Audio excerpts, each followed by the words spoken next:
閉じ込められていた熱が水際に漂ったその色行き先を忘れて日々に溶けた無数の粒が受け止める器かけた日とかけら探してる夢だ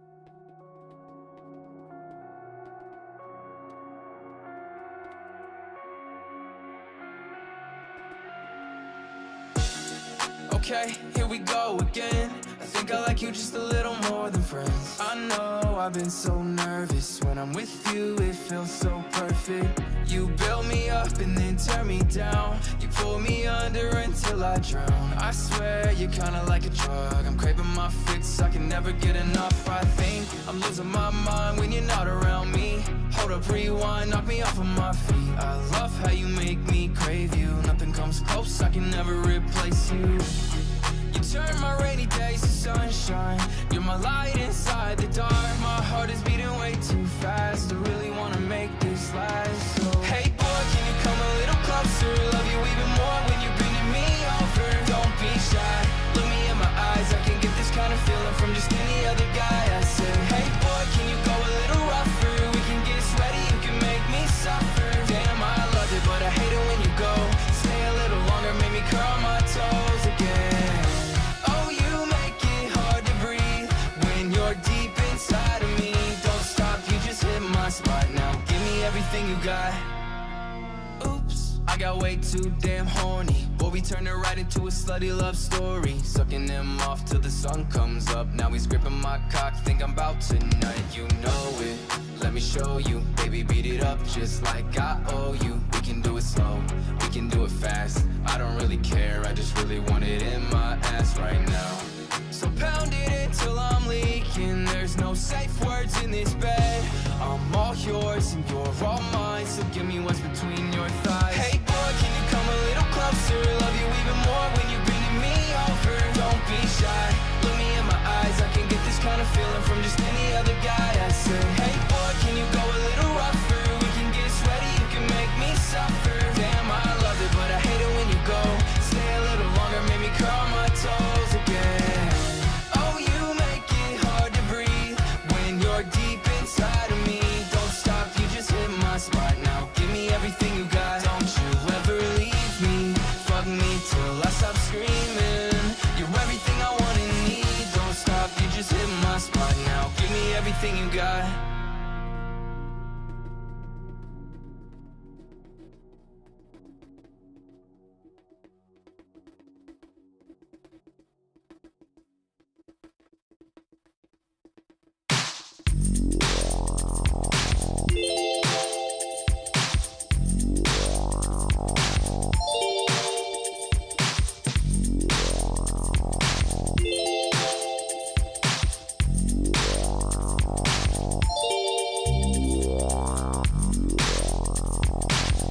big crocodile. Hold him in your hand. Keep him warm and moist. He bites. 僕の可愛いワニはいっぱい米食べる。僕の可愛いワニとずっと一緒だよ。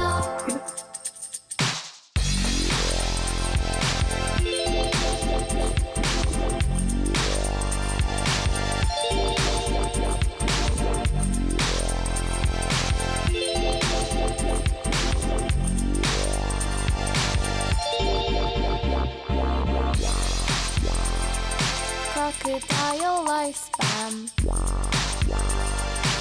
isn't very long. Even when he's gone, he loves you.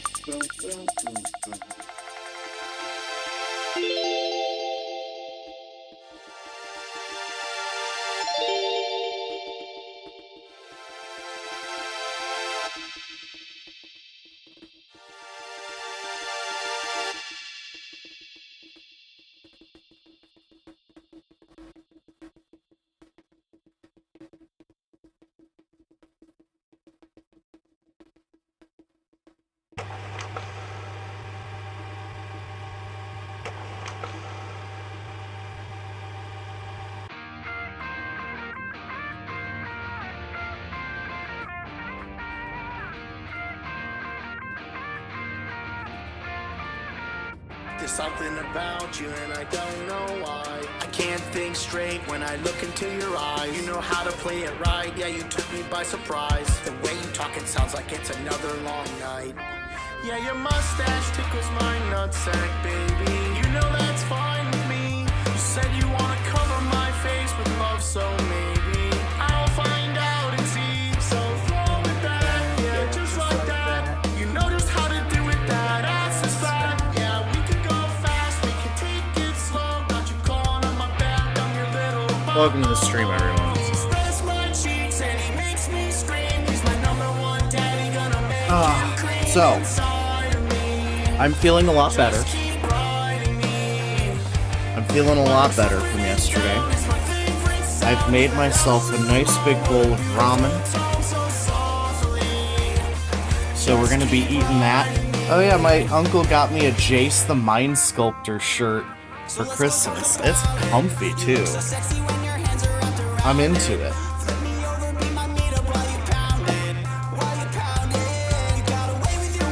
COVID is honestly not fucking me up too bad. I've already had it once, right? I had COVID last Christmas. It fucking obliterated me. I was dying.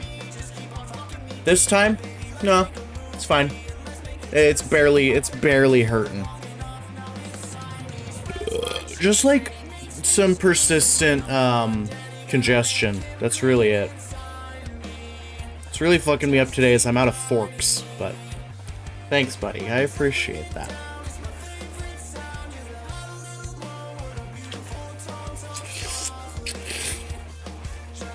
Fuck, that's hot. Okay. Alright, so I don't think I need to introduce today's topic, right? We've been here before. We've done this before. We've bullied Mr. Spirit Scienceman. Don't do that to my ego, Adam. I'll become unstoppable. It's true. That's true. All the gays want straight men to tell them they're hot. It's always the case. So what was I gonna say? So we've been here.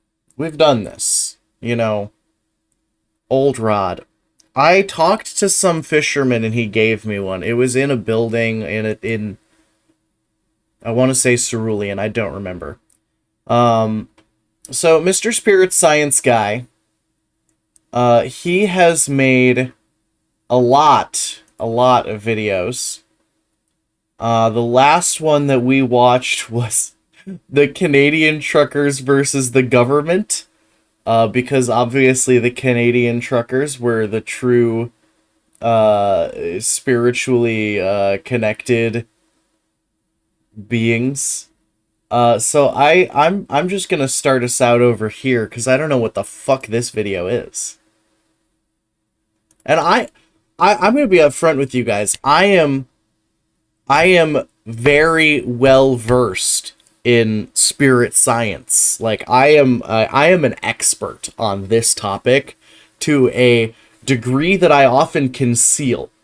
So if I don't know what the fuck a Hunab Ku is, then it's esoteric as fuck. Hear ye, hear ye. I request thine presence. Hear ye, my hear ye. I can't hear fucking jack shit from your video, buddy. fellow history and There you go. archaeology nerds. I am an expert in weird stuff. Welcome back. But weird spirituality is one of my...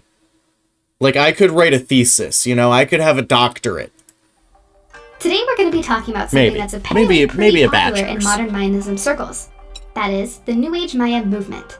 Not the historical study of the Maya. People do tend to get those two mixed up sometimes. The Hunab Ku is a weird thing, and there's a lot of misinformation and just downright false beliefs about it. Okay. Mostly coming from people not having a proper understanding of the ancient Maya religious system, its processes, symbols, and beliefs. But before we take a deep dive, let's do a quick rapid fire some important... Is this going to be a human sacrifice apologist stream? Is that what we're getting at here? Are we about... Is this a human sacrifice apologist video? Is that what we're doing?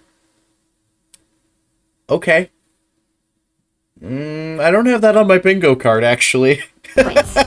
First point is, Hunab Ku might be a Mayan word, but the symbol that's used in New Age circles, you know, that weird circle squiggly thing, Is that Aztec? actually Aztec, not Called it. Maya. And they're very different cultural groups.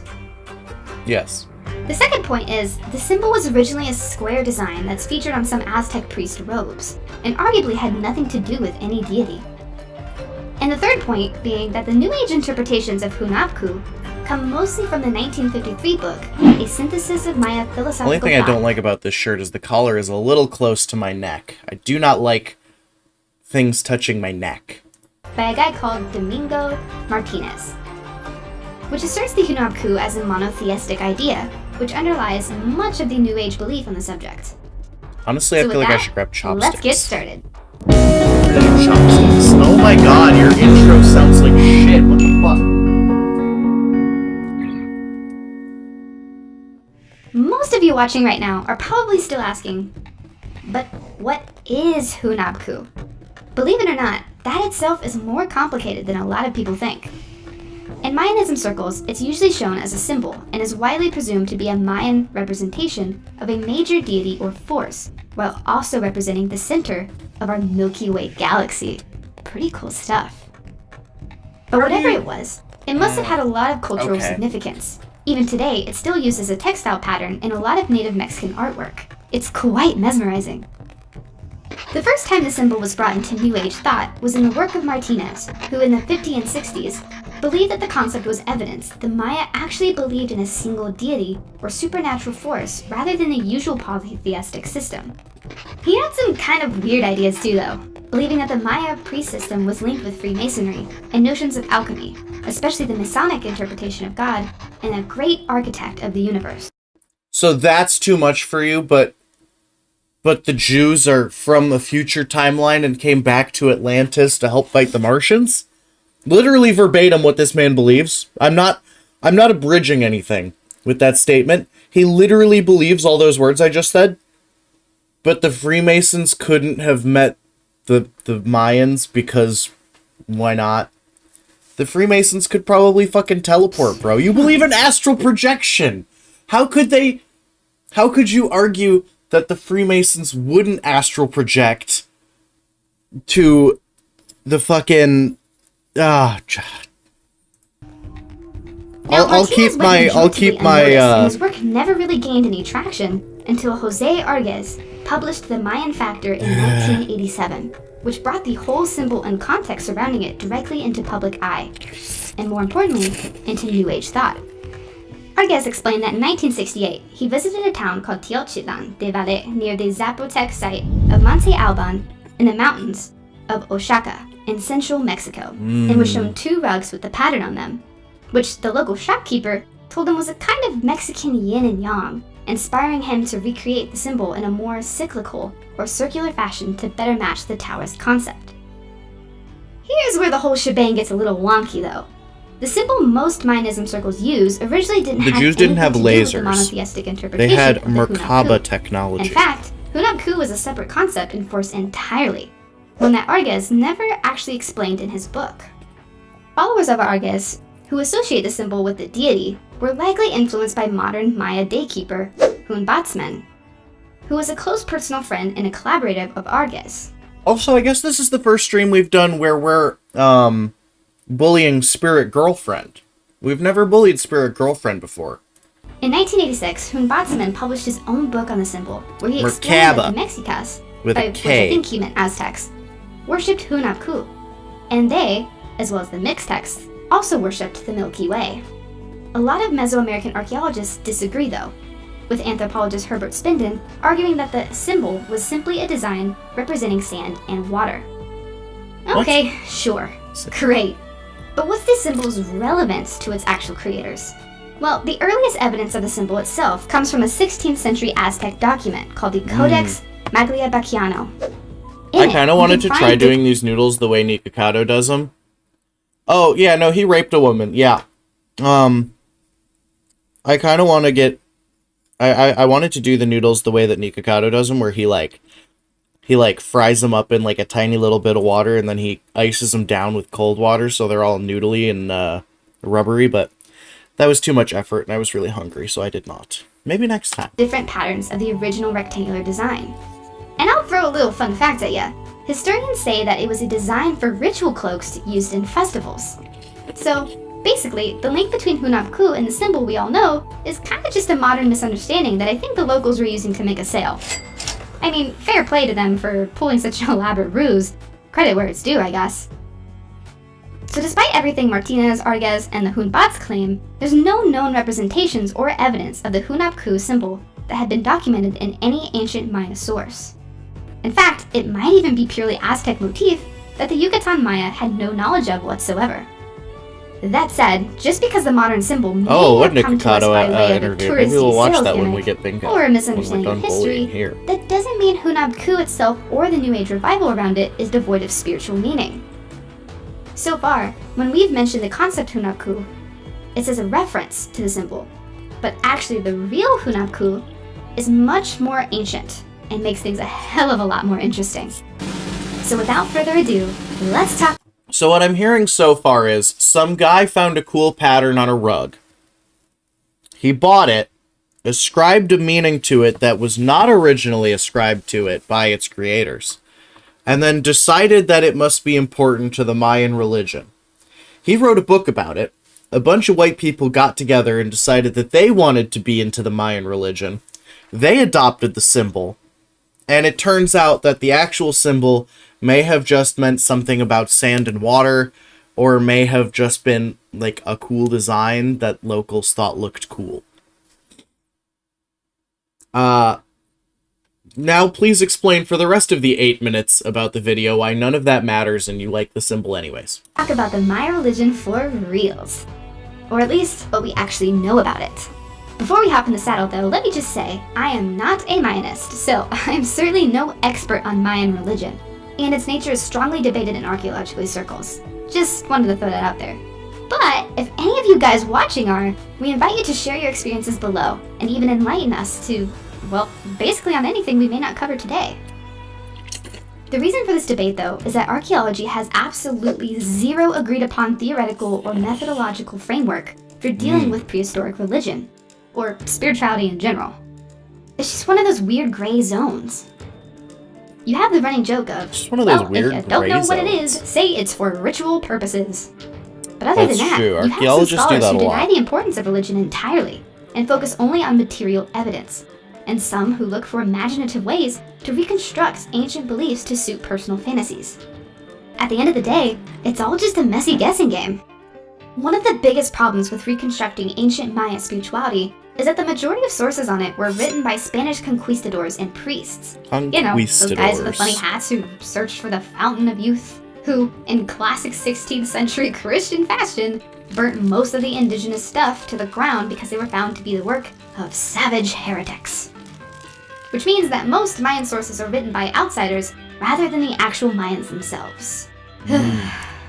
Now, the first aspect to try and narrow down when talking about Mayan spirituality Okay, I'll look is into the that. idea That sounds of fun. pantheon of gods. When most of us think about a polytheistic religion, we think of it in terms of the Greco-Roman one, or maybe the Avengers, where you had a family of humanoid gods all existing at the same time, who all took care of different things. Pop culture is a And even that mistake. isn't technically accurate, but hey, that's another video. With the Maya, it wasn't really like that. While there's still a lot of debate over whether they had personal gods in the sense we know them, or if they worshipped impersonal, non-humanistic natural forces, most historians either think that Mayan religion was animistic, believing in essences and spirits of the natural world, or animatistic, believing in impersonal spiritual forces. Another big slice of the problem pizza was that the early Spanish writers had absolutely zero understanding of the royal ancestor cults, where the Maya and Zapotec worshipped dead kings. And one of the funny things that came out of the whole thing was that in town after town, the Spanish friars wrote down the names of these deified rulers, thinking that they had seen the idols of human-like gods from some Wait, do I have double video audio? kind of pantheon. And that's why people think the Mayan had over 200 Is anyone else getting double video audio?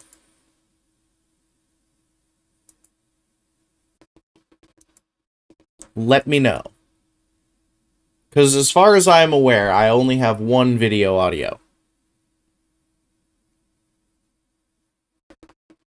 Let me see.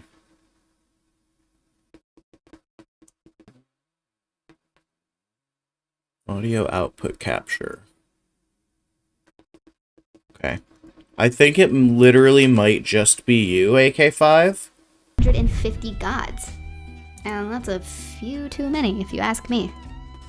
The other thing to bear in mind is that the Mayan spirituality transformed a lot through its history. So while some people argue that the classic period Mayans had no humanoid gods, it's an entirely different ballgame when talking about the It's Spanish fixed conceptions now. of Mayan. Okay, it was Since just the classic period ended 600 years before the Spanish even arrived there. I mean, just look at how much our society But has I didn't changed do since the 90s. By the time of the post-classical Mayan society, at least when the Spanish dudes were writing I about the swear religion, it wasn't people me. like I'll be the judge of that. Another big slice of the problem pizza was that Oh. the early Spanish writers had absolutely zero understanding of the royal ancestor cults. Yeah, she is a little echoey.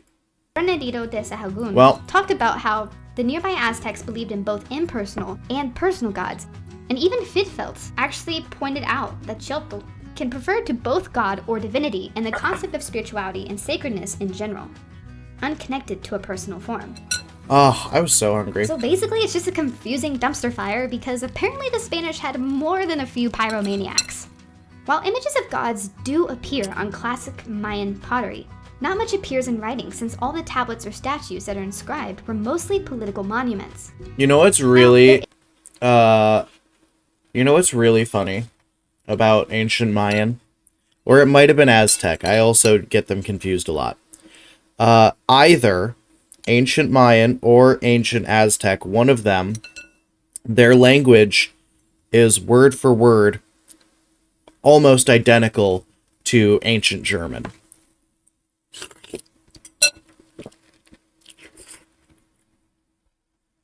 I don't have anything else about that. There is considerable I'm support not for the saying idea that the ancient phrase Germans actually were is in a Spanish invention South that was America. I'm used just for saying, Mayan it's a little Christianity, weird. as it's a colonial word that means one god in the Mayan language.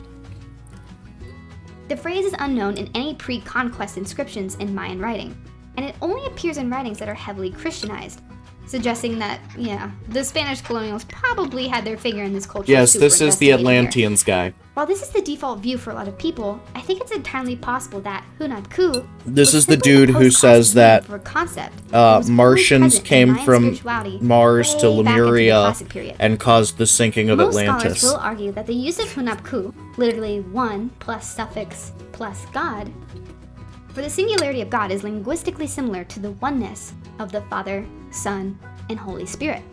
It does appear in a lot in missionary writings, but at the same time, it's not set in stone that Hunab-ku could I guess also this refer is to like a his non-Christian girlfriend or deity. something. After all, the term was only joined up with Yahweh because it was remarkably similar to meaning universal oneness. And perhaps it just made sense to the Christian missionaries. So Hunab-ku doesn't necessarily mean one God in the sole Christian sense, but can also mean single spirit or sole divinity, which arguably has more in common with the concept of oneness spoken about in many spiritual circles. Many That spiritual said, it's probably circles, more appropriate by to think of which she Hunab-ku means the as people either who unified believe in the law creator of or one. force.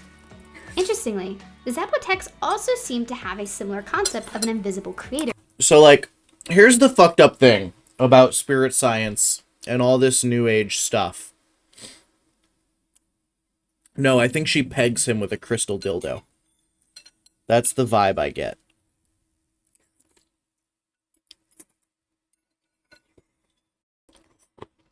Here's the thing.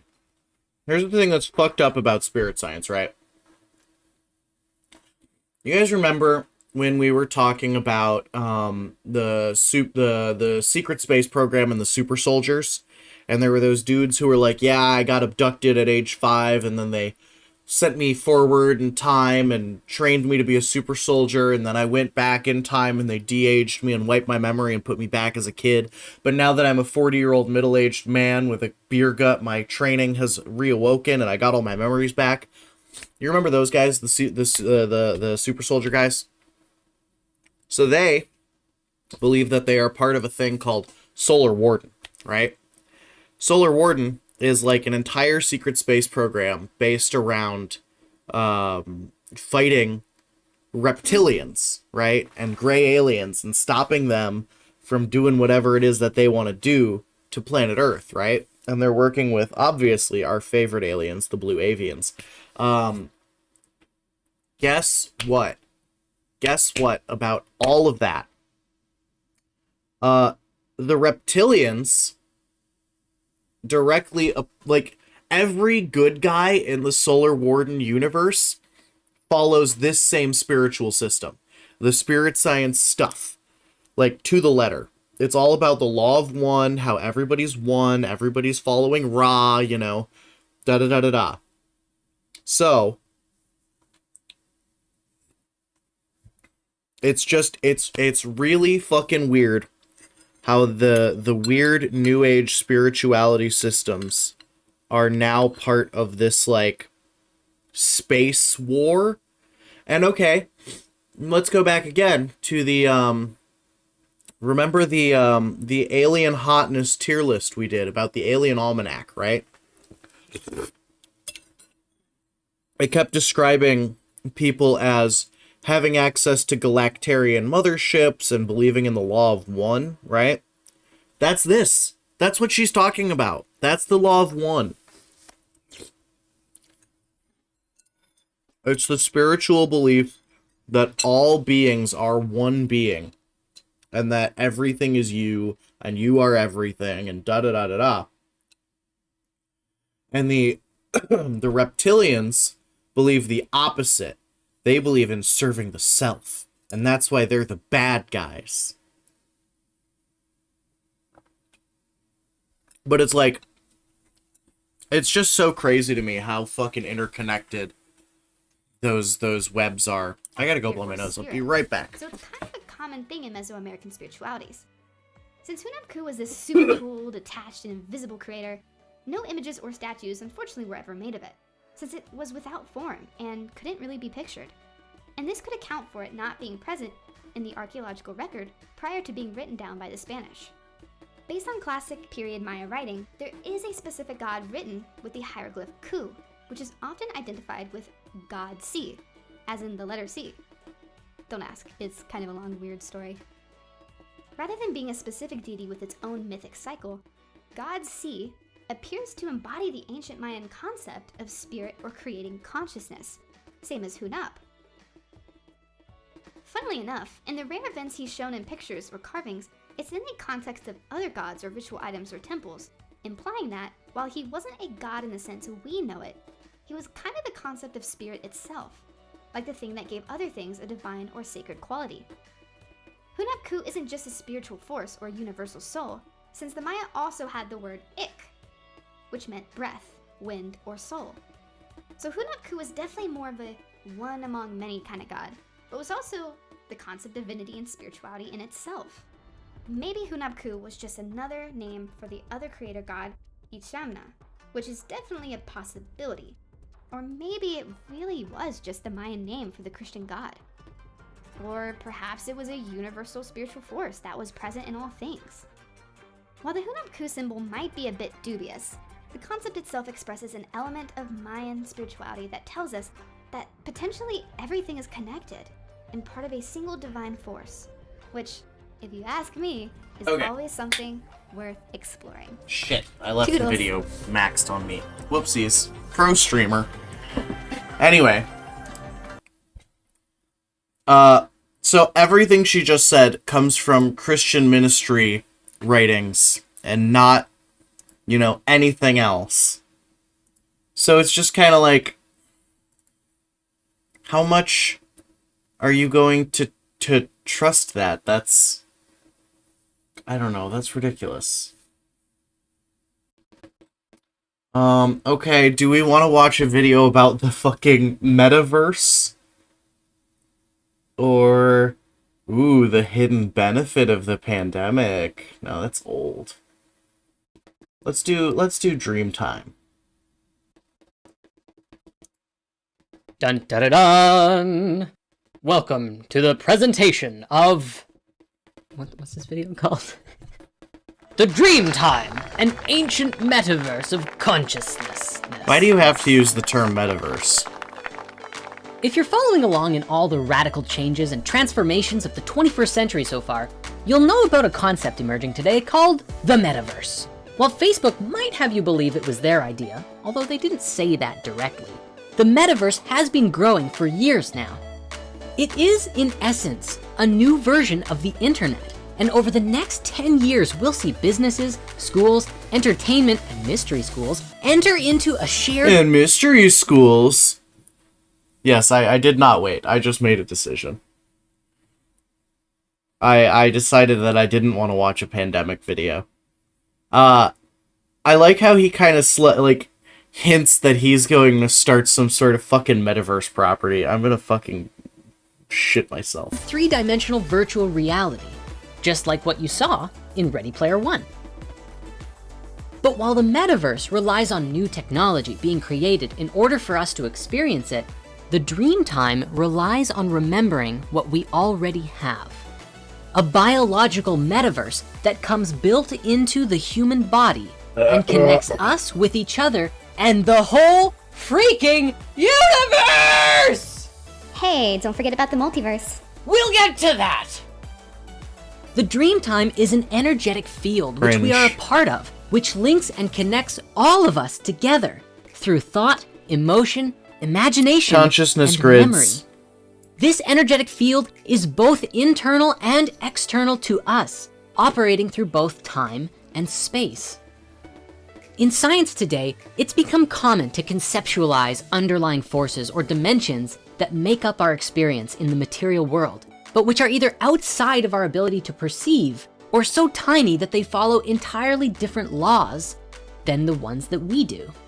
The point being that these forces, dimensions, or quantum realities are informing our reality and experiences in subtle and mysterious ways. Spiritually speaking, these are sometimes referred to as the astral plane or the fourth or fifth dimension. Fifth dimension. Usually you're talking about one or the other or both at the same time. Where did which I might just just see vary that? depending on your belief system. For other people, it could be the kingdom Boom. of heaven or nirvana, like these other realms that are around us, influencing us, but are outside of our ability to conceptualize or perceive other than perhaps mystical states of consciousness, and expressions of those with each other in the form of art and description and language. This question, what's on the other side, or where are the DMT elves, has eluded us Oh my for God. so long. And the concept of the Dreamtime helps greatly to elaborate. This dude would fucking trip balls specifically to try to talk to the machine elves. If I've learned anything from watching Alpha Talks, it's that you don't do that. Upon this understanding. It's kind of like the biological metaverse. And by the end of this video, you're going to see how the Dreamtime will transform our whole world forever.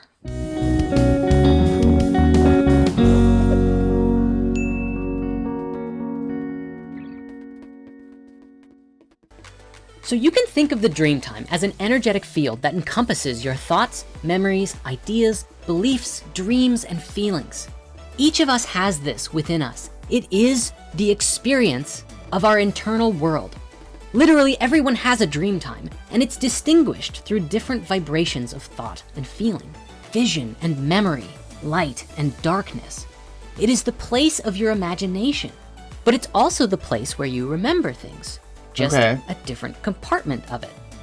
For the scientist who conceptualizes these inner experiences as residing purely within the brain, this is essentially that, but with a twist. With the Dreamtime, we are also accounting for the thoughts are things energy field theories that are emerging What? and personifying them in a way that we can make sense of in a practical way. Is there not a better way to say The idea of the that? Dreamtime was first revealed to the West around 1953, when the anthropologist W.E. Stanner opened his amazing essay called The Dreaming by emphasizing the central role of the concept That was a big one. in indigenous Australia. To him, the Australian Aborigines' outlook on the universe and humans was shaped entirely by a remarkable conception of the world. This conception was picked up by two other anthropologists, Spencer and Gillen, who went on to immortalize it in Western culture as the Dreamtime, or as it was known natively to the Aranda tribe, Al-Karinga. The Dreamtime lies at the heart of Aboriginal cultures, and in order to understand their understanding, we can begin to think of the Dreamtime as many things in one. Combining time, history, and experiences together, it is seen both as a narrative of things once happened, a charter of things that still happen, and a principle of This is less, I want to watch him do some crazy history shit.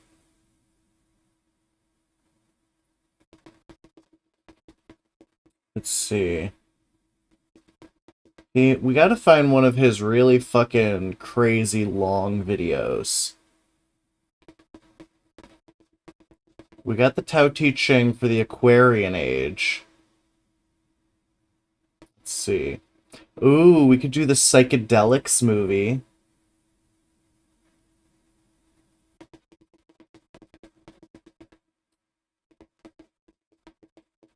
Okay, we could do the Psychedelics movie, the Chakra movie, or one other movie. I want to give 3 options.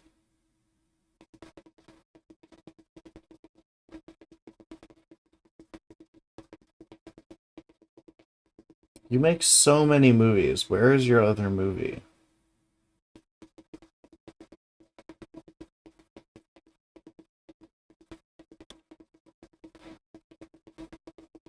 Oh my god, not fucking Kingdom Hearts.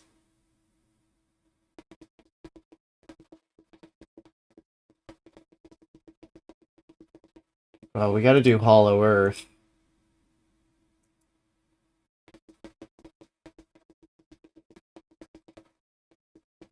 Oh, we gotta do Time Traveling Donald Trump.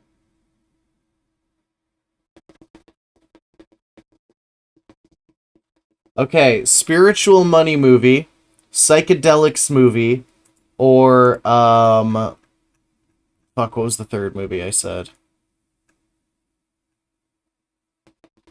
I should have opened them, I'm a fool. The Chakra movie. You guys get to pick for real this time. Psychedelics, money, or chakras?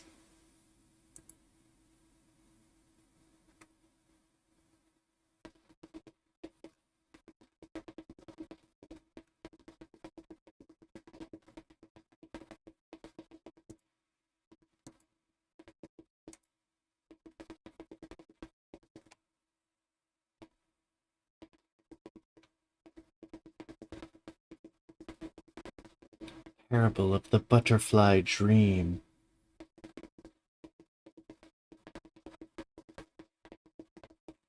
Was 2020 the real 2012? Sure.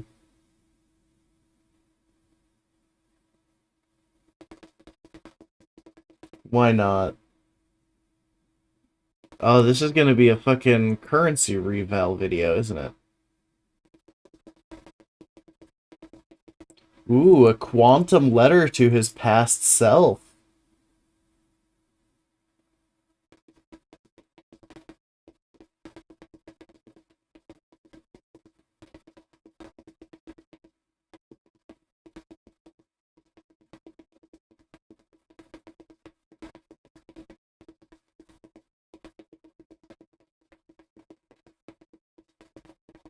Secret language of the Matrix.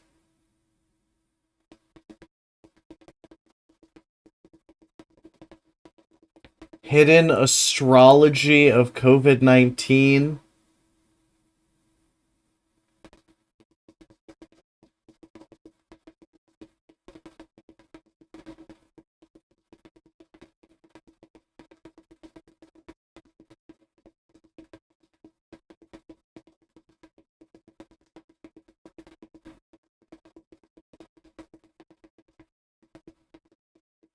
Okay, let's watch.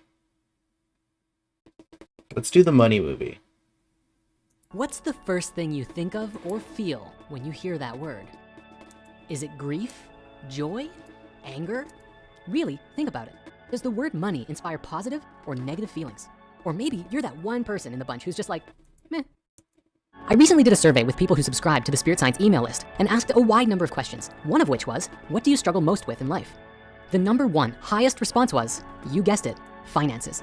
This told me it was time. But gee, it's almost because like they just keep spending all their money on fucking spirit science At long last, classes. that we have a candid, Those spiritual classes discussion are about money. expensive. See if we can't change our relationship with physical resources.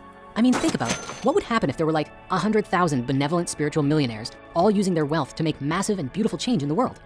Well, let's talk about it.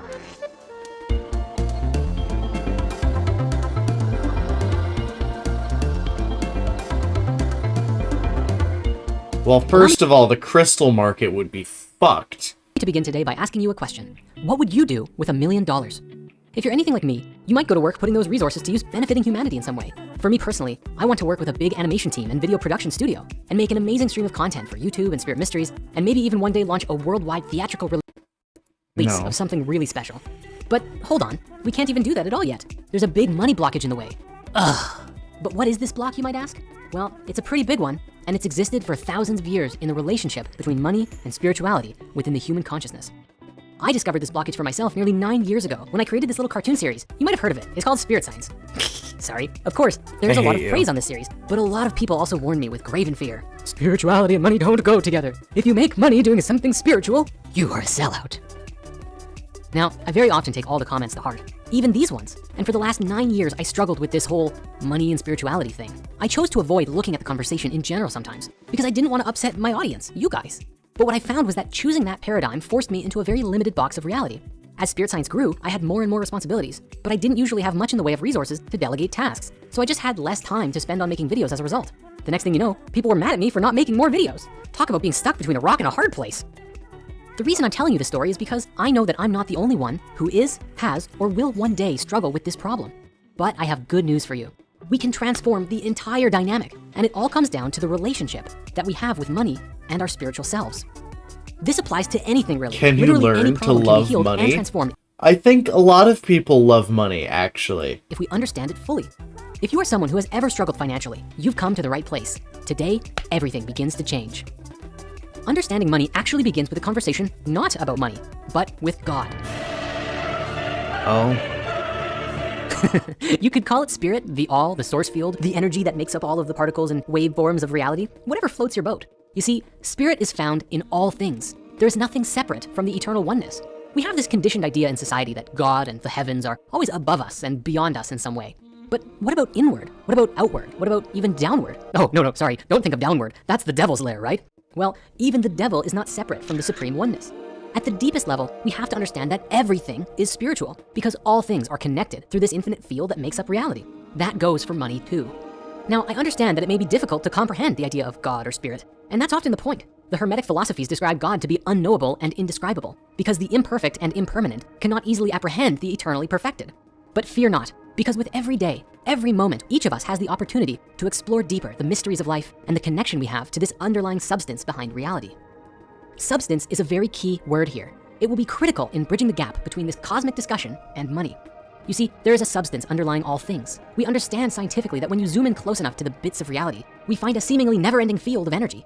Continuous field of energy that is never depleted or empty. So even if we are experiencing lack in our lives, the energy substance that makes up everything is never lacking in anything. I think you're paraphrasing how physics works a little bit there, buddy. The lesson here is that through the awareness that energy is everywhere and Just constantly a permeating all things, touch. we come to know that there is this foundational abundant stability at the basis of everything. In a very spiritual perspective, we can perceive this as if the whole of God is present at every moment through all of space and time. Limitation as we know it does not actually exist. What does exist, however, is the consciousness of limitation. There are pockets of poverty. There are victims of deprivation, absolutely. And simultaneously, there is an infinite and universal energy from which all things descend. We exist within this energetic field just as a fish exists in water. With that mindset, can you ever truly run out of ideas and opportunities for health, love, and prosperity?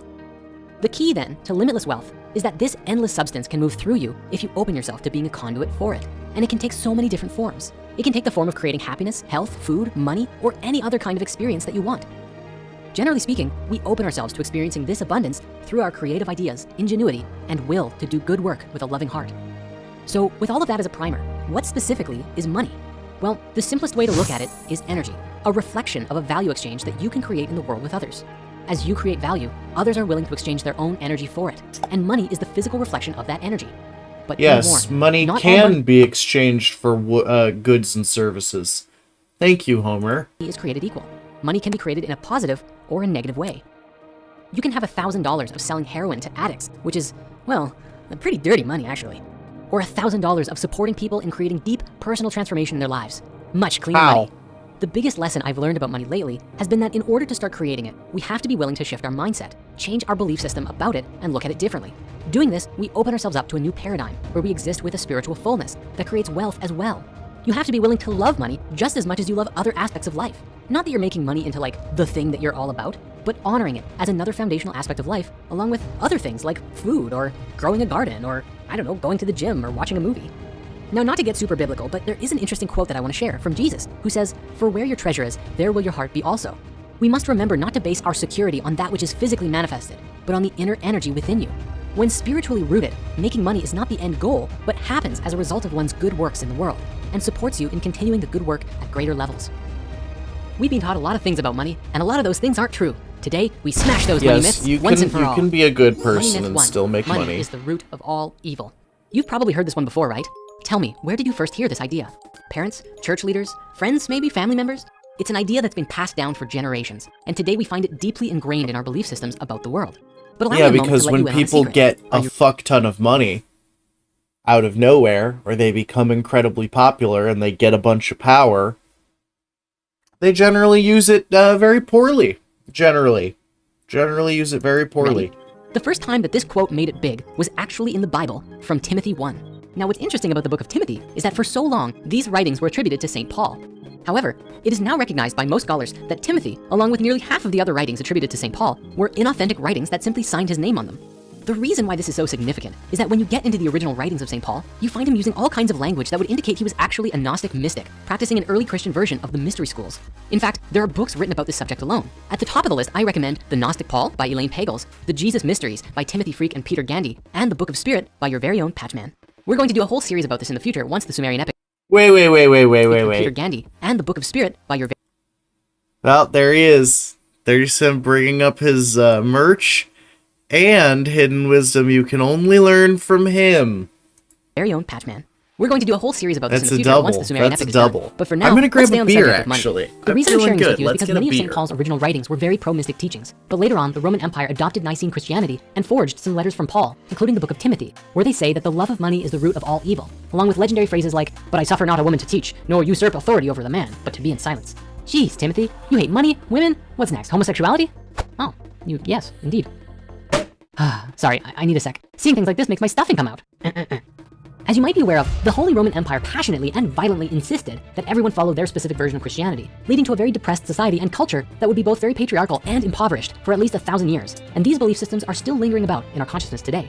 It's wild. I posed this very question on a poll on Instagram and Facebook a while back and asked, the root of all evil is either money or ignorance. And the response was pretty divided, with about half of the audience saying that money was the root of all evil.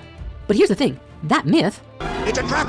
it's an idea that keeps poor people poor just by believing it. Just think about it. If you're poor and you believe money or having an appreciation for it is the root of all evil, you're going to consciously or subconsciously avoid having it at all costs.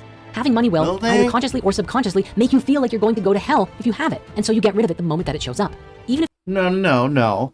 I think most people in that situation, when they, have money, need to use it on basic expenses, and that's why it disappears. Or, alternately, it's just a warning to say, hey, if you become super rich and successful, don't let it change you. Don't let it turn you into an asshole. That's a good lesson. Even if you're not religious, the idea could arguably be ingrained in the mass subconscious at this point as well. In this same vein, it's interesting to see how the original phrase got so misinterpreted. While it's impossible to say for sure where the translation got mixed up, it probably lies in the original translations. See, the original Greek phrase read, "For the root of all evil is the love of money." But it does have multiple interpretations and translations. For one, the phrase money can also be translated as silver. Maybe Paul was secretly a werewolf. During the Reformation period, Martin Luther translated the phrase as avarice is the root of all evil, which incorporated greed and hoarding into the question. There you go. Most people agree, though, that Luther referred to the love of money in strong accusations against the Catholic Church because he saw the whole idea of paying your way out of hell as inherently sinful, something that the Catholic Church at the time was very guilty of. Perhaps the general mindset regarding money changed around this time. In the Pardoner's Tale of the Canterbury Tales, the Pardoner expresses a similar mindset by explaining that he can preach all about how avarice and money are evil, while using his position to disguise the fact that he himself engages in such a disharmonious relationship with money.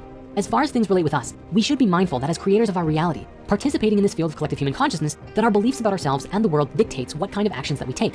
Where If are we feel these that either dudes money is the root of all wandering evil, around or just barefoot? loving it or appreciating it is evil, then we limit ourselves from learning about it on a deeper level. Think about it. If money is a reflection of energy, and everything is energy, and the energy from which all things are created is, as we've explored in a spiritual sense, this universal unconditional love, then why is it that we practice unconditional love for everyone and everything except money? Of course, we should cleanse ourselves of our greed and not make the pursuit of money be the only thing that we are after, at the expense of everything else, our connections with each other and whatnot. But if we outright deny this important aspect of life, we ultimately give our power over to the people who would use this collective wealth in negative ways. Just something to think about. Money myth 2. All rich people are... I'm not saying that. Money myth 2. All rich people suck. Let's look at another money myth, specifically the way that wealthy people are commonly viewed in society. There's an ingrained mentality that rich people are all greedy jerks, right?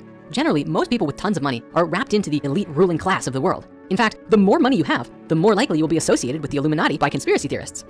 Now, I you've can probably see heard this one, myself starting filthy, to like stinking rich, money. right? This common I am a big fan of money. I like money. I'm not saying don't like money. mentality sets a standard for I'm yourself. just saying, my point here is that he's making this whole, spiritual argument about why people don't like money when everybody likes money. You could never have lots of money because anyone with money is filthy and stinky too. It's so funny. I mean, think about it. If all rich people are greedy jerks, you don't want to be a jerk, right? So it's probably best that you're not rich. Now, let's be clear. Certainly there are rich jerks in the world, but there are also poor jerks. And considering that there are significantly more poor people than wealthy people in the world, we could probably make a good argument that there are more poor jerks than rich ones. Either way, here's the key. Money is neutral, and it will basically amplify what's already there. If you're benevolent, money can help you be more benevolent. If you're a greedy jerk, yeah, money can make you more of that too. Now, let's be clear that a lot of money has been made extorting others in the world, and that's not a paradigm that I support. That too. Excuse me. Now, let's be clear that a lot of money has been made What is this face? Why is this his extorting face? What? Jordan, what the fuck? extorting others in the world, and that's not a paradigm that I support. And I get that this is where a lot of our collective negative associations towards money comes from, but we have to temper that attitude by observing others who have done brilliant things with their wealth. If we adopt the idea that all rich people are greedy jerks, then our minds automatically try to find ways to throw shade at good-hearted people. And even if you genuinely don't like them for whatever reason, we have to take into consideration that they're people too, and they're doing their best with the position that they're in to make a positive change in the world. If we are willing to look at I money should differently, stop- as something that we can use benevolently I for the should benefit stop bullying the rich. You're so right, Jordan. They're just doing their best. of mankind, then we open up the potential I'll of us stop actually dunking creating, on and we Andrew step into a Tate. new way He's of life just for doing ourselves his and those best, around us. guys. Money myth 3, it's all about the deals. Speaking of our collective relationship with money, let me show you something both funny and very interesting. To begin though, I'd like to introduce you to my friend Ariel. She's one of my new artist friends who is helping to create the new Spirit Science episodes. And when I spoke to her about this script, she sent me this picture with a lol attached. It's a meme that seems to accurately describe our collective relationship with money and our perspective of value. Healthy groceries for $100. No, that's too expensive. But a dinner date for $100. Well, that's reasonable. A therapist for $130. That's absurd. But a trip to Target for $130. Well, they've got great deals. Now, an average college class might cost $1,000. That's way too expensive. But an iPhone, that's $1,000. No, that is a necessity. To me, this meme accurately describes a mindset of lack. We've been Yes, different people budget different amounts of money for different things. Shocking. conditioned to think in deals instead of what's truly valuable. The result of this is that it becomes easy to miss out on potential opportunities to invest in ourselves and our personal growth. That's also the other side of money, not just making it, but spending it, which is so valuable for us to learn and integrate into our lives. Every time you spend money, you are investing your own personal energy into what you believe is valuable. So the question then becomes, what do you value most in life? Yes, you could spend $1,000 on video games, or you could spend that same $1,000 on a backpacking trip around some foreign land, or maybe taking a specialized course to help you get better at doing something that you love. I think James Frick said it best when he said, "Don't show me where your priorities are, show me where you spend your money, and I'll tell you what they are." Yeah, and that's why I spend all my money on my house. Because stability is one of my most important values. Money myth 4, you have to be a cheapskate. There's a common mentality about living on a budget, and if you live on the cheap, you'll save money, and one day you'll have a big pile of dollars. However, you create your own reality, and if you're focused on this cheap mentality, then that's what you'll continue to create. On the other hand, if you change your mentality, your focus to generating wealth rather than pinching pennies, imagine how your reality could be different. Money myth 5, financial freedom. Most people believe financial freedom means having enough money so that you don't have to work. But this myth is broken because having financial freedom today doesn't mean you'll have it tomorrow. Instead, try the term financial confidence. This means knowing that you have the skills and ability to make money no matter what happens. It means you never feel like you have to be at the mercy of external forces when it comes to your financial life. This is what it means to truly be open to allowing that cosmic energetic stability to permeate your life, as we discussed before. Now that we've shattered some classic money myths, Well, I got a little chilly. Really I wanted to wear a robe. I'm still wearing the shirt. I'm a little cold. Where you never have to worry about it again. Let us begin with a psychological experiment that describes I wear how what we I view money want. in relationship with value in the world today. In this particular experiment, people were asked to judge 5 different glasses of chilly wine, in presented here. at various prices from $5 to $90. Before drinking, participants were told how much each bottle of wine cost. After tasting them all, the participants generally agreed that the most expensive wine was their favorite, and the cheaper ones were their least. Now, maybe you saw this coming, but it was later revealed that the wine presented as a $90 bottle and the wine presented as a $10 bottle were actually the same drink. That means that in the mind of the taste testers, the price tag itself changed their perception and gave them a better or worse experience. Not only did participants report enjoying the same wine with a higher price tag more, they even had increased activation in regions of their brain hypothesized to be associated with pleasure. Yeah, because wine tasters are fucking snooty, snobby bitches. That's why that happened. This study teaches us a few valuable lessons. One, it would seem, is that the more you pay for something, the more you tend to value it. You guys This is should commonly be reflected pinky in in the the analogy brain. about books. If someone just gives you a I book think that randomly, would be you're less likely cute. to read it than if you're personally invested in buying it. We can also see this with wedding rings in society today. You might be familiar with the fact that diamonds aren't actually very rare, but they have a long history of being marketed as if they were, so they could be sold for very outlandish prices. Because of this perception of value around them though, a wedding ring that costs $10,000 Thinking about it, that versus is one costs actually a only really $100 cute says a lot to couple's the young couple costume. due to the value that's been attached to it. Now, You know, I'm not saying it's that so much easier for me to think of couples costumes now that I don't have someone breathing down my fucking neck. Like, Seamus, what are we going to be for Halloween this year? Seamus, you have to pick what we're going to be for Halloween. What are we going to do for Halloween? I have to start the costumes right now. It's already almost February. Oh my god, I only have 9 more months to get these costumes ready. I'm so glad I'm single, bro. I'm so fucking glad I'm single. good Oh, thing that cheap shit. diamonds are sold for thousands, but rather, if we can recognize the relationship between price and personal value, we can make better choices about what we spend our money on. Actually, let's stay on the wedding rings for just one more minute because this is relevant. The first recorded evidence of a wedding ring concept actually appears to have come from ancient Egypt over 3,000 years ago. The writings depict couples presenting each other with braided rings fashioned from hemp or reeds, which would eventually be replaced with bands of either leather, bone, or ivory. The more expensive the material, the more love was believed to be shown. The hieroglyphs show that Egyptians believed that the rings symbolized undying commitment and eternal love between the couple because the circle has no beginning or end, with the center opening symbolizing a door to the future. The reason I'm sharing this is that we have this curious tradition that would take an I like individual's that. love and demonstrate it with the symbolism of both the ring and its material, which would then translate into a physical value and worth in a monetary sense. However, we must always remember that the money doesn't buy love, and that even in the Egyptian tradition, the love came first, and the ring was a reflection of the love. While the material and its value played a part, it was more of a psychological trick, if anything, giving couples a sense of feeling that their love was indicated by the worth of Oh. the material of the ring.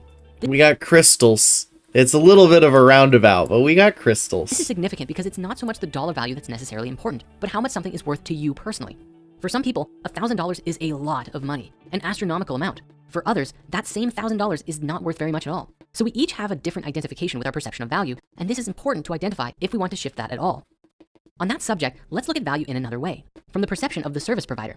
In the case of someone who is offering a product or service, sometimes having a higher price tag is actually the best possible choice because it will allow for a higher quality of service. For example, let's compare going out for a premium dinner versus the drive-thru at McDonald's. There's an entirely different kind of experience here, and the environment itself will most certainly play a part in how you feel personally about the experience, not to mention the quality of the food, the cleanliness of the environment, the atmosphere, everything. I don't want to say that it's always best to go with the most expensive route, especially if it's unnecessary in that particular situation. In truth, sometimes premium is better, and other times it's better to just let all that go. For example, it's like the difference between a fancy trip on a cruise around the Caribbean or a camping trip to a beautiful place a few-hour drive from home.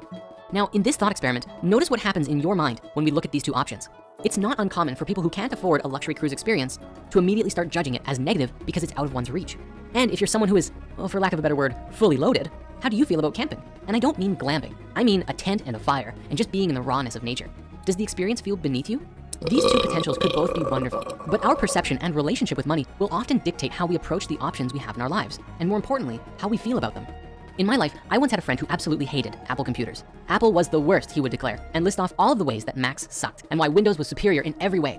He was very passionate about this subject. However, Because he's a gamer and he likes the ability to change his hardware when it breaks. after several long conversations, eventually the truth came out. He hated Apple products because he couldn't afford them. And if he could afford a MacBook, well, he'd probably love it.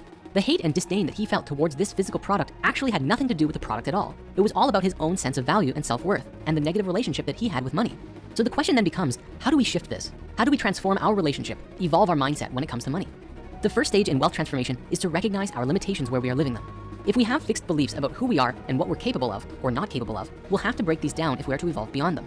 We can't break free without calling out our blockages. True transformation begins within, and that's where we must start. Speaking to this further, the most widespread disease of our time may very well be I can't-itis. It is contracted by many of us early in life from our elders and peers. In fact, society has made a song of it that has neither rhyme nor reason, but it's heard everywhere. I can't because I'm poor, I can't because I'm sick, I can't because I do not have ability. I can't my because God. there's no opportunity. Or perhaps I'm just very, very old, and so on and so forth. Few people use more than a small please part of don't the write tremendous God power songs. within. But Please you can do alter not the do pattern that. of the I can't tune. And in fact, you must. There is no progress in the realization of prosperity unless you do so. This calls for knowing, really knowing, that you are a spiritual being living in a limitless universe, endowed with the whole potential energy flow of the cosmos. If you believe I'm an average sort of person, then you will create an average sort of life. Let go of I can't and begin to identify yourself as the living enterprise of the infinite one. You are not an average person. You are you, a unique individualization of the universal creative process. Affirm for yourself now, I can because I am. So, are you ready to make some money? Or perhaps you need a bit more time affirming the cosmic power within you. You can only become truly accomplished at something you love. Don't make money your goal. Instead, pursue the things you love doing, and then do them so well that people can't take their eyes off you. Yeah, I mean, that's what we're doing Civilizations' here. currencies have evolved and evolved throughout history. All right. While gold and silver All have right, always had value, and a long spirit history of related to science coins. believers, Egypt's grain-based come give real me economy is another several example of thousand how things have been done in the dollars. past. The bottom line is, currency has changed drastically throughout history. And today we are no different. As new technology is breaking barriers between us, we can and have been for some time communicating around the globe at unprecedented rates. No longer does the geography that separates us separate us emotionally That in was terms of cute. communication. For transactions, this isn't any different. You can buy international goods through companies like Amazon, which allow almost anything to make its way around the planet. Technology is what makes this possible, but in the same way that the internet revolutionized communication, some people are claiming that cryptocurrencies like Bitcoin are bound to revolutionize the world of money and exchange. If this happens, Wait, is he gonna launch a spirit crypto? Do you think that there is a spirit coin? our system of material value would completely be decentralized from any one nation. The reason Bitcoin was invented was to give the power of currency back to the people, or so they say. As it is And to buy drugs on the internet. That too. now, most people's money is held by a few massive centralized banks. Though of course it's against the law to steal their customers' money, there is nothing else really preventing them from doing so, or otherwise manipulating our currencies in their favor if they can get away with it. In fact, this is what happened in the global financial crisis of 2008, when banks started taking more and more risks and eventually going bankrupt. But even though the fallout of this harmed normal people around the world, the banks were forgiven by a government bailout. This naturally gave a lot of people mistrust for the centralized banks Why do you sometimes have the Ahegao face? Why do you do that? as well as the government. They felt trapped by letting these institutions be in control of something so integral to all of our lives. So Satoshi created Bitcoin, a currency that could not be manipulated from a central point, but had enough security and rarity to convince people to own it. In fact, you can even read in the first block of the Bitcoin blockchain, 2009 Chancellor on the brink of the second bailout for banks. We won't get into exactly how Bitcoin or other cryptocurrencies work, for there's plenty of other videos that explain that. But we will briefly say that one of the biggest appeals about cryptocurrencies is the fact that they can securely handle transactions without going through a centralized agent or third party. Basically, this means that nobody runs Bitcoin. There are no Bitcoin police, presidents, corporations. There is only the blockchain. The blockchain is a growing list of records with an encrypted message that tells you who has how much currency. It's continually encrypted with new information, which can be decoded over and over to reveal the true history of all transactions. The message doesn't grow in length, but by continually decrypting each block, you can effectively see the transaction history back in time. The longer this blockchain of history is, the more secure the currency is, because it gets harder to tamper with each time. And Bitcoin is getting pretty long. But sure, Bitcoin may be secure, you say, but what value does it have? Well, often when talking about the value of something, economists refer to its hardness. No, this isn't physical hardness, but it means to describe how difficult something is to find or create. One reason gold has been so valuable for so much of our history, despite its limited practical use, is that it's been hard to fake and hard to find. In other words, it's secure and rare. The mysterious creator of Bitcoin, Why are we learning about Satoshi Nakamoto, cryptocurrency took right this into now, account though? too. Bitcoin is mined and given out to holders of the currency When who did help this come secure the out? network through computing power. But every so often, the amount 2 of years Bitcoin given ago. out decreases Okay, so this until was eventually coming out no one right will be when created crypto again. was getting Generally, in the blockchain, Bitcoins are crazy. registered to Bitcoin addresses, which requires nothing more than picking a random valid private key and connecting that up. Creating a private key can be done in seconds, but guessing or hacking one is so hard that it's practically unfeasible. To be able to spend your Bitcoins, you need to know the corresponding private key and then digitally sign the transaction. On the downside though, if you lose your key, you can say goodbye to all of your gold, since the Bitcoin network won't recognize them anymore. In fact, in 2013, one user claimed to have lost 7,500 Bitcoins, worth 7.5 million at the time, when he accidentally discarded a hard drive containing his private key. I bet that was a fun dinner party conversation. So if security and rarity give something value, then the buzz around Bitcoin seems to make a lot more sense, and the dream some have of cryptocurrencies replacing normal money is a bit harder to argue against at the moment. But the idea of a decentralized currency system is an I intriguing one. don't think A Bitcoin's world ever where going no to money is replace owned by the major US corporations dollar. or governments, that would sure make corruption and greed harder to emerge. So can you buy a hot dog with crypto? Or a car? Or a house? Yes. Am I going to get rich by putting my life savings into Dogecoin? Maybe. It depends No. on fluctuating value. Let's be clear though. No. This video is in no way No, financial come advice. on, bro. Not Dogecoin. What's Dogecoin at right now? 8 cents. But we Yep. will be exploring the idea of a That's world about in the where I future, expected which has it adopted to the be. idea of a decentralized currency and what benefits and consequences that will bring. At last, I should buy it's a time to couple explore how hundred you can bucks create worth of Dogecoin right now. No. I should let Dogecoin fall to 7 cents. And then buy a couple $100 and then sell when it goes to 8 cents. And just do that over and over. Because it's Dogecoin going to overtake US dollar and gold standard. Well, you know, Adam, if it ever does that, I can turn on my fucking miner and get trillions of Dogecoin. Not trillions, but my miner can pump out some Dogecoin, I tell ya. your spiritual money right now. Now, you might be familiar with this material, but for those who aren't, allow me a moment to introduce you to two men and their legendary book, Napoleon Hill, Andrew Carnegie, and the book Think and Grow Rich. This book is truly the ultimate spiritual success manual, having sold over 100 million copies and helped to create more millionaires in the world than you can count. This book came about in 1937 when a man named Andrew Carnegie commissioned a young Napoleon Hill to write a book about how he became the wealthiest person of his generation, the world's first billionaire by today's standards. I mean, technically he wasn't a billionaire, but with the inflation of the dollar, today he would be several times over. Now, just to get this out of the Okay. way, I feel it's important to note that for those who read it, you'll probably notice a bit of a sexual bias in the language used. The book was clearly intended written for men when it was published in 1937. That said, the principles they explore are relative for anyone who is on the journey of wealth transformation. And while I don't support the sexist attitude, the core information is valuable to explore. This book Listen, documents the it's ultimate called success being a philosophy and Sigma formula male. for You anyone should who is try seeking to it generate wealth sometime. in a way of thinking that mirrors the understanding of the ancient Greek mystery schools. I'm not even joking. This book literally teaches how to create wealth in your life by being psychic. Allow me a moment to share a few key passages to show you what I'm referring to. Truly, thoughts are things, and powerful things at that, when they are mixed with definiteness of purpose, persistence, and a burning desire for their translation into riches or other material objects. More than 40 years ago, the author, working in conjunction with the late Dr. Alexander Graham Bell and Dr. Elmer R. Gates, observed that every human brain is both a broadcasting and receiving station for the vibration of thought. In a fashion similar to that employed by the radio broadcasting principle, every human brain is capable of picking up vibrations of thought, which are being released by other brains. Yes, all of this was written Okay. in 1937. Now, when you begin to think and grow rich, you will observe that riches begin with a state of mind, with definiteness of purpose. The author reminds us that our state of mind is of the utmost importance. Success comes to those who become success conscious. Failure comes to those who indifferently allow themselves to become failure conscious. He concludes the introductory Okay, chapter I'm by- gonna think really hard about my paycheck on Tuesday being really good, and then when I pick it back up, when I pick my check up, it'll be several $100s more than it's supposed to be. informing us that if we can learn to follow the 13 principles of thinking and growing rich, literally anyone can lead a wealthy and Maybe prosperous life. 350 Going is over what the I'm principles feeling. take up the majority of I'd this like book, an extra but allow me a moment to run through them with 350. you. Principle 1 is desire. We must have a healthy desire for what it is that we want. This is akin to being able to consciously focus on what you're wanting to create, for what we think and feel actively creates our reality. If we choose to just get what life gives us, then certainly we're not going to end up with much. We have to Yes, be clear the about what we phone want guy. and be willing to go after it. Principle 2 is faith. Quoting directly from the book, faith is the head chemist of the mind. When faith is blended with thought, the subconscious mind instantly picks up the vibration, translates it into its spiritual equivalent, and then transmits it into infinite intelligence. Why does as she in the want case of prayer. Biodome? Listen, it's her favorite movie.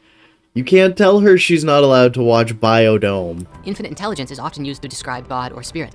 Principle 3 is autosuggestion, a term which essentially means self-suggestion, the agency of communication between the conscious and subconscious minds. This is your ability to program your own subconscious mind by making sure to feed it creative and healthy thoughts instead of destructive ones.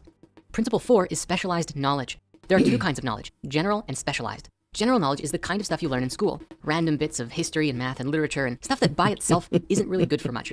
Specialized knowledge, on the other Listen, hand, is knowledge society didn't give Biodome a chance, okay? Biodome was a hit, a popular, that is organized and intelligently absolute directed towards the fulfillment of your classic. dreams. Principle 5 is imagination. I've never seen what they Biodome. describe to be the workshop wherein all dreams and desires are given shape, form, and action. There are two forms of our imagination: the synthetic imagination, which arranges old concepts, ideas, or plans into new combinations, which doesn't create anything new, and the creative imagination, which is the mind-opening bridge to infinite intelligence, which allows you to conceive of entirely new concepts, the faculty through which hunches and inspirations are achieved. Principles 6, 7, and 8 all go together. They are organized planning, decision, and persistence. This is the practical ability to form definite, practical plans of action, making decisions on them, and executing them consistently and persistently until you begin to see results. Procrastination is the killer of dreams. So while you might be worried that, what if I don't make the right decision? Any decision is better than sitting there and doing nothing, and you always continually refine and improve as you go. Speaking to persistence, Napoleon Hill explains that one of the most common causes of failure is the habit of quitting when one is overtaken by temporary defeat. Every person is guilty of this mistake at one time or another. When defeat overtakes a person, the easiest and most logical thing to do is quit, and that's what so many do. However, failure is a trickster with a keen sense of irony and cunning. It takes great delight in tripping one when success is almost within reach. Principle 9 is the power of the mastermind. The mastermind may be defined as coordination of knowledge and effort in a spirit of harmony between two or more people for the attainment of a definite purpose. It basically means don't try and do everything yourself. If you can team up with people to achieve a vision, do it. Principle 10 is the mystery of sex transmutation. Yes, the What? mystery of sex transmutation. Very simply, it means the switching of the mind from thoughts of a physical expression into thoughts of some other nature. I'll just leave that one here, but it's a very interesting chapter. Principle 11, 12, and 13 are called the subconscious mind, the brain, and the sixth sense. And it's when this book really becomes a mystery school of its Yeah, own. he didn't really They explain explain that our one. minds He are just kind of receivers and emitters of glossed thoughts right and over emotions that into one. the collective field of consciousness, that we're connected to everyone, that we must train and use our subconscious for connecting to infinite intelligence, aka source, spirit, or God, and through opening to infinite abundance, we begin to direct ourselves toward the creation of value in the world, which produces wealth as a result. We also develop the faculties of our psychic mind, the sixth sense, through which infinite intelligence may and will communicate voluntarily without any effort from you. This is the apex of the philosophy, but which can only be truly mastered once the other principles have fully been understood and integrated into the psyche. The book concludes with a final chapter on the 6 ghosts of fear, where they describe that the sixth sense will be blocked. I as was long as you literally embody the about to following say, fears: is there going to the be fear of ghosts poverty, criticism, involved? ill health, loss of love of someone, old age, and death. We must tackle these fears and overcome them within us through meditation and other conscious engagement with ourselves, and this will support us in activating our own sixth sense. Now, I know these 13 principles alone are a lot to digest, so you might need to rewatch this video and take notes. But that said, there's one more thing from this book I must share with you. Think and Grow Rich also describes the 6-step action item formula to begin creating your spiritual wealth right now. Take note, if you want to completely transform your financial reality, I encourage you to pay close attention to the following. Step 1, determine what you want to achieve or accomplish. Decide what your goal is. Your goal must be specific enough that you know when you have achieved it. It is also important that you are emotionally engaged in achieving the goal. Your desire for the end result must be strong enough to motivate you to do what you need to do, even when you don't want to do it.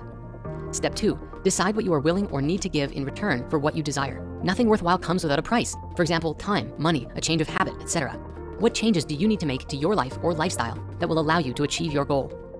Step 3, set a specific date when you want to achieve your goal by. This gives you a set timeline to work with as you develop your plan. Step 4, develop your plan. Begin at once, whether you are ready or not. What steps are you planning to take that move you toward your goal? Do not wait for the plan to be perfect. Start right away. You can and will make This is all just actually like decent advice. This is adjustments as not you go. his Step 5. usual. Write a clear and concise statement of what you want, when you want it, what you are willing to give, and the steps you plan to take to achieve the goal. Step 6. Read your statement out loud with emotion, a minimum of 2 times a day. First thing in the morning and right before you go to sleep. This is the most important step in the process. And adding to this, visualize yourself as if you've already achieved your goal. Do this as often as you can during the day, even if only for a few moments. And that's it. But fear not, our journey into spiritual money is not over yet. There are still some very important things we have to explore. Change our mindset, transform our financial reality. Sure, that sounds easy enough, right? But what if we're feeling stuck? What if we don't have enough time to transform our reality because we're too busy making ends meet? Well, not to worry, because it becomes easy to shift our paradigm if we can clearly see where we're at in this moment. And now, that's exactly what we're going to do. We all have different stories. You have My your own set goal, of unique learn experiences, sex beliefs, and ways of looking at the transmutation. world. Equivalent exchange. Once you know your wealth archetype, it becomes very easy to focus in on what information will be the most useful to you in this life. The 6 wealth archetypes are the caged lion, the chained magician, the hustling treasure hunter, the innocent prisoner, the castaway, and the unfulfilled king or queen. I'm sorry, what are we talking about now? Are we still on the are we still on how to make money, or did we just start a D&D campaign? To focus in on what information will be the most useful to and ways of looking at the world. Once you know your wealth archetype, it becomes very easy to focus in on what information will be the most useful to you in this life. The 6 My wealth archetype. wealth archetypes are the caged lion, the chained magician, the hustling treasure hunter, the innocent I want to be to you in this life. The 6 wealth archetypes are the caged lion, the chained magician, the hustling treasure hunter, the innocent prisoner, the castaway, and the unfulfilled king or queen. I want to be the caged magician. I feel like that would be like a good Yu-Gi-Oh card, you know? Like I'm like a dark magician support card, you know? I want to be the caged magician. As we go through these, feel into which one feels most like you. Beginning from the top, picture that you are a caged lion. Oh no, focus it's in on not. What information will be the most useful to you in this life? The 6 wealth archetypes are the caged lion, the chained magician, the hustling treasure chained hunter, magician. the innocent prisoner, the castaway, That's really and the unfulfilled king cool. or queen. As we go through these, feel into which one feels most like you. Beginning from the top, picture that you are a caged lion, the king of the jungle, wild, fierce, born to hunt. But one day you were captured by hunters and put into a cage. You say to yourself, I'm gonna get out of here, and then you'll see how dangerous I am. But over time, I summon Chained Magician in attack mode, which allows me to special summon 2 Dark Magicians from my graveyard. you grow tired, and soon you're thrown a piece of meat. You try to resist it because you are the king of the jungle, but you need to survive, and so you eat it. Day after day, month after month, you slowly become accustomed to eating the meat you are given. You're not starving, but you're not truly satisfied. You get trapped in this routine, and there's this voice screaming inside of you, frustrated, angry, and impatient. Then the doubt creeps in. I've been stuck in this cage for so long. Do I still have what it takes to hunt? What if I can't survive on my own?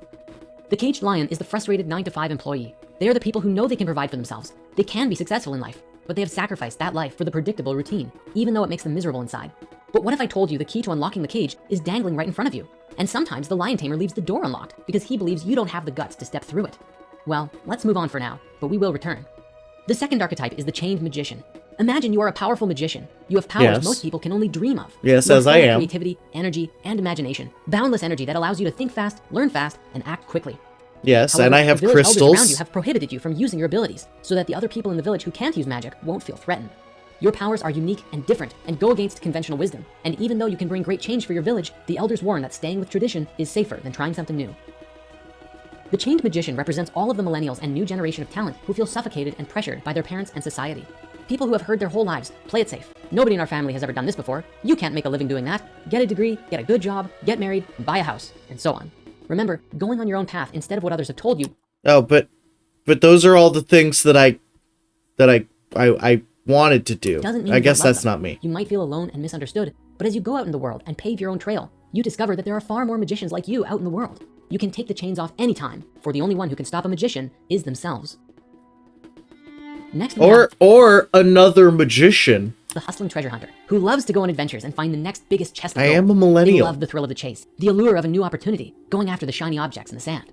But it seems like finding treasure maps excites them more than the actual search for the treasure chest itself. When they find a new map, they exclaim, "You just wait. Once I find the treasure, I'll be set for life. You'll be sorry you missed out." However, as they follow the map, they realize it requires them to chart rough seas and uncompromising landscapes. And so they quit. They say, "Gah, there was no treasure. The map lied. But don't worry, the real treasure map is out there, and I'll succeed on my quest." These are people with lottery mentality, believing external factors are what determine success. They jump into the latest money-making schemes like Bitcoin, network marketing, dropshipping, day trading, etc. Weren't you just trying to sell us a Bitcoin scheme? I'm sorry.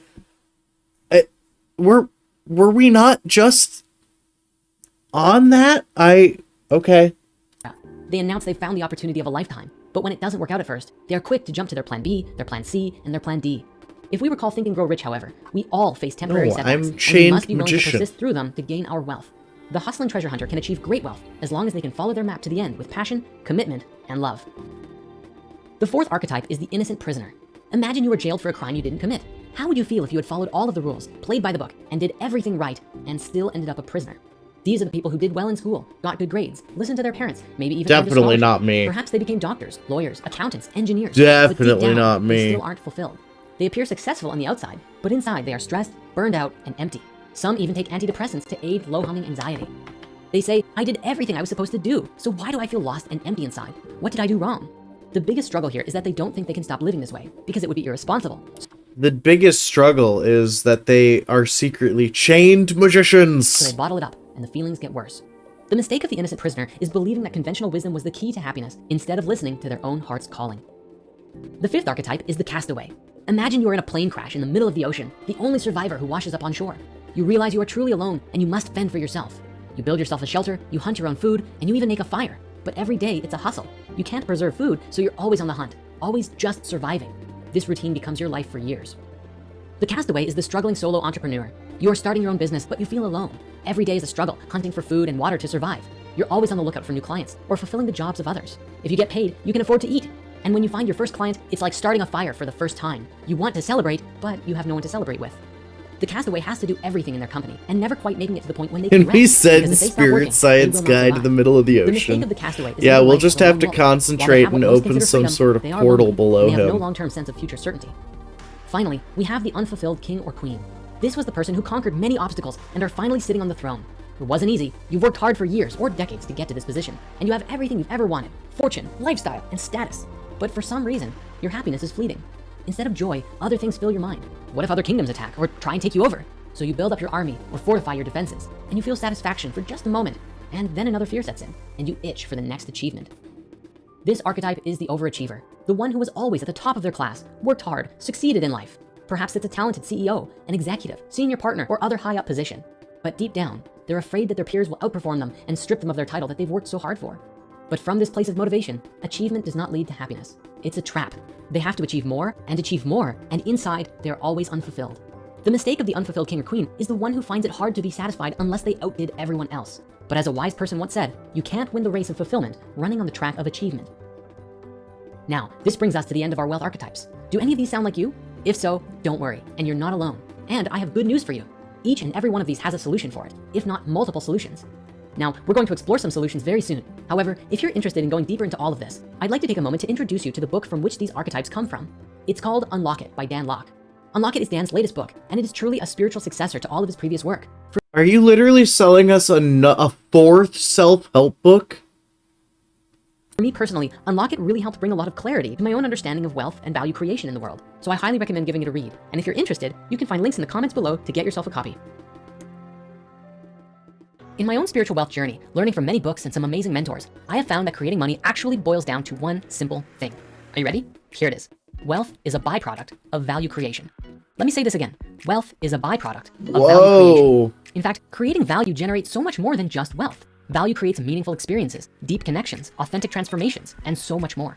You can see this in several ways in the world, both in how it works and how it's broken in society, stemming from our understanding collectively and individually.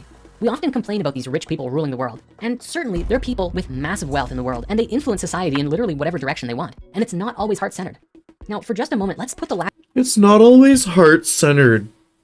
Yeah, this guy is shilling for other people. He most likely has a referral link. Let's see. Yeah, he has a referral link. So if you click this and buy the book, they see that he sent you to them. The global leader, not exactly heart-centered, is a great way to put the world is literally run by fucking satanic vampire part pedophiles. aside and look at this from another perspective. How Super, did they earn it? super mild For example, way in the of case putting of all that. these super rich oil men, they provide the global human society with a source of energy that's in very high demand. They're creating value for billions of people and are thusly some of the richest people in the world. We know that there are better, cleaner sources of energy, and that these people may even fight to suppress those industries, certainly. However, if we're looking purely at how these people got so wealthy, we can still see that they created value. Same with any other massive company, Apple, Microsoft, McDonald's, Walmart. They all grew to being these billion-dollar companies and industries by providing some kind of service. Whether it's healthy or not aside, that's how they did it. They provided something that millions or billions of people want to spend their money on. But let's not just focus on these oil tycoons and other massive companies. Is it possible to create value in a healthy, positive way? Well, certainly. How about J.K. Rowling, who through her passionate writing inspired and influenced generations of people with her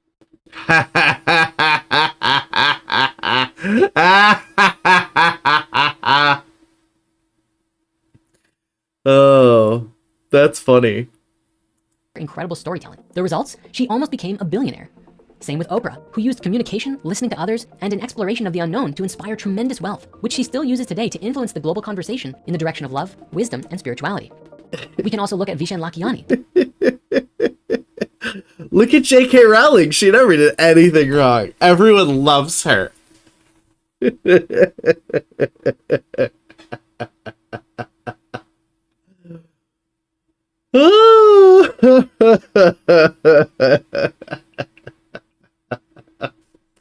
You know, that's the only reason I'm gay. J.K. Rowling decided I was. Someone asked her on Twitter, hey, do you think Seamus is gay? And she was like, yeah, he is now.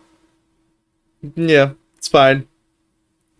What was the name of her Irish character? Wasn't it like Seamus Finnegan? And his magical quirk is that everything explodes around him. I love it. Oh, it's so good. Just, yeah, J.K. Rowling. She's just a pure sweetie. Just a little sweetheart. The positive way? Well, certainly. How about J.K. Rowling, who through her passionate writing inspired and influenced generations of people with her incredible storytelling? The results? She almost became a billionaire. Same with Oprah, who used communication, listening to others, and an exploration of the unknown to inspire tremendous wealth, which she still uses today to influence the global conversation in the direction of love, wisdom, and spirituality. We can also look at Vishen Lakhiani, the creator of Mind Valley, who supports a massive community in the awakening process, helping people connect deeper with themselves They're and each always other. drunk. If we can understand the relationship between value They creation can and summon wealth, we can potato. plant the seeds of new industries and establish a new generation of spiritual business, or at least establish for ourselves a method of working and creating resources in the world that is in alignment Oh, you sure did establish a new spiritual business. with our spiritual centers. You made a You can see this big monetized disconnect chat when you room. ask the average person, how do you make more money in life? Most commonly, you'll hear the response, well, you put in overtime, you get more shifts, and you work harder.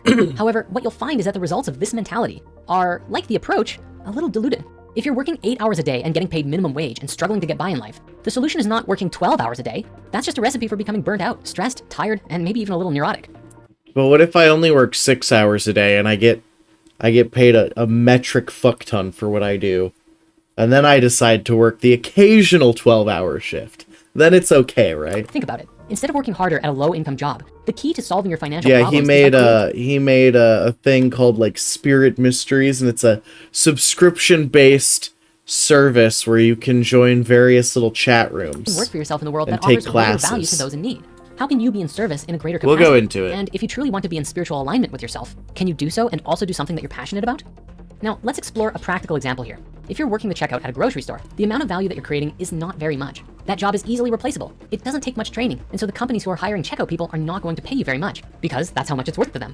And please understand, if you work at a checkout in a grocery store, this does not mean you are not valuable, just this particular skill is lower on the value ladder.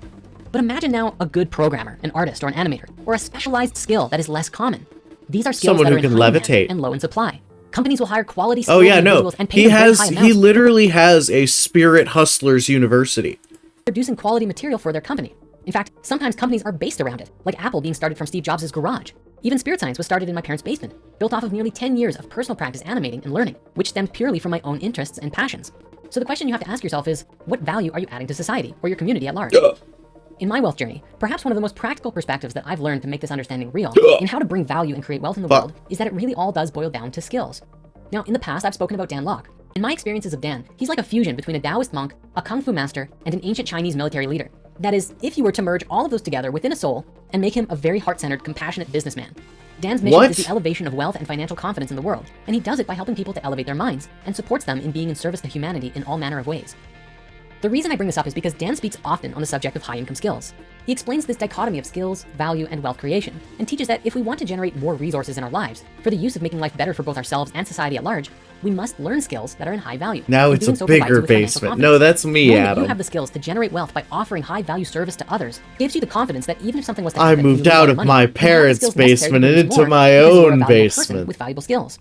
Everyone is valuable in life, but some skills are more Gamers. valuable than others based on how easy they are, what they take to learn, how much effort is required to get good at it, and so on. This, in my understanding, is the bridge to the creation of wealth. Can you pair your own inner value with a valuable skill to become an instrument of service for the world? Speaking of value, there's something else that is tremendously important here, even more Why would the dolphin need fresh water? They live in salt water. valuable than our money. And please take this super seriously if you want to shift your financial reality. Your time is far more valuable than money. Time is, in this dimension, a limited resource. And while yes, we are striving to evolve into a species In that exists this beyond the limits of dimension. time and space, we haven't yet crossed that threshold. So we must be mindful that in our existing state, each of us only has a limited amount of time. In life, you really can make as much money as you want, and all that's required is putting in the effort to see that it's done. This is where it becomes a challenge for many people who are working those 10 hours a day at minimum wage, and they feel like they can't escape the wheel, yet their existing job or jobs take so much energy that they are exhausted and thus drained from being able to pursue their passions or learn a new skill. This is incredibly important to know, more than ever right now in 2020 with the change of the economic landscape of the world.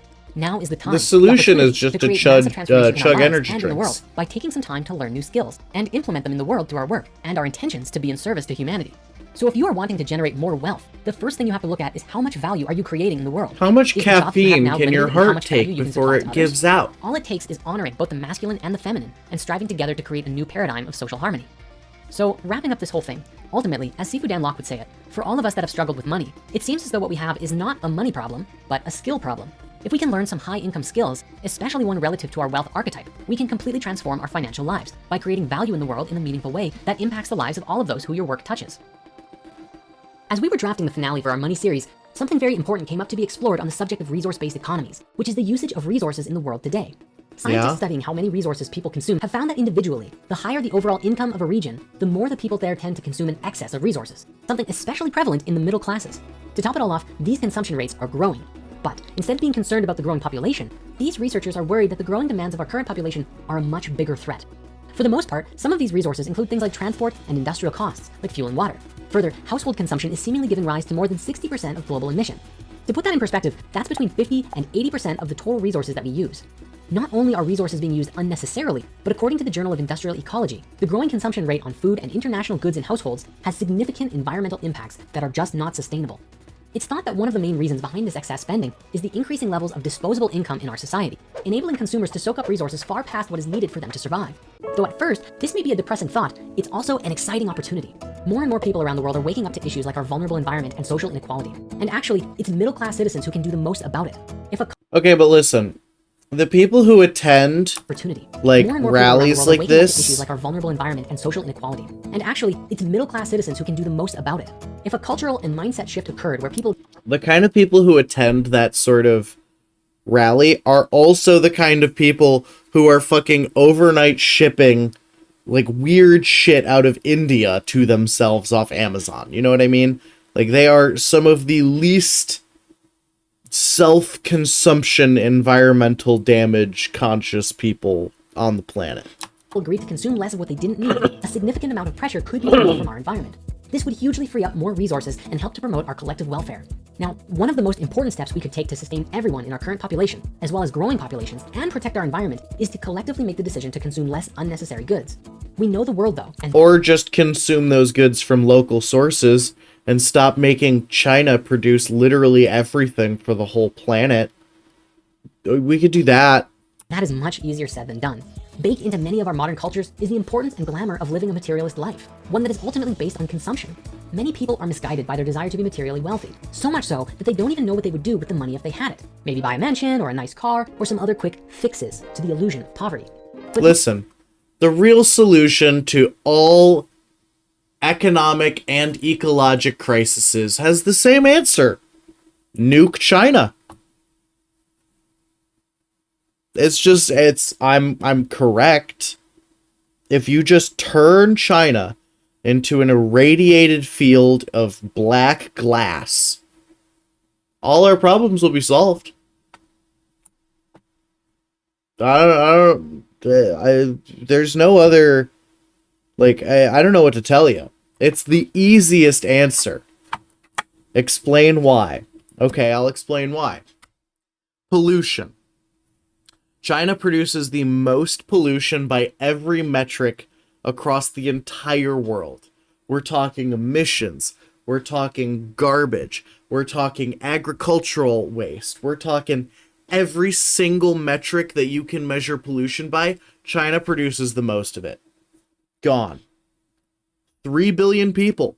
That's a lot. It'll take a long time for the world to get that back up, get that population back up. Overpopulation? Solved. Communism? Gone.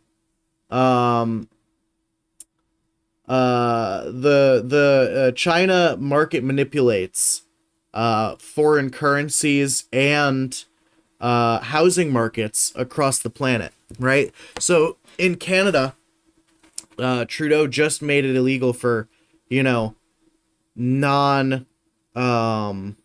non-Canadians to buy Canadian property. That's because the Chinese kept coming in and buying all your houses so that they could speculate on the Canadian real estate market. If you look at the Australian real estate market, they are even more fucked than you guys are because China's doing the same thing over there. They're just buying up all of the residential housing so that they can either A, spend holidays there, or B, rent it out, or C, literally let the house sit empty just to raise property prices. They also are buying and paying for a lot of politicians in Australia and other countries as well. So, also, let's not forget the lab leak theory, right? The idea is that the COVID-19 escaped from a virology lab. Now we fucking know for basically a fact that China was trying to use gain of function research on a SARS virus and turn it into a bioweapon. Well, that won't survive a nuclear blast, so anything else they got sitting in their labs is gone. Literally just solving all the problems. Like, you don't have to nuke the whole country. Just like the government areas, the major population centers, like, you could leave most of the wilderness untouched, and it would be just fine. So, I'm just making a humble case that glassing China would solve 85% of the world's problems. Oh yeah, they're also like mass strip mining, like most of Africa. That would solve that. Just a lot of problems.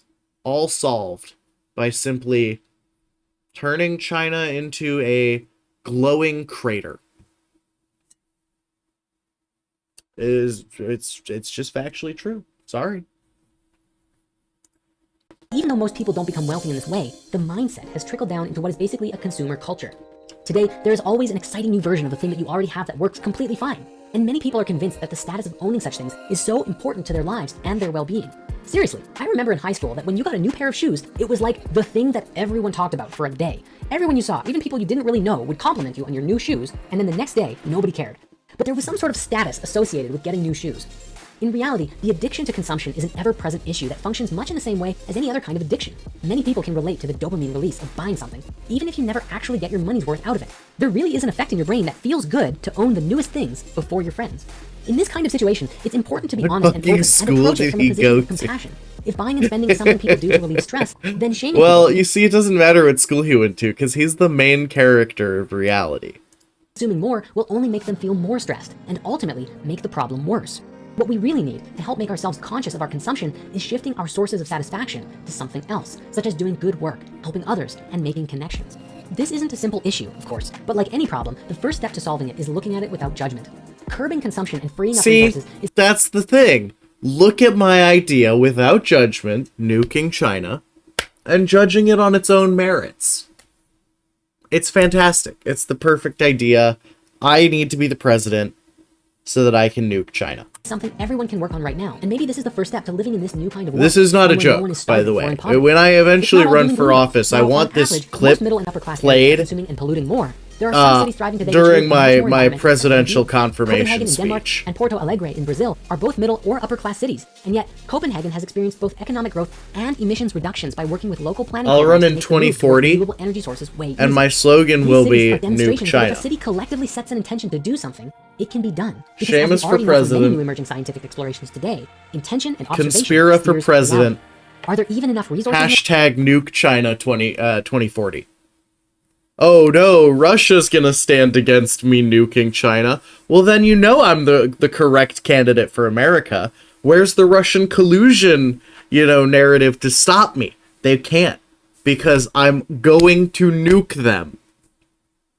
All the Americans will know that I'm the candidate that's not being influenced by foreign powers. Because as soon as I'm president, I'm gonna nuke all the foreign powers. It's a foolproof plan. It's a foolproof game plan. In the world to allow everyone to thrive? The answer to this is, as you might have guessed, not so necessarily a simple answer, because human life is very complex. And as you And then we're annexing Qatar. attempt to answer one question, it opens up many more. Yet, with almost every initial complex problem, it is possible to create solutions. For example, food production can be completely transformed if we were to invest in something like vertical farming, which would lead to a whole new slew of innovations on how we could make something like that possible. As long as we remain open and flexible to new ideas, and are willing to invest in ourselves in the Vertical long term, farming. there's really no problem we can't solve. But you see, this does take a shift in mindset from thinking of short-term profits to long-term lasting solutions. This is where the whole resource-based economy thing comes in, which is essentially a different kind of economy than capitalism. A system in which all goods and services are available without the use of any system of debt or servitude, like money, credits, or barter. All resources become the common heritage of all people, not just a select few. The challenge with this kind of system is that what happens when some individuals create tremendous value for society and others do the bare minimum, yet they both have access to all of the exact same resources? The question arises, is that fair or harmonious? The way we overcome this challenge is with a collective shift in consciousness, and this is something we'll talk about more soon. Now, along the journey to creating a resource-based economy is where central planning systems seemingly enter the conversation. You know what's really In the going to face of the shock my logistical constituents, though? When I finish nuking China and Russia, and then I immediately take all of Russia's anti-gay laws and make them the US's anti-gay laws. That'll show them radical centrism. challenges of getting separate industries to work together and provide for all people efficiently and effectively. Central planning, also known as planned economies, seek to unify and harmonize the control of certain industries. In a nutshell, it's an economic system where a central planning group, such as a government, controls and regulates production, distribution, and prices, among other things, as opposed to the current model, where prices allocate resources. This type of system is naturally pretty large scale and ambitious, and gets a very bad reputation with certain people in the world for being socialist in nature. Due to the interlocking nature and dependence of the industries which supply necessary goods, though, planned economic systems aim to increase efficiency by managing and coordinating multiple massive industries to achieve a single charitable goal. Just getting a system like this off the ground can seem like an impossible task. It's no wonder so many communists. Russia does not allow you to create content that could be shown to children that promotes or idealizes homosexuality. They've gotten more extreme in the last couple years, actually. They've gotten way more extreme in the last couple years. But the original version of the laws was stuff like, you can't have gay clubs near schools, and you can't show gay characters on shows that kids could watch. And I'm basically joking. I would tone them down a lot. But there does need to be... We need some sort of anti-degeneracy, common sense, children-minded laws currently, because shit's getting a little crazy out there. Throughout history sought change so aggressively.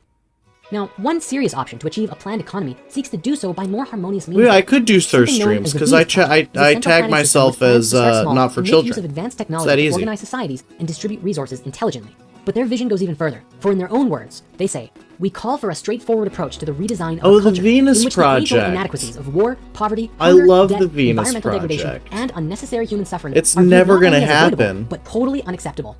Reflecting on that, I feel it is important that as we move forward collectively, we take ideas like this. I'm and build them actually into the really surprised. I have not heard about the Venus Project in fucking years.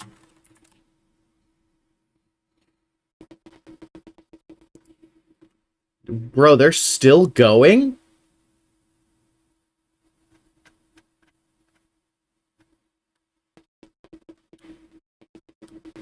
Yeah, I literally have not heard about the Venus Project since like 2006.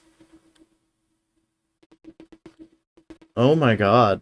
They are still going. Yeah, 12 years ago. 2011.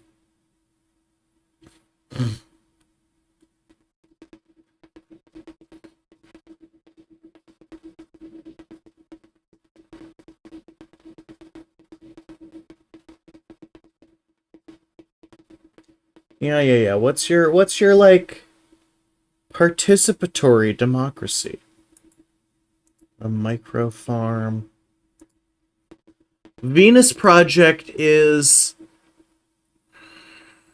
you know what? Let's watch their fucking let's watch their thing. Why don't we? Oh my god. We're not gonna watch the full version. Here you go. What is the Venus Project? The Venus Project offers a new socio-economic system that isn't capitalism, communism, socialism, nor fascism. It's nothing like anything that It's you know the political grid is here. The Venus Project is straight up out of the middle. has ever been tried before. It's not a dictatorship, right back. nor is it democratic. Yet it will achieve what all democracies have always tried to and never did: freedom from violence, abuse, coercion, and restrictions that are unnecessary and only serve a small minority at the expense of the rest. It is a system that works for all of us and the environment we depend on. It seems that society today is unable to provide many people with a high standard of living, although it has been technically possible to do so for quite a while. There are many technical solutions that have been around for many years for housing, transportation, creating clean renewable energy, growing nutritious food, and providing clean water. But very little has been done to put them into practice due to the insufficiencies of the social structure we live in today. The Venus Project offers a system that would invite those technologies in, shorten the workday, and raise the standard of living higher than what most people realize possible. We invite you to learn about the Venus Project at thevenusproject.com.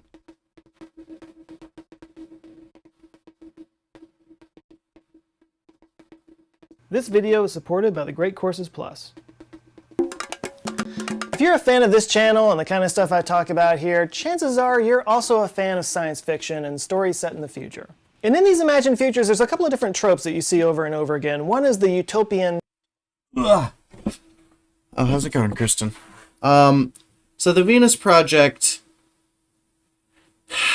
it's kind of like a hippie daydream. Star Trek future where we've moved past money and greed isn't a thing anymore. And then there's the dystopian futures where we're all basically slaves to corporations that run the world. And obviously the first one is the one that we all prefer and the one that we all want to go to sometime in the future. But when you start talking about getting rid of money, you get a lot of blank stares. I mean, that's just sci-fi nonsense. We can't actually do that, can we? I mean... Their idea is basically you have these circular cities, right?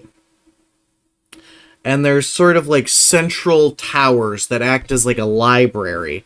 And anything that you need, you check out. And when you're not using it, it's brought back and put away for the next person to use. So like computers, cameras, bikes, like anything that you personally would be using is now a like a not rented but like libraried, borrowed item. Mervyn Martinez, DW, Johan Aramarg, Matthias Hubel, 75 Viking 70. Economic near-term challenges that we're going to face as a society in the face of automation and technology. It became a really popular video, and a whole bunch of people in response to that told me that I should look into the Venus Project. And because I do everything I'm told, I did. So the Venus Project is a movement that was created to promote the idea of a resource-based economy, which was developed by a futurist and designer named Jacques Fresco, whose name sounds like something you'd order from a French restaurant. That's a weird looking I would dude. like the Jacques Fresco, please, and a Hot Pocket. Jacques Fresco was born in 1916 and spent his young adult life struggling through the Depression, which informed his ideas about the economy and society as he grew older. He was a self-taught designer and architect who championed prefabricated homes in the 50s and 60s, but his real passion was the future. In 1969, he published a book called Looking Forward, where he promoted this idea of living in a society there's where a all the Circle basic City. needs of everybody was met by automation and computers. He continued on this line of thinking for the rest of his life, eventually forming the Venus Project with Roxanne Meadows, advocating for a resource-based economy. They built a research center near Venus, Florida, based on his design principles, and used that as a home base to give presentations, tours, and make videos promoting their new social model. And that social model is an entire It's less about having a social model and more that he just has he has a very specific, like, austere future kind of architecture sense where everything is like curving shapes and white and everything is aesthetically okay to look at for the most part. entirely new economy that's not based on money, where computers and technology and automation provide for all of our basic needs. Nobody has to work to get by. There's no poverty, no crime, and everything's totally sustainable. Zero waste whatsoever. And it represents the application of the most sophisticated forms of science and technology toward problem solving so that we can reclaim the environment which we loused up over the years and to build a way of life worthy of man. They imagine a world where societal decisions are not based on money, there's no human bias whatsoever, all the decisions are based totally on science, to the point that an artificial intelligence could even handle all the day-to-day operations of the community. If an idea works, you keep it. If it doesn't, you throw it away. They make the point that nobody's homeless because there aren't any homes, and nobody's hungry because there's not enough food. These are artificial scarcities that are created and built into our monetary system that we've created. With the elimination of scarcity, the essential incentives change toward problem solving in general. When nations or groups of people do not have access to resources, their behavior... I think people that plan cities like this, they don't often realize just how much stuff a city needs to have to be a city. Where's your fucking glass gonna come from? Where are you gonna get concrete? Where's the farming happening? Who's making semiconductors? Like, you can't have a self-contained city. There's too much stuff that you need. ...to manage. It becomes aberrant. They lose their mental equilibrium. The assumption is that our current system is wasteful and corrupt, and it puts all the power in the hands of a small number of people. And right now, we actually do live in a time, for the first time in human history, where technology has made abundance available. We can have everything we need, but the system that we live in creates artificial scarcity that shouldn't be there. And it's hard to argue with some of these points. Who sells right now, guns? Today in the United States, 40% of our food gets thrown away. It's incredibly wasteful. We have giant garbage patches in the middle of the ocean the size of whole countries, and at our current rate of resource depletion, we're going to need 2.5 Earths to keep up. And income inequality is rising every year, putting more and more of the resources in the hands of fewer and fewer people. In this age of information and supercomputers, how is that still a thing? Surely there's a more intelligent way to manage our resources and distribute them so that everybody gets a piece. This is what the resource-based economy aims to do. One of the main tenets of the resource-based economy is that all natural resources are the common heritage of the people, so that no one person or corporation could profit off of them. Which nobody would want to do anyway, because there's no such thing as profit when there's no money. This can be a difficult thing to wrap your head around, because as long as there have been civilizations, there's been a monetary system in place to guide the growth of those civilizations. You know, cash rules everything around me. Cream get the money, dollar dollar bill y'all. But with intelligent resource management, automation, and a whole systems approach to cities, people can have all their needs met, giving them time to pursue creative interests and spend their days learning and working to solve technical and societal problems. So the argument that many people are going to make that having all Walled your city needs fine, met would but you cause people to can't, just be louses and sit like, around and play it's video just games not and not contribute in any way. self-sustaining. Yeah, there are going to be some people that are going to do that, but it's also going to free up some people who don't have the ability to do that now to contribute to society in a way that they haven't ever been able to before. So it goes both ways. So how are they going to make this kind of economy possible? Through smart cities. The Venus Project's plan for smart cities is to incorporate a circular design, with the central hub housing the core of the cybernated system that controls resource management, educational and healthcare facilities, and communications networks. Radiating out from there in all directions No, are Attack concentric on rings Titan's of buildings dumb. housing office space, institutions, and research laboratories. Surrounding that is a green belt providing recreation and parks, then a residential belt with prefabricated homes that are nestled amongst ponds and lush gardens designed so that no building would be visible to any other building, giving you the feeling of living in the middle of nature. From there, we like find a that. band of apartment buildings and high-rises, again made from pre-formulated modular pieces that also contain entertainment venues, theaters, Why and would you need restaurants. Then an apartments? agricultural belt that grows all the food for the city, along with hydroponic, aquaponic, and aeroponic facilities. A circular waterway surrounds the agricultural belt for irrigation, and last but not least, a second recreation belt with paths for walking and biking, golf courses, and outdoor activities. Transportation is handled by a fleet of autonomous vehicles that everybody shares, so car ownership isn't a thing. All personal needs are provided, so shopping isn't a thing. And all utilities are monitored and controlled by a supercomputer, so utility bills aren't a thing. By constructing modular buildings in a radial knows? pattern, They're as big systemize as they need construction to so be. that it uses as few resources as possible. And by planning a city in a radial pattern, all you have to do is perfect the building of one section of that city and then just repeat that 7 times. Because all the streets are circular, it's impossible to get lost because you'll always wind up where you started. All the resources that don't get used are recycled and turned into other things. All buildings have solar collectors on them that store energy and battery-powered solutions as well. And the cities would be capped at a certain number of residents to avoid resource depletion, and if more people wanted to move there, they would just create a second city and go radially out from there.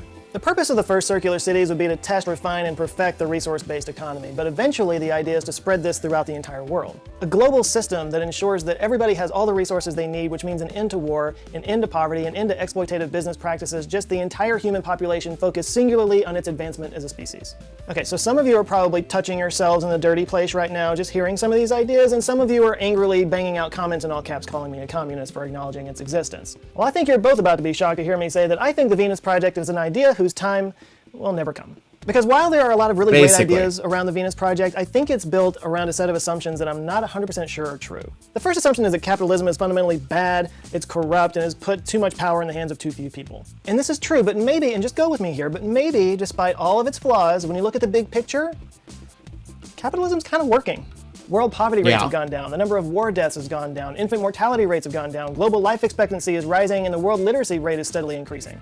Now, there are a lot of factors that go into those statistics, and you can't put all the credit. Yeah, it's not a bad concept. The problem is you'll never be able to account for everything that every citizen needs. You know what I mean? Even just for their like basic sustenance. Like, what if you get some guy with a weird fucking allergy? You know, like or someone with a bizarre, you know, medical issue. Like, the AI is going to have to spend so many more resources on that person than everybody else. Will it choose to kill that person to keep resources for the other people? Like, what's going on with that? You can't do that. The other thing is, like, your hobbies, you know? What if one of your hobbies requires some sort of travel or niche thing that you need? You have to capitalism, but it is the predominant economic model in the world right now. Now, this doesn't mean that the negatives don't exist. They very much do. We are way too wasteful, we are too much in debt, and we make decisions based on a profit motive instead of what's good for people or what advances society forward. And we do still have the problem that I talked about in my previous video, the problem of what do we do when automation and technology gets rid of 30% of jobs out there, when 30% of our workforce can't get a job due to no fault of their own. That's still a problem we're going to have to contend with. Over the next several decades, capitalism is going to have to adjust to survive. In the stock market, when a stock gets too high and then comes back down, they call that a correction. I see a great correction. I do still have some capitalism. congestion, I think though. capitalism 100 years from now is not going to look anything like capitalism today. So it may be that capitalism, if left to its own devices, will kind of become something like a resource-based economy, or at least take in some of the ideas from that. And by the way, it's not even about capitalism that much. Keep in mind, the Venus Project wants to get rid of monetary systems altogether, so capitalism, socialism, communism, and any other ism out there would go away under the Venus Project. And given the positive trajectories the world is going in right now, I'm not convinced that's the right idea.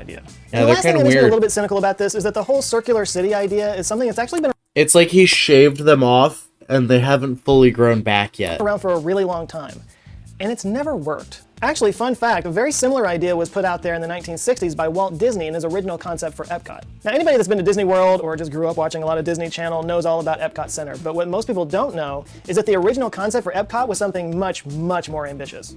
Epcot stands for Experimental Prototype Community of Tomorrow. According to Disney's vision, it would be an ever-evolving city designed to test the newest and greatest ideas in housing and urban planning. It would be connected by monorail to the theme park and would house the employees of the park. In the other direction, it would connect to an office complex and eventually an airport by monorail, creating an entire connected system to serve not just the theme park, but the corporate headquarters of companies that would invest in the project. Epcot would feature a city center highlighted by a 30-story convention center and hotel. All downtown nightlife and recreation would be located in the city center, which would be enclosed from the weather and temperature controlled. All automobile traffic was diverted underground, so the whole area was pedestrian friendly, and residents would be moved around the city via automated transport that they called Wegway. Just outside the city center were high-density apartment buildings, and radiating out from there were homes spread out amongst parks and trails. This was Walt Disney's biggest dream in his later years, was to transform the way we live by creating an experimental concept city that could test out ideas that could be implemented in other cities around the world. I believe we can build a community that more people will talk about and come to look at than any other area in the world. And with your cooperation, I'm sure this experimental prototype community of tomorrow can influence the future of city living for generations to come. This film that was made And to it pitch the didn't. idea to investors is all that's left of the Epcot idea. Sadly, Walt passed away 2 months after shooting this, and the dream of Epcot died with him. But Epcot is not alone. From Octagon City in 1850s Kansas to England's Ebenezer Howard and his radial Garden City at the turn of the century, Why do they all want to make circular cities? Why? Broadacre City, planned by none other than Frank Lloyd Wright, the circular modular city of the future is something that always seems to be planned, but never executed. There's a school of thought that a city is an evolving, living thing that springs forth from a place and from a history. And the reason these hyper-planned communities don't exactly work out is because they don't feel like a city. They feel engineered, manufactured, even authoritarian. Ironically, when you look at concept art about future civilizations, you see that radial circular city over and over and over again. It's almost a paradox. We seem to think that it's just an inevitable thing that we'll do in the future, but we never seem to really embrace it in the present. Now, this might be a good time for me to step back and say, for the record, I, for one, would love to see the Venus Project come to life. I know I'm doing a lot of naysaying here, but I think Yeah, everyone but should Walt be at least Disney's tried, not and I think dead. there's a lot His of head really is good frozen. ideas that could be implemented there. He's I think gonna we have come entered back. this era of abundance where we have the technology to make these things possible. Intelligent resource management, automation of utilities that can provide for our basic needs with less waste. We just need our mindsets to catch up with the technology. And we may be getting there. There are a handful of smart city projects going on right now that may be implementing some of these ideas for the future. Earlier this year, a company called Sidewalk Labs, which is a subsidiary of the Alphabet umbrella that Google is also under, bought 12 acres of waterfront property in Toronto. Their goal is to test out smart city technology and designs. They'll have sensors all over the place, monitoring air quality, traffic noise, the usage of public spaces. It's the Internet of Things on a grand scale. All services and buildings will be accessed through one account, which obviously brings up some privacy issues, but this mountain of data they're collecting is something that could be used to improve cities all around the world. Just last week, Bill Gates purchased some land outside of Phoenix, Arizona with the idea to build a smart city of some kind. We don't know what the design ideas are for that. And though. this still in South hasn't Korea, a major smart materialized. city project called Songdo has been in the works for a few years now. They are running into some budgetary issues and they're having trouble meeting their goals, but it's planned to be done by 2020. So again, maybe some of these capitalist ventures will reach the same place as the Venus Project. I guess we'll see. But I want to wrap this up by going back to Jacques Fresco. This is a guy who spent 70 years promoting a single idea. One that most people thought was crazy, one that he knew was impossible to achieve, but one that he truly believed would make the world a better place. He was a talented guy. Designer, architect, inventor, he could have done a lot of things to enrich himself throughout his life, but he made the resource-based economy his life's work. Whether you agree with it, whether you think it would work or not, you have to give the guy credit for the determination that he showed in Yeah, I trying to think improve it's the world. stupid and I Jacques hate Fresco it. died in May of this year at 101 years old. And though he never got to see his dream come true, he did get recognized in 2016 by the Novus Summit at the UN in acknowledgement of his efforts to eliminate poverty and promote sustainability. So Jacques, good show, old chap. If you want to learn more about Jacques and the Venus Project,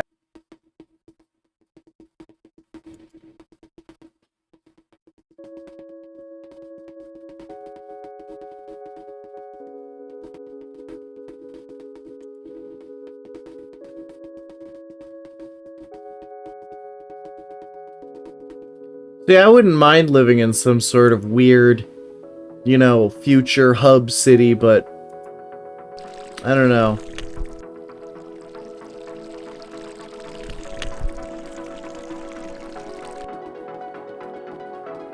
So it's just 3D printer but farm.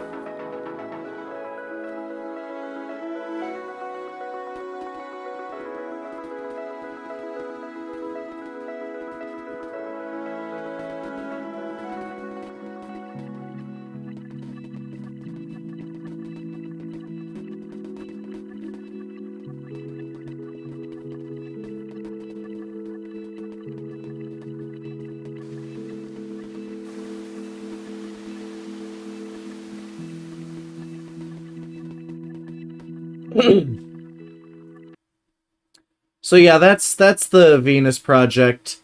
They're basically sci-fi tech hippies. Before we begin, I have a quick announcement I'd love to make. For several months now, we've been toiling in secret on a special new series discussing conspiracies after a massive surge of you guys asking for it. So we thought we'd try our hand at the subject and see how it goes. Now normally, we've been posting a new parable every Wednesday, but now Patch Parables is shifting to Saturday morning, because who doesn't like Saturday morning cartoons? And this will free up our Wednesday slot for our new miniseries, The Conspiracy Theory of Everything. The first official episode will debut very soon, but in the meantime, here's a short and very interesting conspiracy to get you started. And with that, cue pitch drop. So there's a conspiracy theory that's been making rounds on social media lately. Are the Trump family time travelers? It all began when someone was on the Library of Congress archive website and came across a book called Baron Trump's Marvelous Underground Journey that was published in 1893 by a man called Lockwood Ingersoll, if that is his real name. Actually, he published 3 books in his Trump science fiction series: Travels and Adventures of Little Baron Trump and His Wonderful Dog Bulger, The Underground Journey, and The Last President. The Last The Underground Journey President. is about a little I boy have called heard this Baron theory. Trump. It's pretty wild. Actually, his name is Wilhelm Heinrich Sebastian von Trump, but he goes by Baron, who finds a secret underground portal and time travels to different time periods. Now, the immediate and glaring thing here is that Baron is the name of Oh, we got President Trump's portals. youngest son. If you look at drawings of the character in the Underground Journey and compare them to pictures of real-life Baron Trump, the resemblance is Also, Baron Trump is like 6'7" now. uncanny.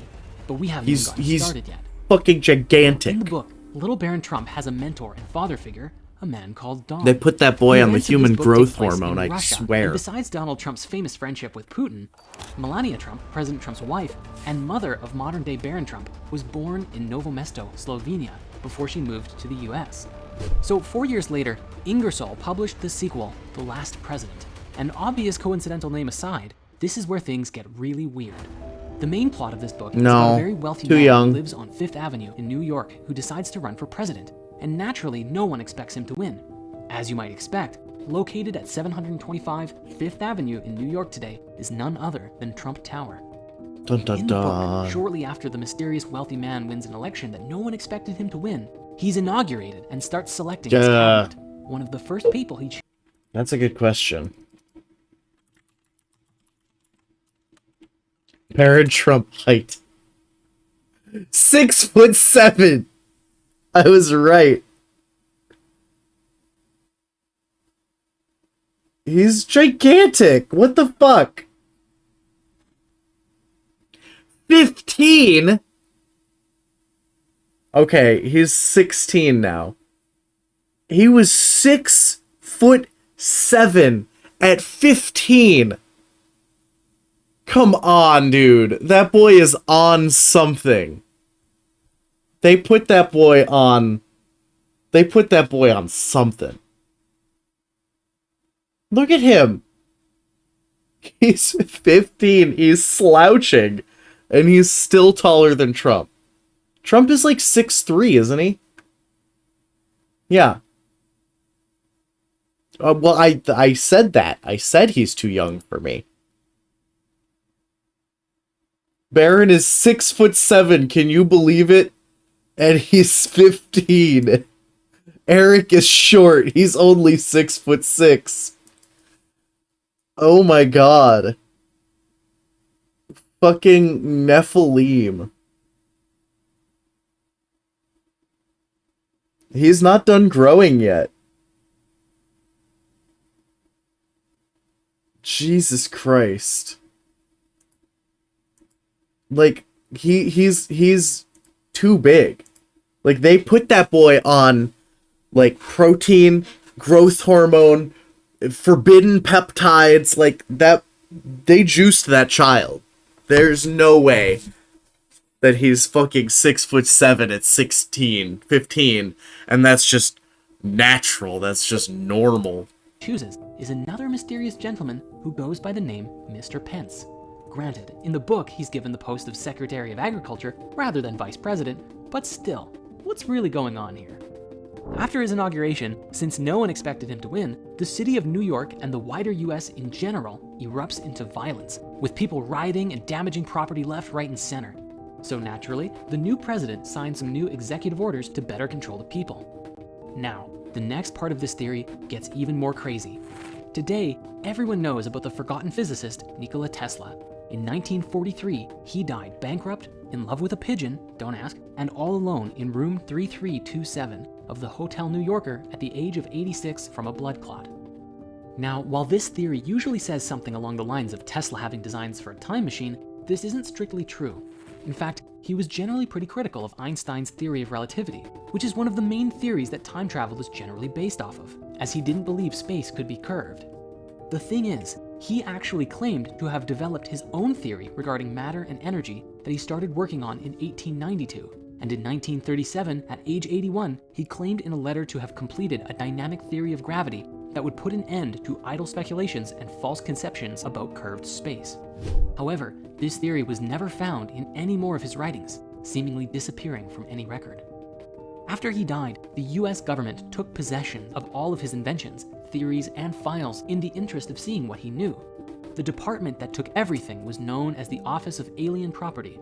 Alien as in foreign, not as in Grace. And after they took a look at everything, they handed everything left over to the FBI. Long story short, the FBI hired an outside engineer from MIT to make sense of everything Tesla had, especially his inventions.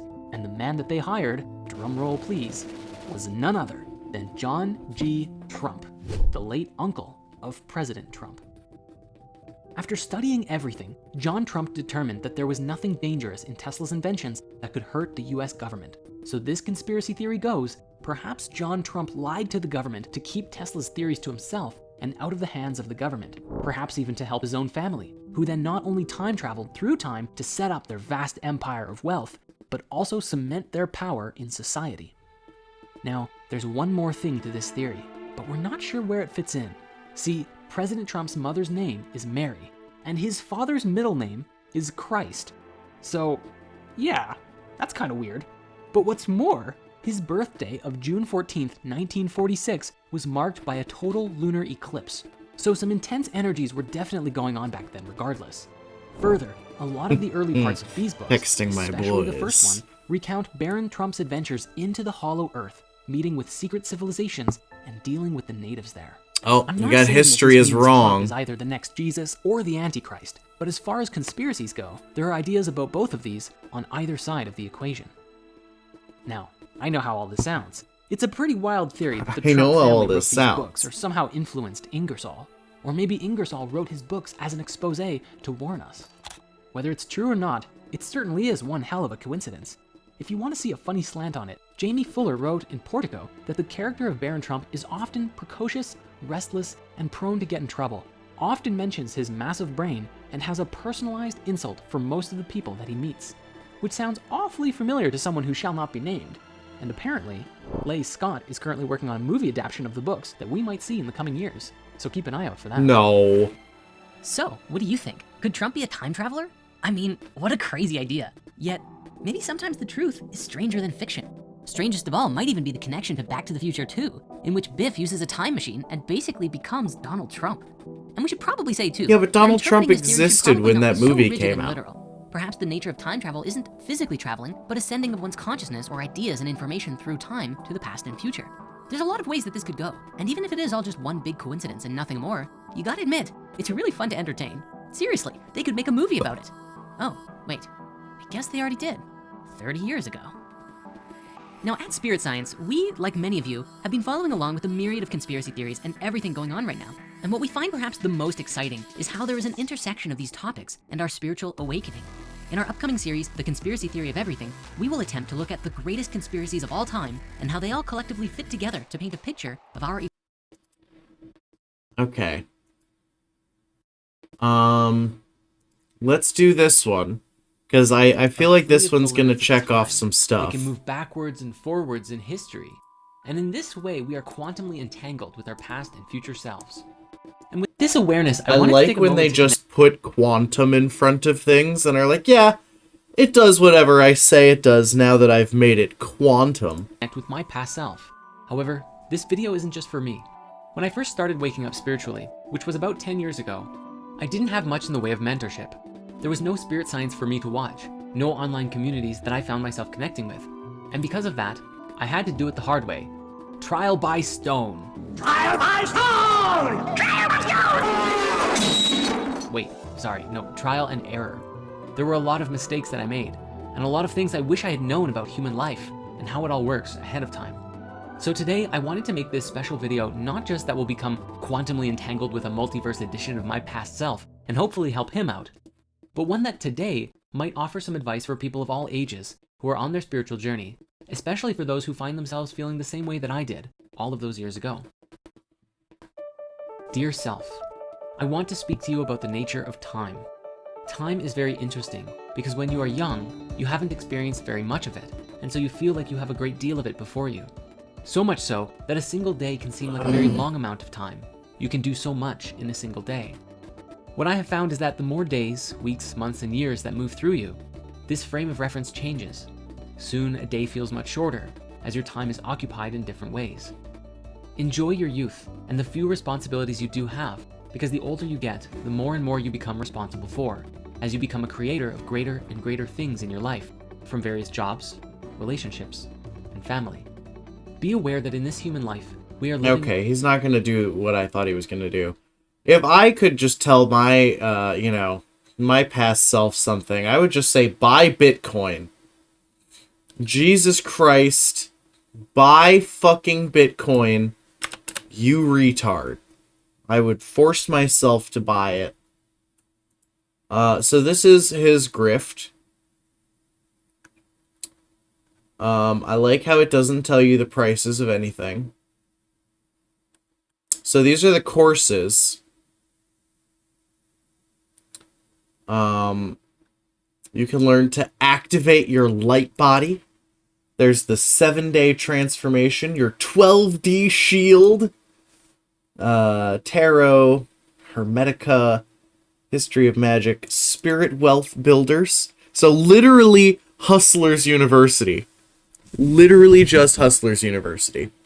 7-day money mindset challenge. Oh no.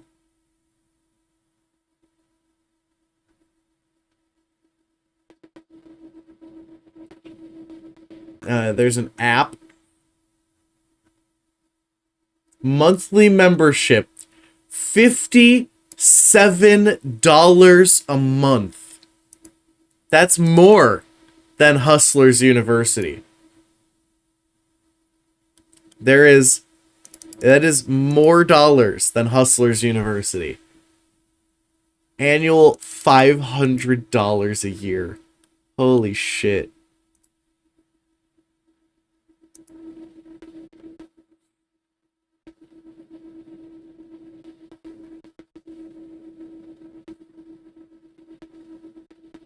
You gotta evolve your consciousness. Or else you just don't understand. You just don't know. And these are all the people who are like his sub-grifters, you know? Spyro? Spyro. You got Spyro, he's the guy. Lumen. You got Weepai Lao. Owl. And then you got Alex. You got Lumen. Yeah, and then there's Alex. That is a ludicrous amount of money.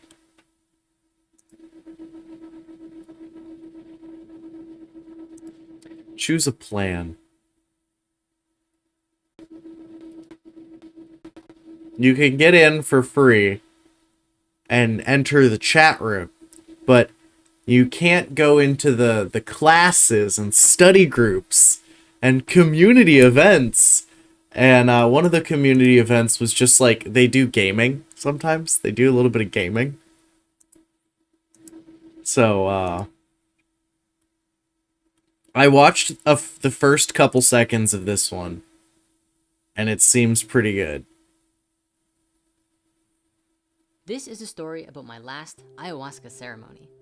I like any of the videos where he just starts talking about his trips, because that's where we got the Emma Watson as the Christ Sophia video. So these are usually like pretty good. I think I watched up to like here. In many ways, and so that's why I'm called to share it with you today. I gotta go blow my nose Jumping again. right into the first ceremony, about an hour after drinking the first cup, I had not seen anything Be so right far, back. but I began to feel this discomfort in my belly.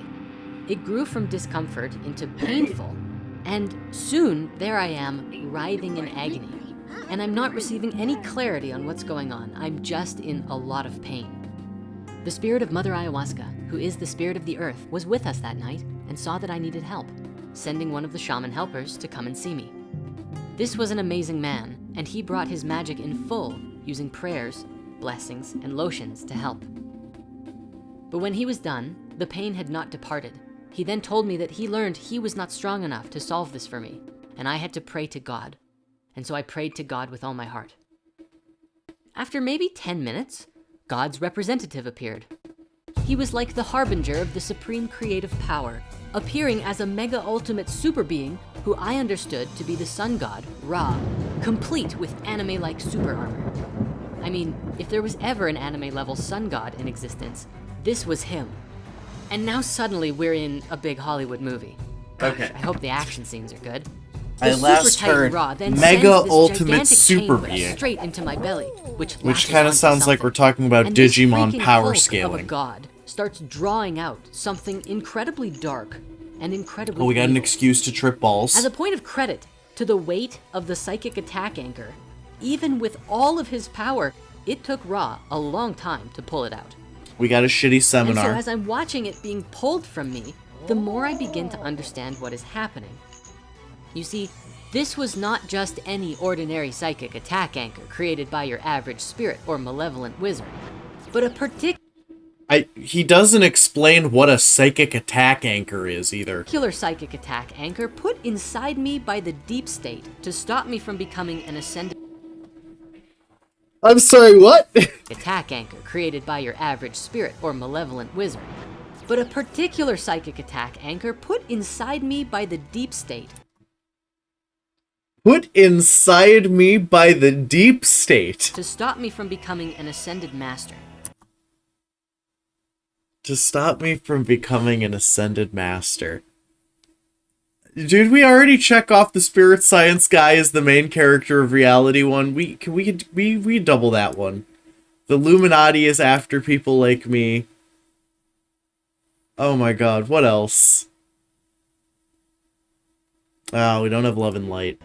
And it was a serious piece of work. Angels told me it was one of the most ultimate super weapons known in the astral universe. The way it worked was this. And they This used it anchor on was you. entirely invisible. A guy and who has 1 million subscribers on YouTube who makes cartoons. They used the most ultimate spiritual super weapon on a guy that draws a gay little dude with a rainbow scarf. Detectable to The me, rainbow scarf and is would new. supply my mind with exactly the right ingredients for a healthy mindset of self-loathing, feeding me thoughts and actions with the intention of having me completely ruin my own life for me. So anyway, I'm starting to understand this, and eventually Ra gets this thing out of my belly, and I watch as he hurls it into the surface of the sun. Then he takes this gigantic megaton hammer and begins smashing it over and over and over against the surface of the sun with Okay. all of the strength of heaven. And this goes on for some time. If you were to see the whole thing in fast motion, it would probably look like... Please stop making gaming references. Seriously, You are not a it made gamer. Sauron's Ring of Power seemed like that thing was made out of salt in comparison. After about an hour, In fact, just stop making the all anchor pop cracked culture and it began references. to dissolve into the sun. And while I felt better, something was still off. And the next day of ceremony, it was revealed to me that this anchor had a trap built in. If ever it was removed from my body, it would eject a part of itself that was more like a liquid than the solid form of the anchor, a black goo, if you will, and continue to manipulate me from the inside. Black goo is also another thing that is part of the Solar Warden mythos. The black goo is the AI nanite mix that is controlling the reptilian alien shapeshifters. I spent 2 days fighting So. this thing like the Venom symbiote, except this one didn't have a sense of humor. And in this battle, I saw where this thing had come from. I had been targeted all the way back in 2012 on a night that I accidentally ate too much of a cannabis edible, which was very concentrated, but that hadn't been disclosed. So I ended up getting very paranoid that night, and I passed out in one of those basements that only had concrete and pipes all over the place. It was very freaky. And when I finally woke up, You it was got 2 too days high later. and you got I was in that nervous, void so the space where the anchor was Illuminati planted. put a So I'm there stake in your ceremony, soul. evicting venom from my body in every meaning of the phrase, and I'm beginning to get this understanding. Through me, this anchor wreaked havoc on my life. There were times where I published videos that I really shouldn't have. Which videos, Jordan? Which ones? Not the Emma Watson one, right? I got myself into partnerships, personally and professionally, that were Partnerships. unhealthy or even dangerous to be a part of. For who, Jordan? And said things about myself that were not true and caused so much damage, leading to a lot of bad energy swirling around me and building up some serious karmic debt. But the biggest help I ever got was going to Rhythmia enough times to be able to release myself from this evil thing. How much does that cost?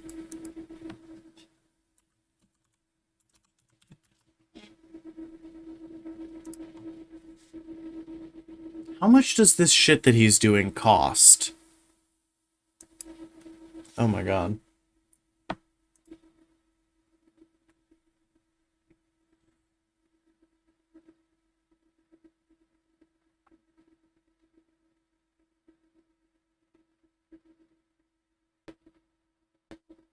Oh my god, they won't even tell you.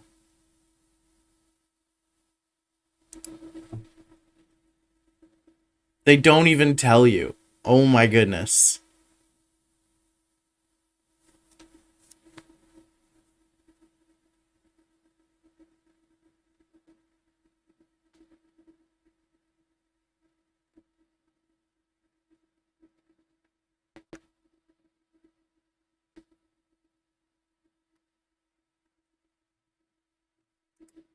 How much?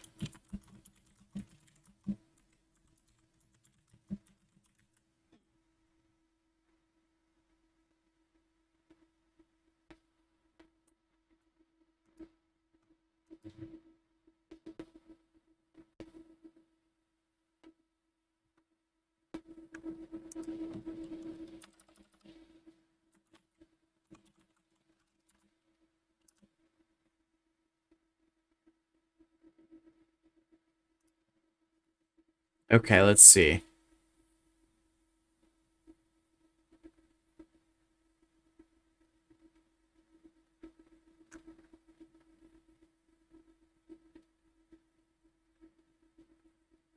Private retreats. Sacred Valley. Aya Quest. Gaia Tree Center. $8,000?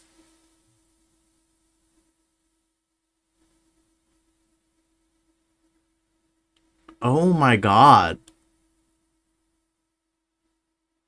That is insane. There are actually people spending this shit. Holy fuck.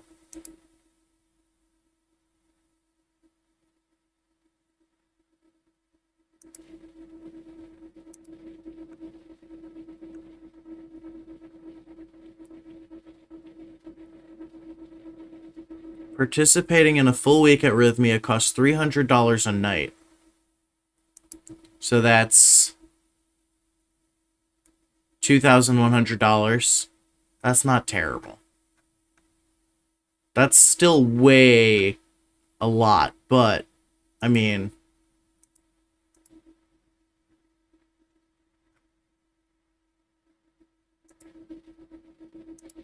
leave me alone. I don't want to take your fucking survey. Okay. So he spent about $3,000 to do this. Once and for all. After all 4 days of ceremony, at last, the last of it was gone. My soul could breathe again, but there were a few more giant messes to clean up. The one inside myself and the one outside myself, which of course reflected each other. You see, all of the self-negative habits and thought patterns were left behind, in the same way that if you make an anthill and then evict the ants, the pathways still remain. I still lived with certain habits and ways of thinking about myself until I finally reached a point where my soul transcended, and I started actively rewriting all of them more consciously and making significantly better choices. And though, part of the reason that led to the making of this video was this. In addition to the internal mess, there has been an external mess left behind from all of this in the collective consciousness fields. In What? the past few months, I've been facing all of this. I really faced the wrath of God, with experiences of serious heaven fire raining down upon me from the What does this, like, specifically mean in person? fury of the Lord, for not representing the light of a higher consciousness on earth as it is in heaven, and even using myself as a visible punching bag in the world, giving people ideas about me that were rooted in self-sabotage. But then, God was also merciful upon me. He saw what had happened and had mercy on me in the truth that I myself wasn't wicked, but there was evil afoot, and now it had been destroyed. And what's more, I wanted to do whatever I could to clean up all of the messes that I've played a part in making. I see now how this psychic attack anchor really got the better of me. Okay, so And he is speaking to that at this apologizing, moment, I want to but be in a very way that clear. he's blaming some It's not my spirit shit and intention not to play himself. the victim card or obfuscate responsibility in any way. I really know that regardless So of we what do damage have it our caused through bingo. me, I'm responsible to clean it up. A big part of cleaning it up is telling you this story, because it's not just my story. And in my heart, I received, you must surely tell this story, lest it only be meaningful to you. In the past many years, I've had a lot of people come and ask me about How psychic is your scarf staying on? You don't have a neck. attacks, and I never knew what to say before. Maybe this story exists so that we can start to take the conversation Shouldn't it just, like, seriously slide as a off him? collective. Because I didn't really used to. I didn't understand the gravity of it. And now, wow.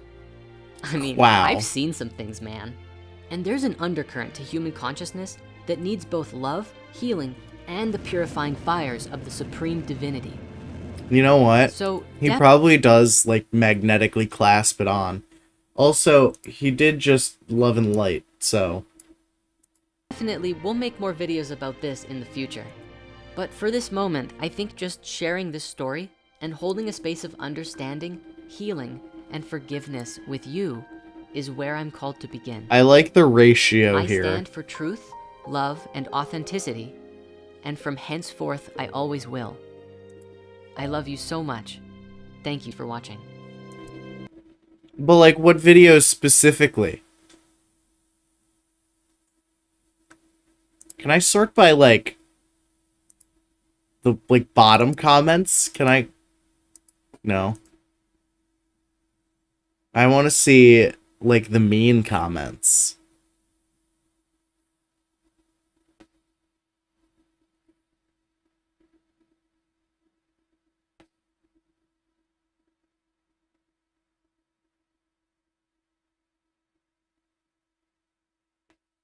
Very valuable.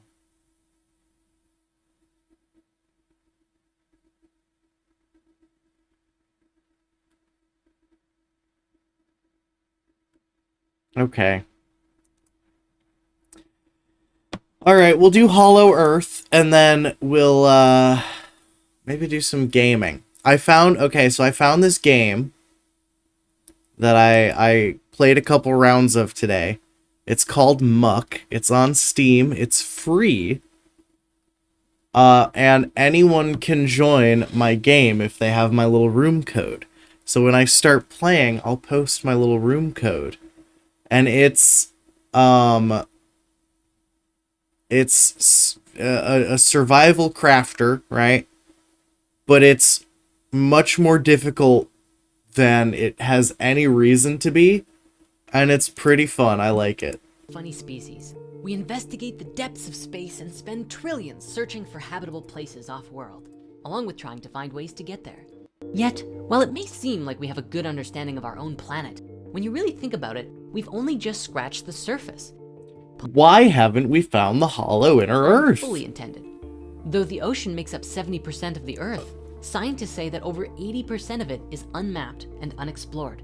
And the crazy thing is, that's not even what we're talking about today. No, today we want to go so much deeper. Today we're going to explore the mysteries and conspiracies involving what's inside the Earth itself. And before we jump in, you might have heard recently that we're about to launch the new conspiracy theory of everything. However, censorship on the internet is a real thing today, and a big problem. So we're doing our due diligence and have put together a free library of content on our website The where we Red can share Pill. stuff with you without fear of it being censored. He's Click the literally link in the just Andrew Tate, guys. Like, he's literally, like, he sells a Hustlers University. He's trying to red pill you about the global elite. What is the difference? What is the difference? He's a rapist. I keep bringing it up, but he is. So It's below to gain access to all of this material. Where's just the in case anything difference? gets removed from YouTube when we publish it. Okay, Hollow Earth, let's do this.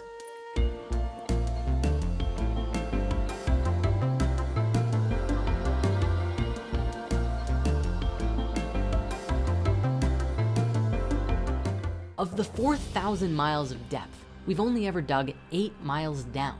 That's insane! It's like living in a mansion with 500 rooms and only ever going in one of them. Is it possible that our Earth has massive inside caves or even worlds underneath that remain hidden from us surface dwellers? Seriously, what's up with so many ancient myths talking about this exact same thing? Now, scientists have been talking about Hollow Earth for at least 400 years now. One of the oldest Hollow Earth hypotheses comes from a man named Edmund Halley, the one who discovered Halley's Comet, who proposed that the Earth would have a solid core and 2 more inner spheres with space in between, each rotating at its own speed. Others have added on that as you progress down each ring, you may even encounter more and more advanced civilizations. I like this one.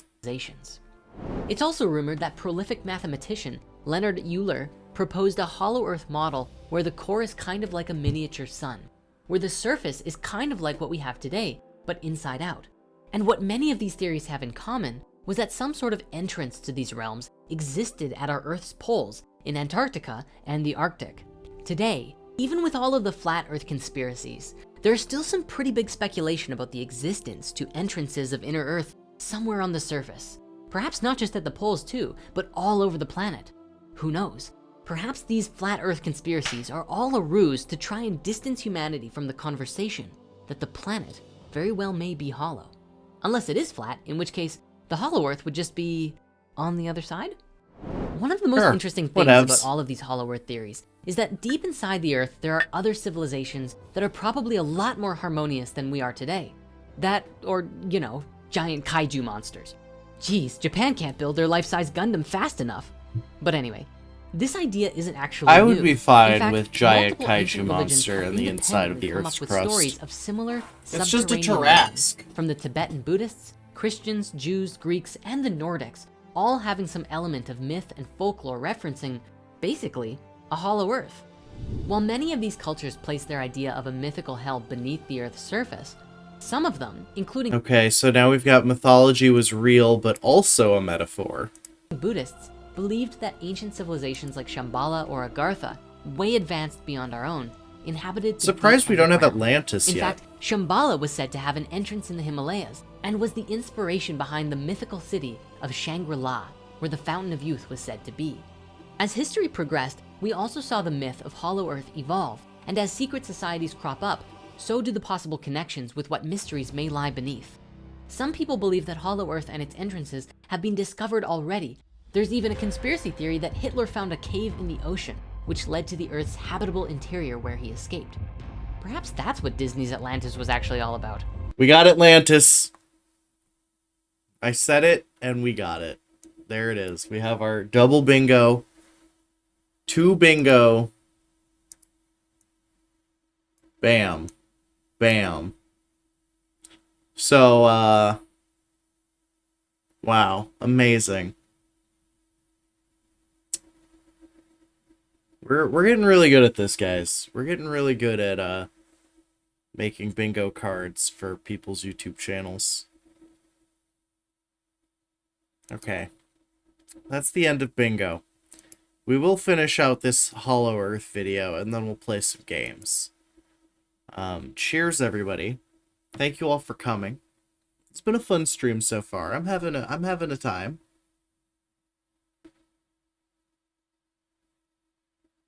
It's my first day feeling, you know, mostly back to normal. So, probably tomorrow I'll be at 100%.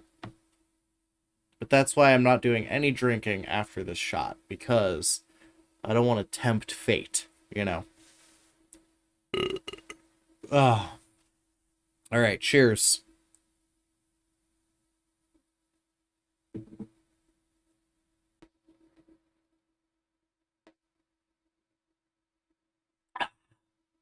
Cool. Other theories say that alien races or even the Illuminati are hiding beneath our feet, where they can pull strings and influence the surface world in complete secrecy. But Patchman, I've been to school, I've seen the posters. The Earth is solid all the way through to its molten core. There isn't any possibility that life could survive or even fit down there. Yes, of course. We all know what science tells us about the internal structure of the planet, but it's important to question how we came to this conclusion. As we said earlier, we have only ever observed 8 miles deep into the Earth. So it isn't the fact that we've observed this that makes scientists believe it, but rather assumptions made by studying seismic data. You see, there are different types of waves that propagate from an earthquake, and depending on what types of waves reach certain parts of the Earth, scientists estimate what structure the Earth is through the knowledge that liquid and solid regions allow different types of waves to move through them. While the evidence does seem to show that the Earth is not fully hollow, it doesn't rule out the existence of significant amounts of space existing within the Earth itself. In the early 1800s, some scientists started looking for entrances to subterranean Earth with the goal of seeing if anything like this truly existed. And in time, a strong urge to explore the poles for these entrances bubbled up, but official expeditions largely fell through. So what exactly happened in these early expeditions? Well, after the excitement generated from scientists like Halley about the possibility of a hollow Earth, some planned expeditions tried to see for themselves. The most famous for these expeditions has to be that of Admiral Byrd in the 1900s, a World War II veteran and noted polar explorer and pioneer. That's not why he went up attempted there. The very first flyover of the North Pole in 1926, and at some point turned around due to an oil leak in his aircraft, and it's debated whether or not he actually made it. Over the next 2 decades, Byrd would revisit the South Pole on expeditions 3 separate times, the final one being at the request of Franklin D. Roosevelt and funded by the US government. After serving in World War II, receiving a Medal of Honor, he continued his pioneering of the polar regions. It's worth noting that these large expeditions were some of the earliest thorough explorations of the region, and if anything mysterious or powerful was found, then it was the US government who had the first dibs and the power to keep that knowledge a secret. In 1984, years after Byrd passed away, a mysterious diary credited to him from 1947 surfaced. This diary included a log detailing a flight Byrd supposedly took over the North Pole 2 decades after his first attempt, with some very strange observations. Here's a summary of it. Flight log, Base Camp Arctic, 19 February 1947, 0910 hours. Vast ice and snow below. Note coloration of yellowish nature and disperse in a linear pattern. Altering course for a better examination of this color pattern below. Note reddish or purple color also. Circle this area 2 full turns and return to assigned compass heading. Position check made and again to base camp, and relay information concerning colorations in the ice and snow below. 0910 hours. Both magnetic and gyro compasses beginning to gyrate and wobble. We are unable to hold our heading by instrumentation. Took bearing with sun compass, yet all seems well. The controls are seemingly slow to respond and have sluggish quality, but there is no indication of icing. 0915 hours. In the distance is what appears to be mountains. 0949 hours. 29 minutes elapsed flight time from the first sighting of the mountains. It is no illusion. They are mountains and consisting of a small range that I have never seen before. 1000 hours. We are crossing over the small mountain range and still proceeding northward as best as can be ascertained. Beyond the mountain range is what appears to be a valley with a... Ooh. Dojin Ronin is streaming with Uncle Schmuckus right now. Let's see what they're doing. What are these boys up to? This is Hollow Earth. Oh, they're playing Dead by Daylight. I don't have that game. Never mind. A small river or stream running through the center portion. There should be no green valley below. We were doing Spirit Science Guy bingo night, but we won. We got double bingo. So next, we're gonna play this game. This is free on Steam. You should download this right now. It's like 100 megabytes. And after this video, we will start playing together. Ice and snow. It's to the gonna port be side fun. are great forests growing on the mountain slopes. Our navigation instruments are still spinning. The gyroscope is oscillating back and forth. 1005 hours. I alter altitude to 1400 feet and execute a sharp left turn to better examine the valley below. It is green with either moss or a type of tight-knit grass. The light here seems different. I cannot see the sun anymore. We make another left turn and we spot what seems to be a large animal of some kind below us. It appears to be an elephant. No, it looks more like a mammoth. This is incredible, yet there it is. Decrease altitude to 1000 feet and take binoculars to better examine the animal. It is confirmed. It is definitely a mammoth-like animal. Report this to base camp. 1030 hours. Encountering more rolling green hills now. The external temperature indicator reads 74 degrees Fahrenheit. Continuing on our heading now. Navigation instruments seem normal now. I am puzzled over their actions. Attempt to contact base camp. Radio is not functioning. 11:30 hours. Aircraft Yeah, seems light and oddly Admiral buoyant. Byrd The did controls refuse to find respond. like a My weird God. warm zone. I don't know. Off our port and starboard wings are a strange type Oh, of and there's aircraft. the Nazi They're closing UFOs. rapidly alongside. They are disc-shaped and have a radiant quality to them. 11:35 hours. Our radio crackles and a voice comes through it in English with what perhaps is a slight Nordic or Germanic accent. The Yeah, a slight German message is, accent. "Welcome, Admiral, to our domain. We shall land you in exactly 7 minutes. Relax, Admiral. You are in good hands." I noted the engines of our plane have stopped running. The aircraft is under some kind of strange control and is now turning itself. The controls are useless. 11:40 hours. Another radio message received. We begin the landing process now, and in moments the plane shudders slightly and begins a descent as though caught in some great unseen elevator. The downward motion is negligible, and we touch down with only a slight jolt. 11:45 hours. I am making a hasty last entry to the flight log. Several men are approaching on foot towards our aircraft. They are tall with blonde hair. In the distance is a large shimmering city pulsating with rainbow hues of color. I do not know what is going to happen now, but I see no signs of weapons on those approaching. I hear now a voice ordering me by name to open the cargo door. I will comply. End log. From here, the diary recounts the events after landing. The author is taken by a smooth floating platform to a city of elegant futuristic technology, and after being given a mysterious beverage, is asked to take counsel with some kind of alien or underworld race's leader. The leader tells him that they are concerned with the humans' use of nuclear weapons. Power the human race is Oh no, this wasn't Admiral Byrd. This not was ready somebody for it. else. He is asked to relay this concern to human leaders. When he is returned to the US, he's asked to keep this experience a secret, and it is only from this diary entry that we have any information on the Oh, no, supposed this was warnings Admiral Byrd. of an inner Earth race. We do ask that you interpret the story with an open mind, though there is no way to verify for certain that Admiral Byrd wrote this or that he experienced this. We can't verify it in any way, shape, or form. However, it does push the narrative that I want. So believe it. No, I totally believe it. There's definitely an inner Earth fucking society under Antarctica. It does intersect with some interesting mysteries regarding just the real. poles and the Hashtag various entrances real. to Hollow Earth there. As recently as 2017, a Navy whistleblower has claimed that he saw aerial silvery discs fly over the Transantarctic Mountains while stationed there from 1983 to 1997. The whistleblower believes that there is a top secret project between aliens and humans taking place at a secret base in the Antarctic. So Just why would real. aliens reside on the poles?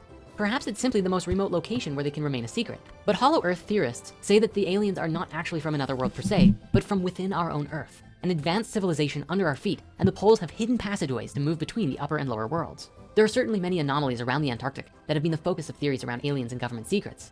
Now, as you might remember, we shared this in the Sumerian epic. In 2018, someone browsing Fitbit's public running routes discovered that someone had been jogging around the South Pole in a very clean geometric pattern. Upon investigation, there was only snow, but the evidence was undeniable. There must be a secret underground base where that user was tracking their route. Fitbit accidentally revealed other secret US military bases, but the one in Antarctica is perhaps the most interesting. Since the others involved conflict with countries around the globe, what could possibly be going on in Antarctica that is worth keeping secret? Are there perhaps more bases scattered throughout the continent which remains hidden from us? The mystery of the poles will Oopsies. continue to feel We themed. accidentally dumped all the US military Regarding base aliens, Fitbit Hollow Earth, data. and government Our secrets in bad. general. While we can't say for sure whether these theories are true or connected to each other, they certainly open the doors of imagination to what spiritual mysteries are Just taking a little place bit right of an underneath our oopsie. noses. It's also inspired a great deal of pop culture, with the legends of Agartha, the inner world, being made into a lovely anime movie called The Children Who Chase Lost Voices, which is actually entirely freely available to watch here on YouTube. Let's start to wrap things up with a quote from Admiral Byrd's diary entry in which he spoke of visiting the northern entrance to Hollow Earth. There comes a time when the rationality of men must fade into insignificance and one must accept the inevitability of the truth. I am not at liberty to disclose the following documentation at this writing. Perhaps it shall never see the light of public scrutiny, but I must do duty and record here for all to read one day. In a world of greed and exploitation of mankind can no longer suppress that which is truth. Yeah. Hollow Earth, real. Hollow Earth, real. No, it's just real. Okay, I'm gonna get in the bar. And I'm gonna hit play. And come play the game with me if you feel like it. It's gonna be a good time. I like this game. I played like 4 or 5 rounds of this game today. Alright, this is the room code.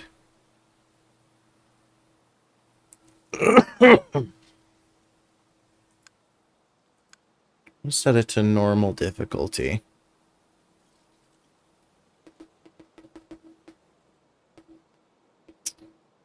Let's do survival. Penis. And start. And I wonder if it'll let you join after I've started. Or if you have to join before I start. Oh.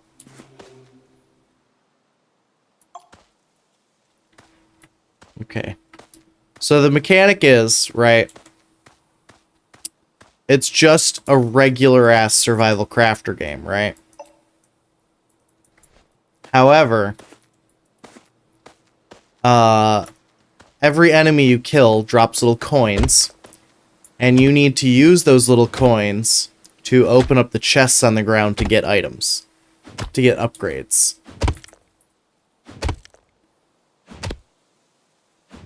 But until you do that, you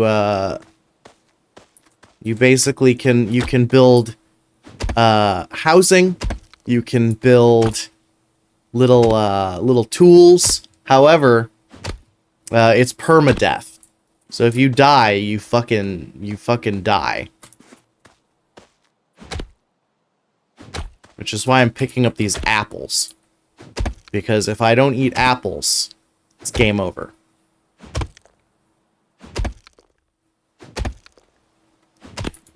Alright.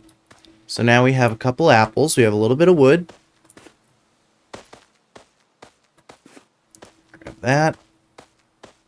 Now we're going to run over here. Ooh, more apples.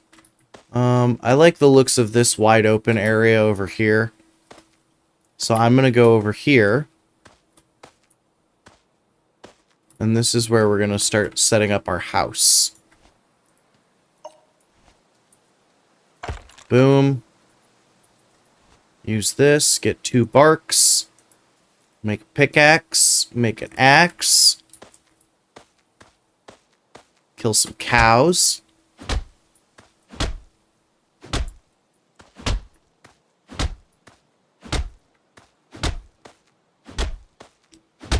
Boom. We're going to cook that later. Let's chop some more trees. Trees very important to chop right now.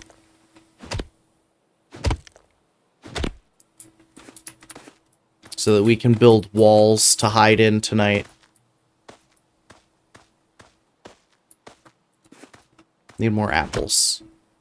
As soon as the sun goes down, which will happen very soon, enemies will literally just start spawning everywhere, and we will be fucking swarmed.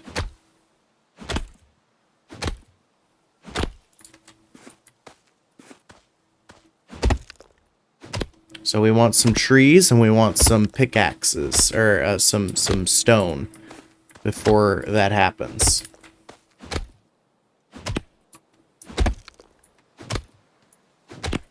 Okay.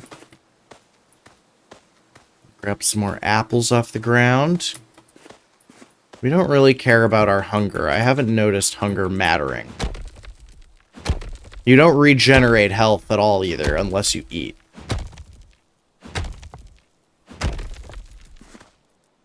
Okay, we got some flint. Apples, pick up apples.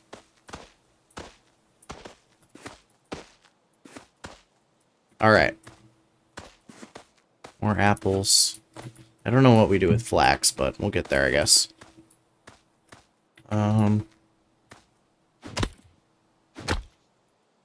We're almost there.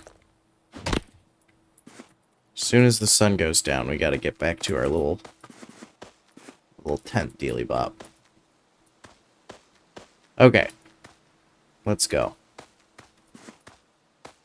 Monsters are about to start spawning. I should probably put on some music. You can't really... There's nothing really, Where did I put my workbench? Oh, there's a little town over there we can go to.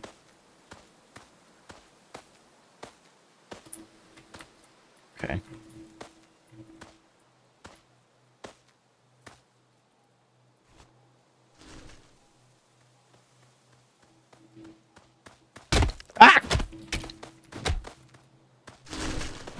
Oh my god. See, they literally just spawn, like, right fucking on you. It's ridiculous.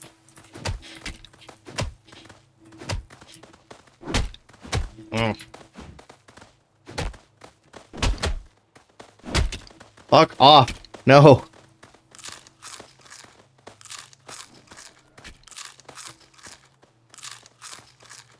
It's the only way to get health back.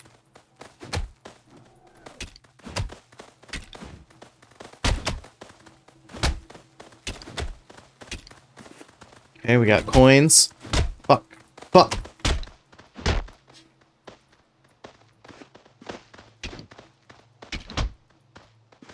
Okay, we got coins. We gotta eat.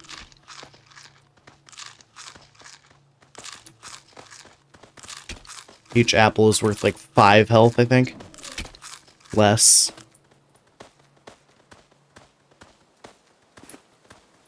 And they don't stop chasing you either.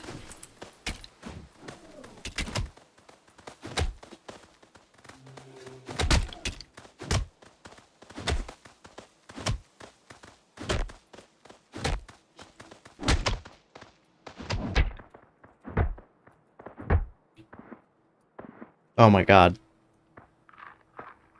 So yeah, we nearly died on day 1. No big deal.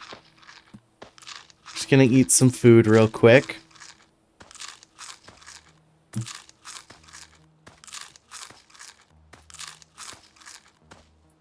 God. Alright, now I'm wondering...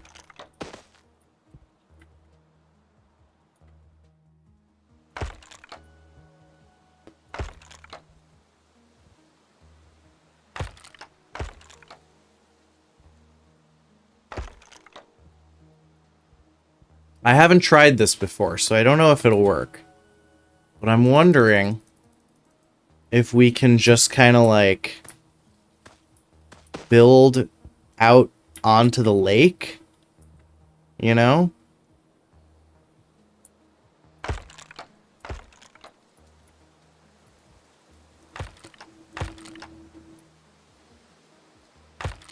Okay. Now let's build some walls. Go a little bit further back.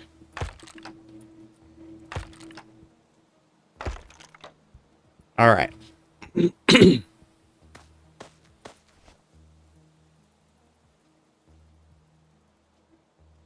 Okay. So go bam.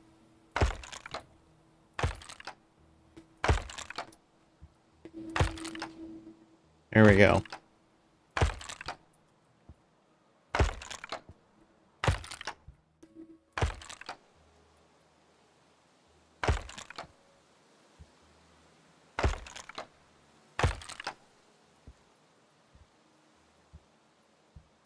Okay. We have a couple more walls. How many more do we need? 1, 2, 3. And we're going to get a 4th one to put right here.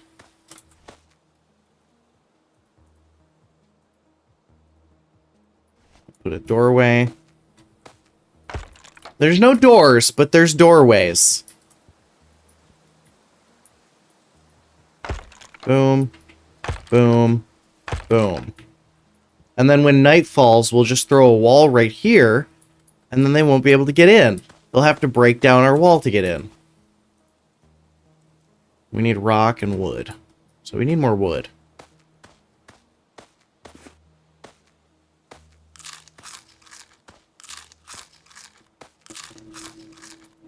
Oh, we can also get our first 2 upgrades. Ooh, plus base damage. I've never gotten that one before. Plus 1 jump? Hell yeah.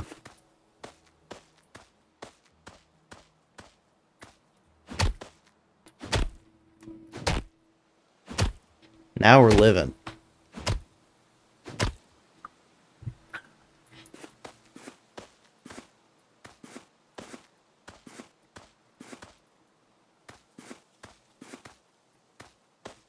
Grab as many fucking apples as we can get our hands on. Otherwise, we're gonna fucking die tonight.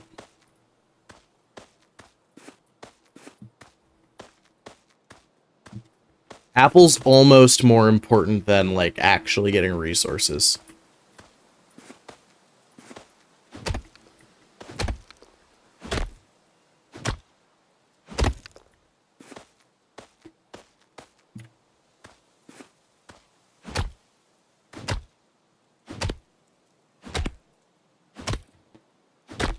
I'm just really worried that, like, we're gonna put all this effort into building our house, and monsters are just gonna spawn in our fucking house anyways.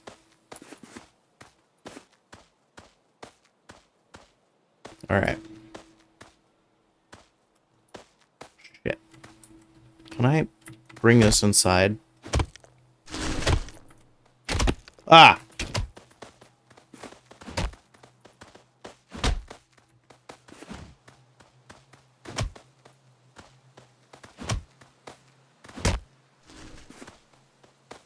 Go away.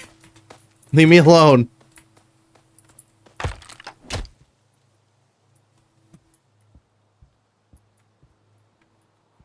Okay. Whew. Okay, we can get a cauldron.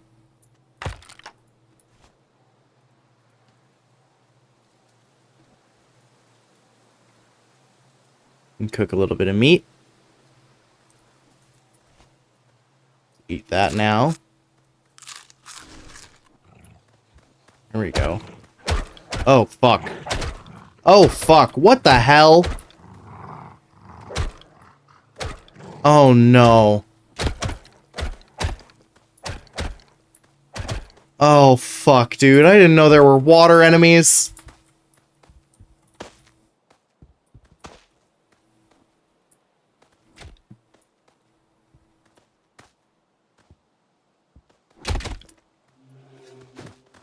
Oh, fuck.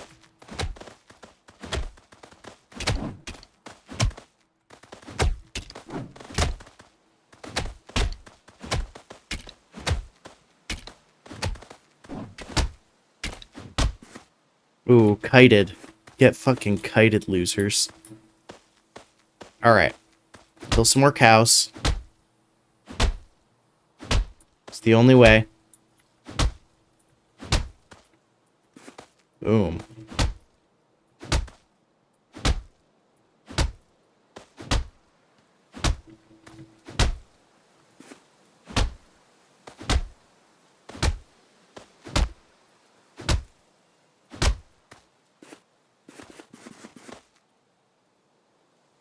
All right.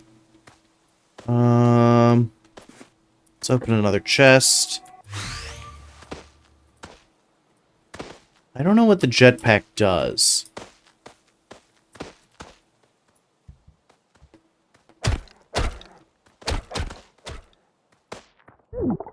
Oh, it's not a water enemy.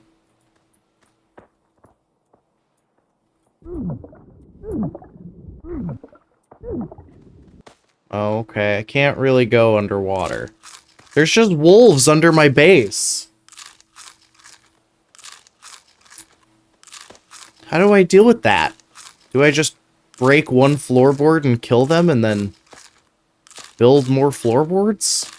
Probably.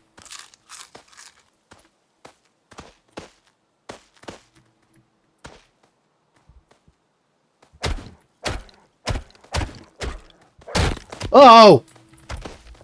Oh my god!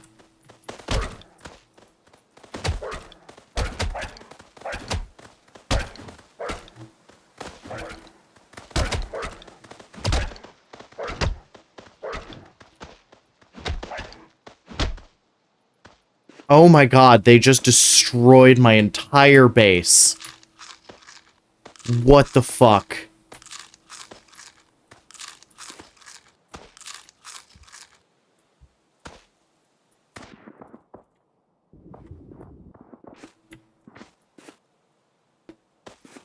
Bro.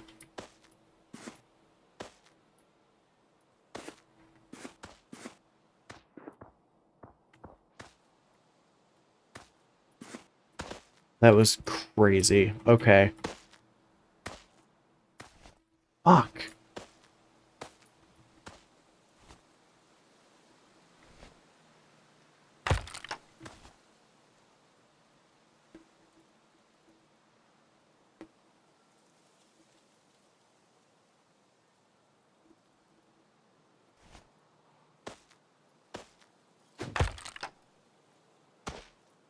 Well, now we know how to do that.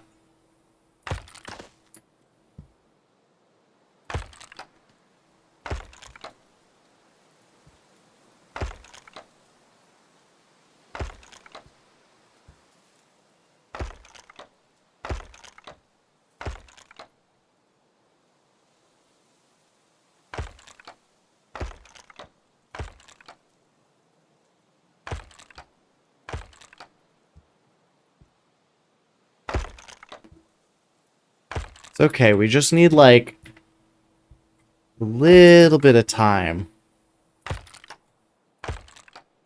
There we go.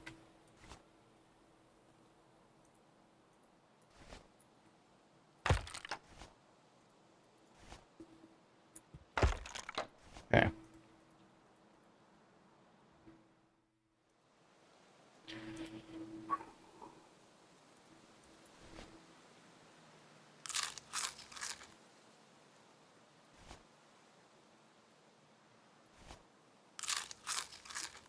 We're gonna have to spend all the next day getting fucking, wood.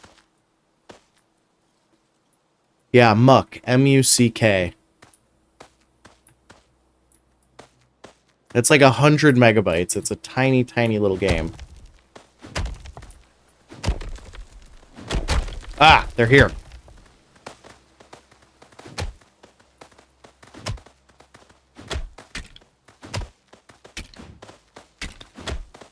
Whoop. Whoop.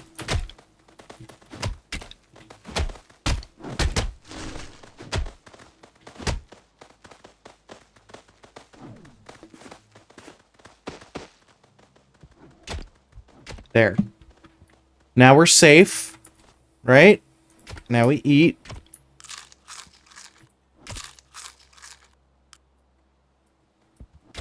Now we can hop back out and fight.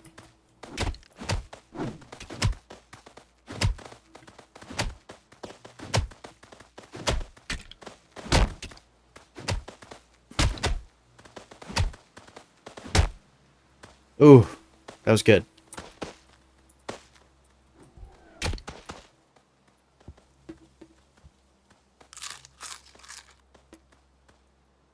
That was all of my... Fuck. Alright, it's daytime.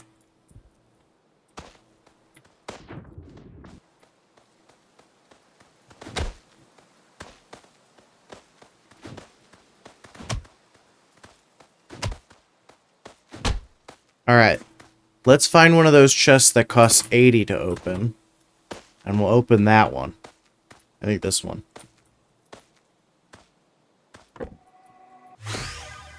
Deal bonus damage while falling. Alright.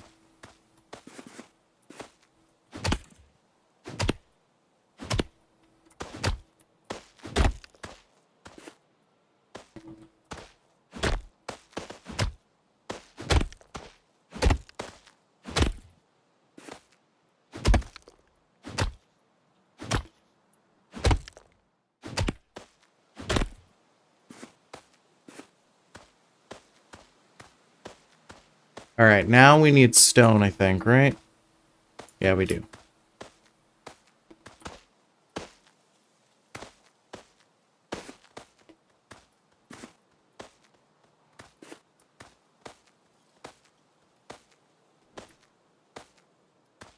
There's a rock I can mine.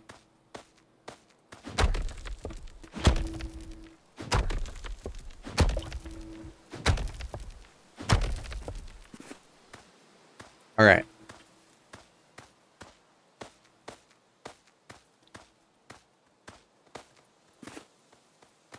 What are you doing out during the daytime? Fucking hell.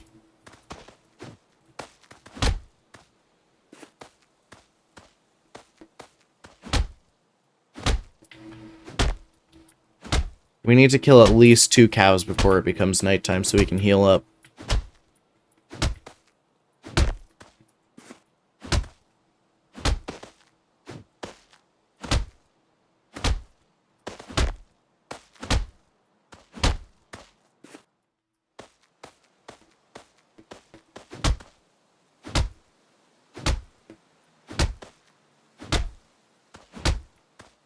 Get another one. Okay. Let's make a furnace. Boom.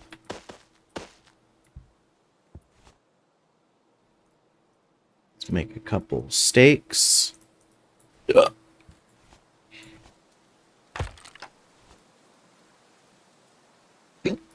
Okay.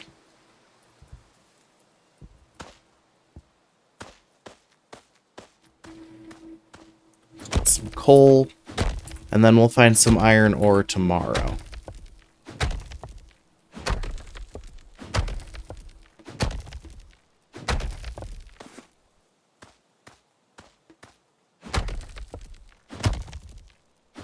I think that's iron ore over there.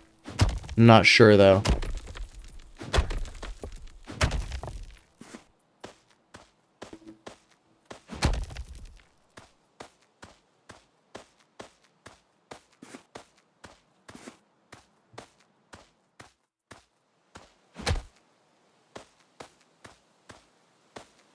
We get some more wood too.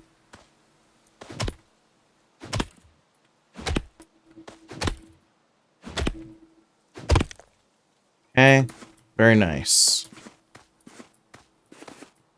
We're gonna experiment with some of these items. I don't know what they do. Okay, there we go. Now it is nighttime. We are going to hide. Night is very scary.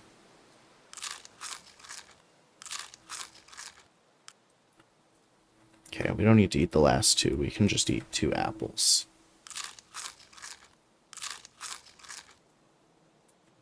Alright, perfect. Chest, torch, arrows, dough. Make a dough. Oh, fuck. Oh, fuck.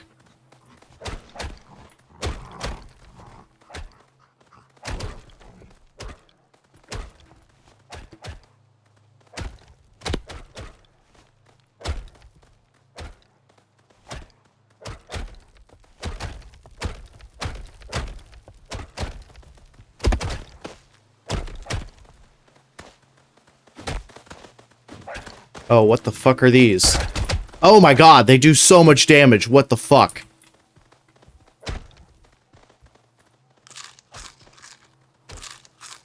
Yeah, that sounds good.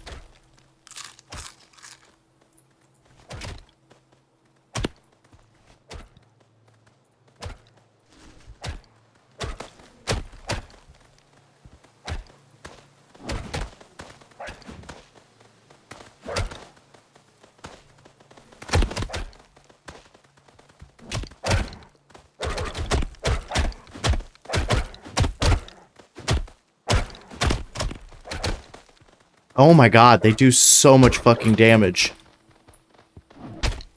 Oh, what did I even get hit by?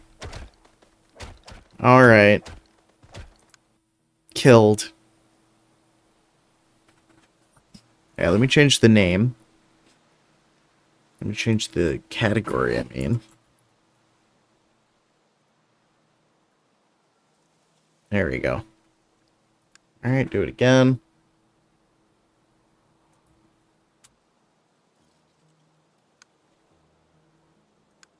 Boom. That's the room join code.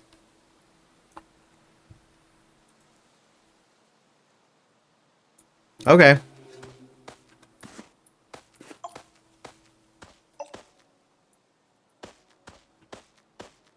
Maybe it's not as tiny of a download as I thought it was. There's a bunch of gold in the field over there.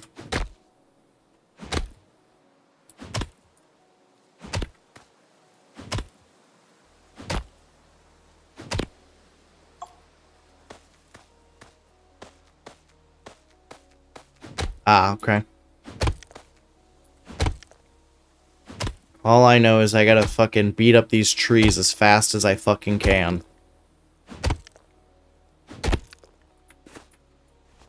Alright. Workbench. Bam. Workbench. Bam.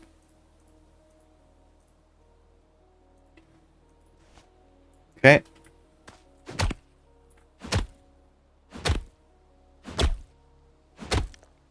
I see something interesting looking in the distance, but I don't know that I want to run that far yet.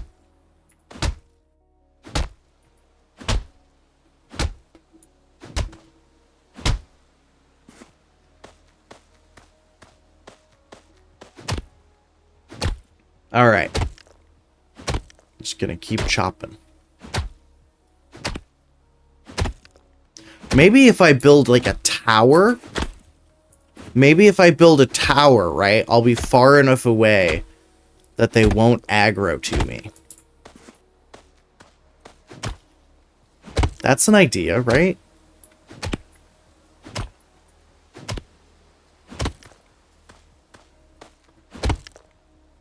Did I miss the wood? I did. Yeah, Fortnite logic. Listen. If it works for Fortnite... Okay.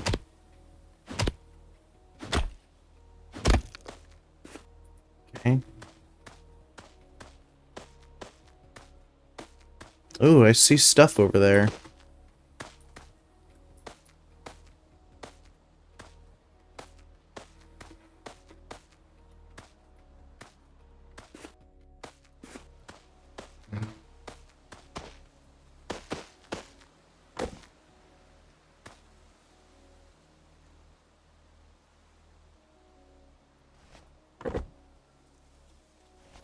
Okay.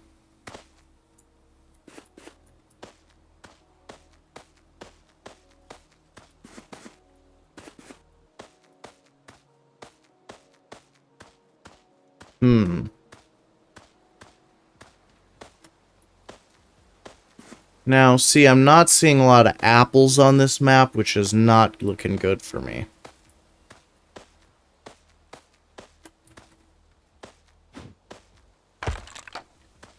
Wait. Wait, is it like Minecraft? Do torches stop things from spawning? Oh my god, I bet it's like Minecraft.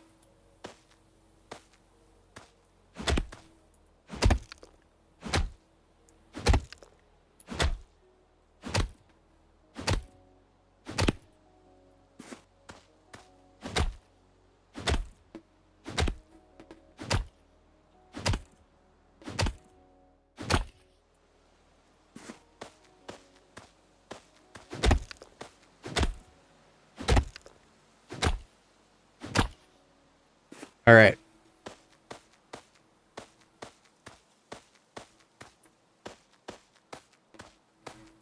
That's iron.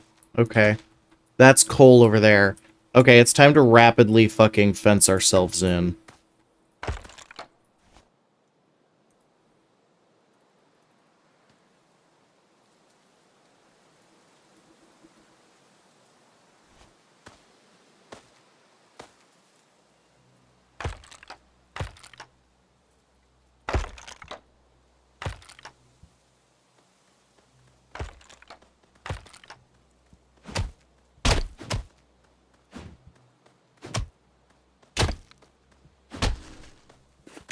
Leave me alone.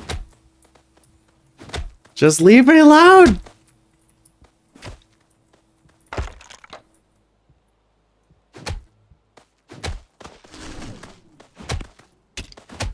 Oh my god.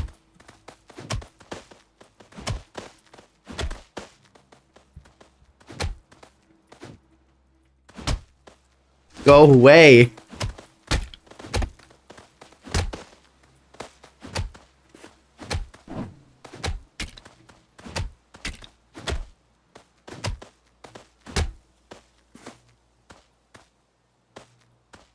Oh man, that was a lot.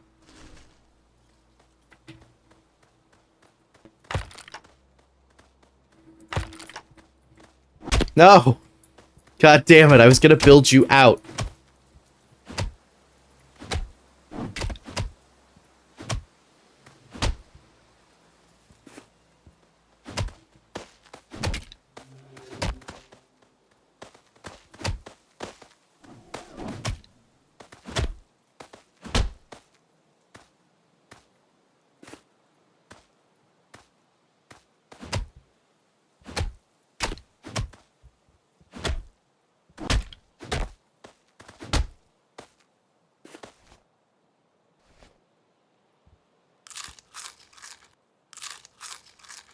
All right.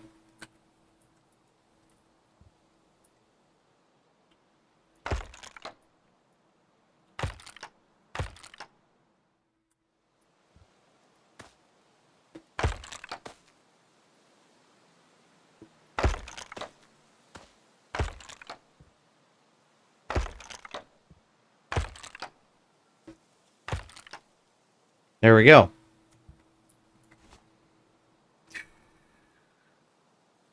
Okay. It serves no purpose. Oh no. That is unfortunate. Well, hello there. How's it going? Are you streaming or just chilling? I'm streaming. Uh-oh. We're playing, get on Steam and download a game called Muck. Fuck. It's a really shitty, low-effort fucking, survival crafter. It's free. And it's great. What do I do with this? Oh. Thinking about playing either Dyson Sphere Program or Stellaris. Ooh, I do love Stellaris. Ooh, Poggers. But I do not own it. Do not own it? No, I've only ever pirated it. Okay. But every time I pirate it, it takes, like, weeks of my life. Yeah, Stellaris is definitely like one of those rabbit holes. It made me really happy. My first stepdad, I got my first stepdad absolute addicted to that game. It used to be Civilization. Yeah. Now it's Stellaris. Dude, Stellaris is such a good fucking game. Yeah, for sure. I mean, and the fact that it'll just be like, oh yuck, I'll fucking change the meta. Oh yuck, I'll do it again. Right, that every couple months they're like, so here's a DLC that utterly changes everything. Yeah, it's like, remember Jump Drives as a base mechanic? Well, get fucked. Yeah. It's just hyper lanes now. God, I haven't played that game in so long. Yeah, it is really, how long ago are we talking, like, Unity, Megacorp, Apocalypse? Since last you played with the with... What is the one that added the, So there was all those different, like, end game scenarios, right? And any one of them could trigger. Oh my god. I swear, did that not come into the base game? It is in the base game. No. I only pirate it with all the DLC, so. Right. Which actually is pretty difficult to find at this point because there's 150 fucking DLCs. Not that many not that Look many at the price on Steam. I bought all the DLCs. Oh What you my talking about? god. You've spent like $200+ on fucking Stellaris. Hey, I sometimes I snag some of the discounts before, like I think it was Utopia and Apocalypse, but from then onward I did buy full price. Right. But it's okay. So this is my belief on this, and this is the thing that, like, okay, this is my belief. People shit on Paradox, but it's like, these are not subscription-based games. No, you buy the DLC and you've got it forever. Yeah, and on top of that, this is literally to continue the development of the game itself. It's also going to be in development, like, forever. Yeah, I mean, the only time we'll ever get a Stellaris 2, like a Victoria 3 or a Crusader Kings 3 or something like that, if it's like a total like overhaul. And right. That's if. That's honestly a total if in the situation, but like as Stellaris is right now, it's pretty iron. Oh god. It's pretty ironclad. And by the way, if you didn't know this, bro, they made the AI completely cracked out, and not even in an unfair, like, AI advantage way. I mean, like, actually, like, the AIs are scarily hyper competent. Where I had a buddy play it. I got him addicted to it. He started playing his first campaign, bro. He didn't even need to fight the in-game crisis. I shit you It just not. took it out. It took it out. It took it out. It took it out. Oh my god. Bro, I am like huddled in my fucking base right now, and the enemy AIs are just like breaking down the walls to my base. Very that's very fucking terrifying. it is terrifying. Okay. I'm fighting also- for my fucking life right now. And one thing I love too is that the DLCs, they will give half DLCs, like half of the DLC that is, that's in the game is like straight up here's the other half. But Right. the other half, if you want the really goody bits, like like the actual gimmicks, Right. like when it comes to ascension perks, the traditions and all that, boom, you already get that. But you want the really cool shit, the more flavor, like the more flavor. Yeah, their stuff. DLCs integrate to the base game pretty well. Oh yeah, and you can actually encounter the DLC. You won't get to deal with them, but you will get to deal with the scenarios with the AIs anyway, Right. Because the AIs will have access to it. So it's not like you're truly missing out on Right, you just can't play as experience. it. Exactly. Give me a second. Maybe Utopia? Because, of course, now that's... Well, okay, I think maybe Apocalypse.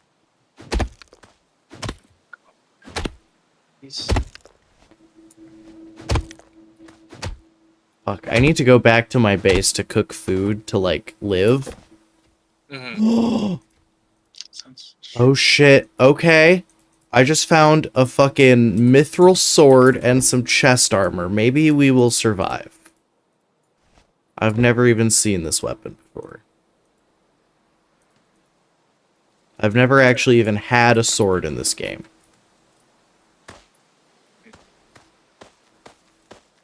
Now, where is my base?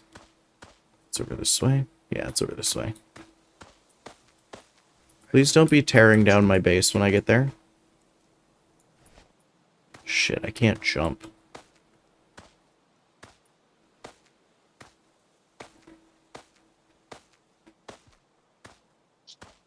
Did it in game prices.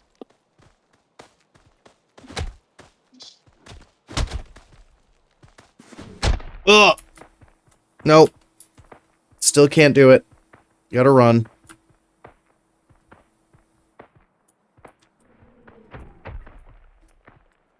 But I cannot run.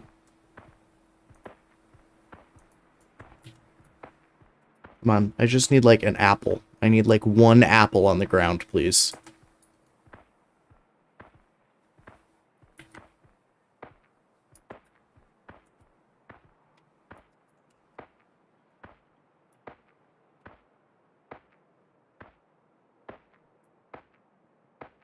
No.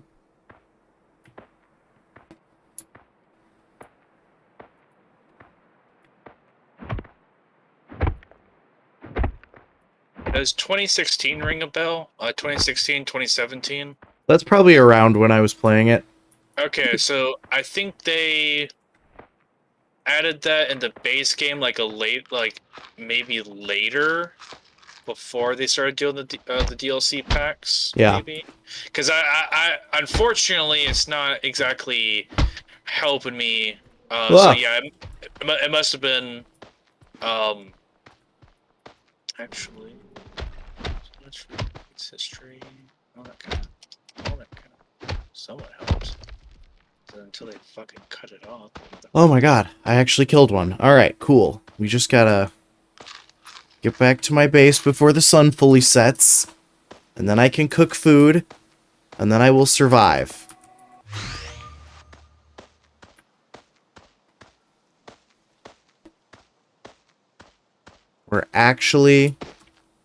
We're doing okay.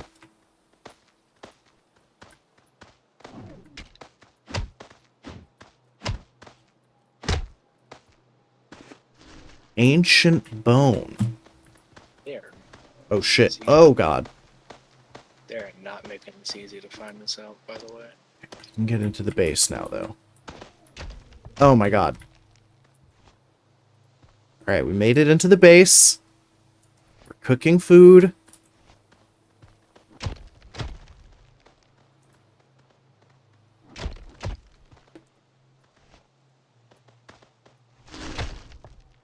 Let me just eat 2 food real quick before you guys all break down my walls.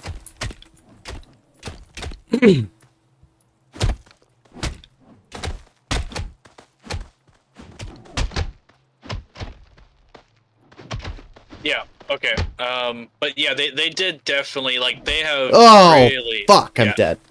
They have, like, I can definitely say from playing the like, when I bought Stellaris when it first came out during, 2016, and I can tell you now, it is, there is still plenty of recognizability, but it has drastically, it would be like comparing Monster Hunter, like 1 and 2 compared to like Worlds. Monster Hunter Rise or Worlds. Yeah. Like because there are so many systems built on top of each other. Some features I do kind of miss that were kind of flavor a little bit. Like the tiles for districts. They kind of got rid of that slightly and kind of more streamlined it. Unfortunately, in my opinion, I think that kind of, but there's kind of a reason why they kind of did that, to kind of save on space and shit, space and shit like that, in terms of like all the populations, because they did overhaul on like pop optimization, so you're not like, the game is not as nearly as sluggish. But, you know, yeah, I remember when you had population, you'd have to like drag them around on those little tiles. Yeah. Yeah, okay. They did get rid of that. Oh. They streamlined it. They streamlined it more, like the jobs are their own kind of like categories. Yeah. And you can kind of like plus or minus, like, you know, space. It's like, I don't really need clerks. You're just all gonna like bop, and, you know, kind of clean house a little bit. Yeah. So they kind of like move up the stratum. Alloys. I think it was originally minerals, but now you have alloys and consumer goods. Consumer goods are your kind of like everyman catch. It's kind of like your catch-all. Yeah. Your catch-all term. Give me 1 sec. I gotta go pee. Yeah, you're good. Download this game while I'm gone. Oh my god. Yeah. Is it luck?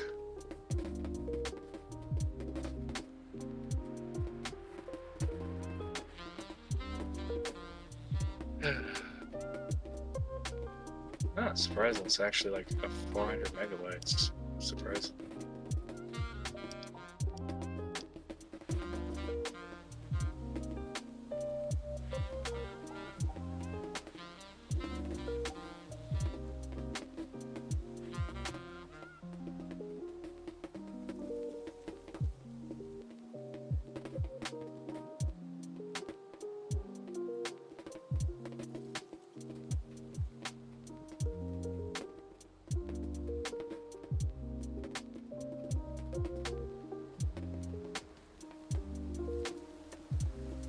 Ooh.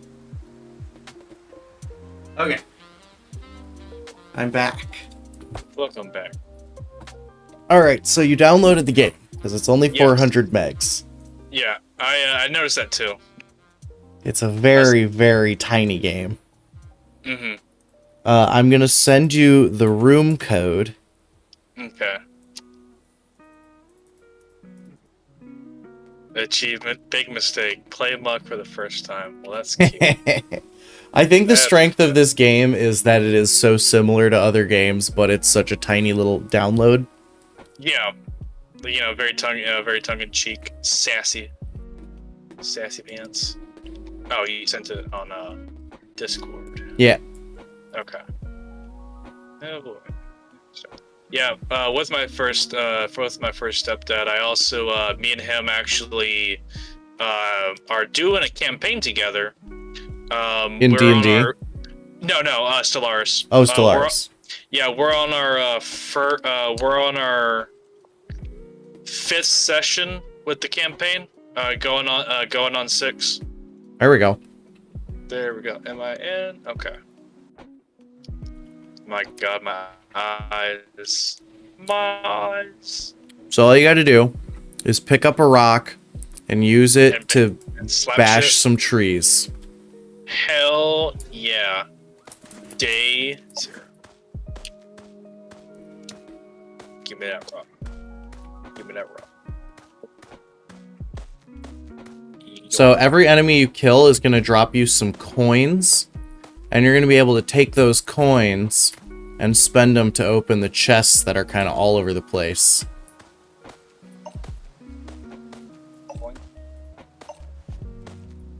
It's doing 0 damage on this dark oak. You gotta find a regular tree. That's a high level regular tree. That's a high level tree. Okay. All right. Whack. Whack ass tree. Ooh. Do you see where I am? Good question.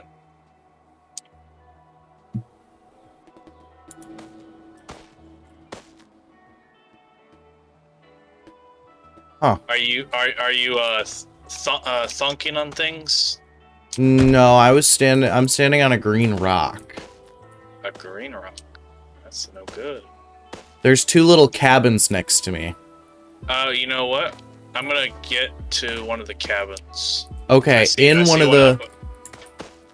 of the cabins, there's an item that I want you to pick up.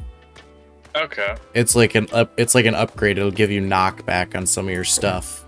Mithril sword or? Wait, you just found a mithril sword? Yeah. Take the mithril sword. That's Okay. like the strongest weapon I've encountered so far. Augers. I got 11 iron bars. Grab the steel sword too and bring it to me, because I don't have a Okay, sword. yeah, for sure. I got a boat map. I got 9 gold bars and I got 28 coins. I got a wooden axe. Ooh. I got a lot of coal. I got lots of coal. I got coal for days, baby. Okay, I think you found a different hut than the hut I found.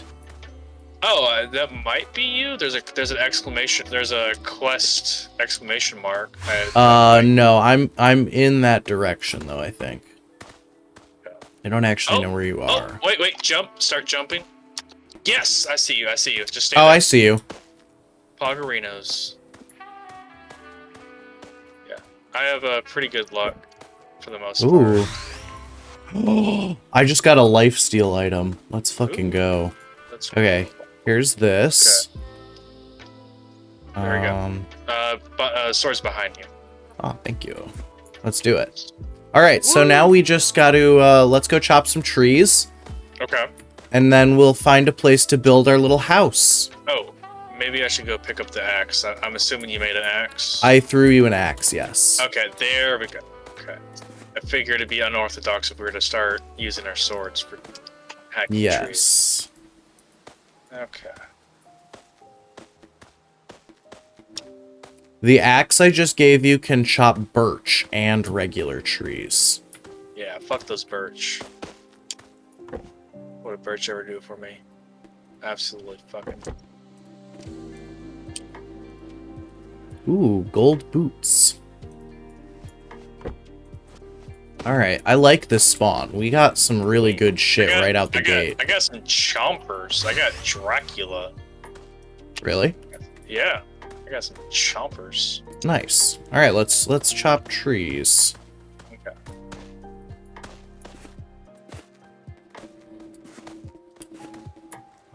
I guess all the regular trees. Yeah, we can start with birch.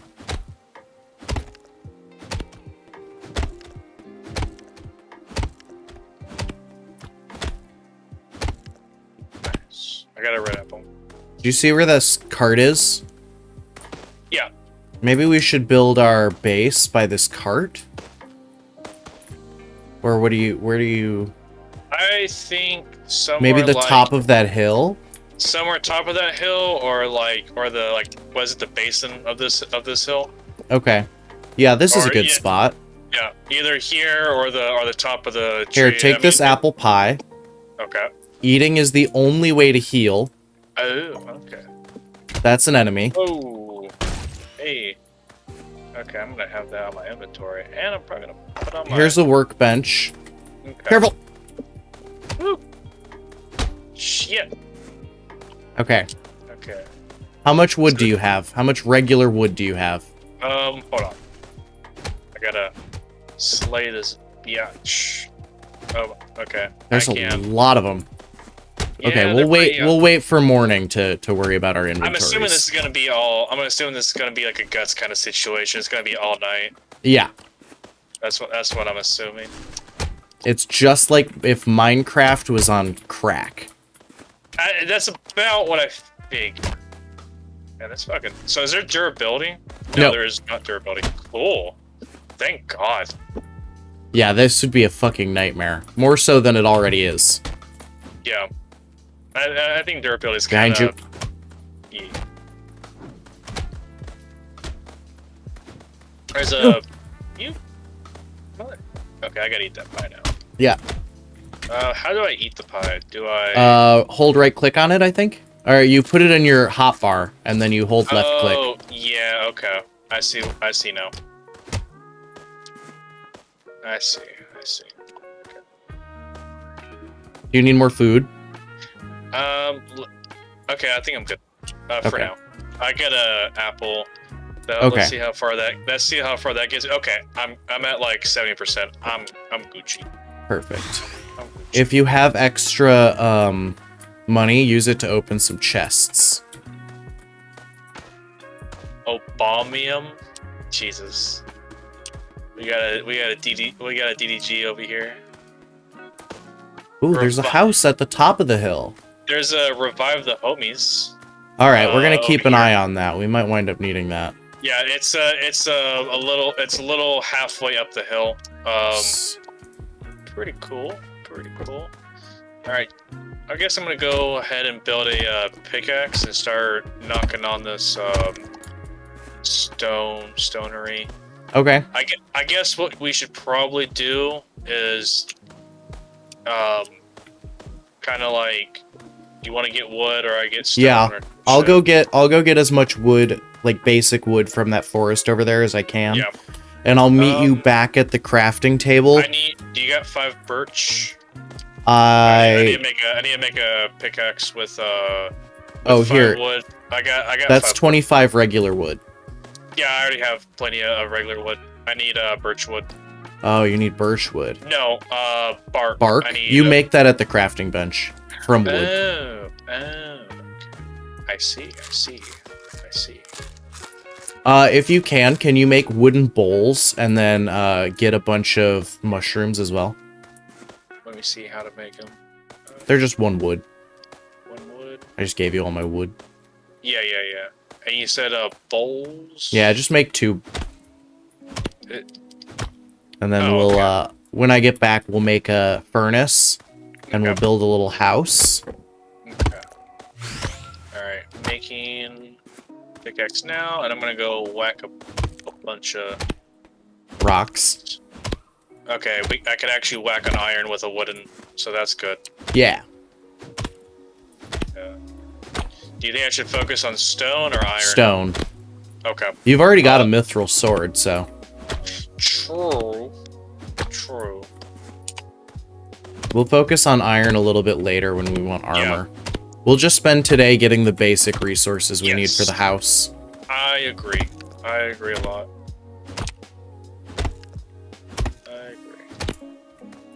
I'm gonna get Solo, some this coal. game is hard as fuck because they don't scale down the enemy spawns.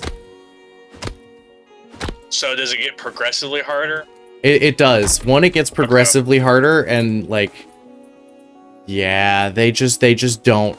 Like, the dev obviously put 0 effort into anything, so he did not include scaling. It's just like, okay, you are playing the game. Welcome to the game. 500 enemies. Prepare to die. Yeah, it's probably in the same vein as whatchamacallit, God, real life Minecraft, that cracked out steroid game. I have not seen that. It is cracked. Like it has a whole bunch of like dragons. Nice. Fuck your shit up for days. Whole 9 yards.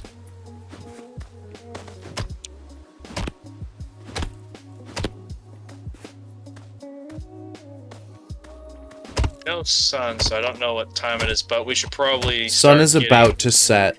Yeah. All right, I'm gonna come back to you. I'm gonna be on my way to the crafting bench. Yeah. Cool. Yep. I see you. Yep. I also see the crafting bench. Food, I am at 1/3. I will give you a bread, Okay. which is like a higher level food. I would appreciate it, my chew.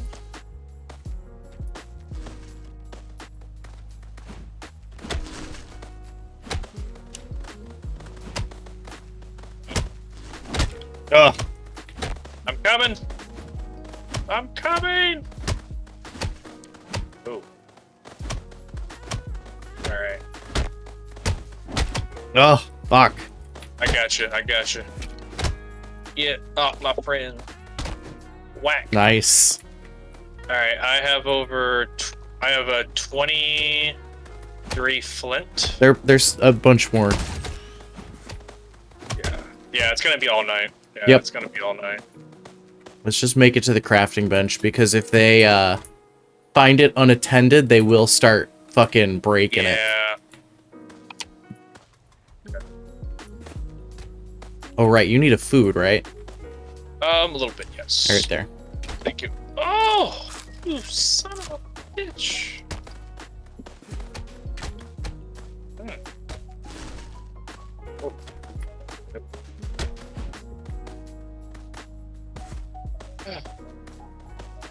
How much gold do you have? Let me check real quick. 98. Cool. Okay, cool. I can find it.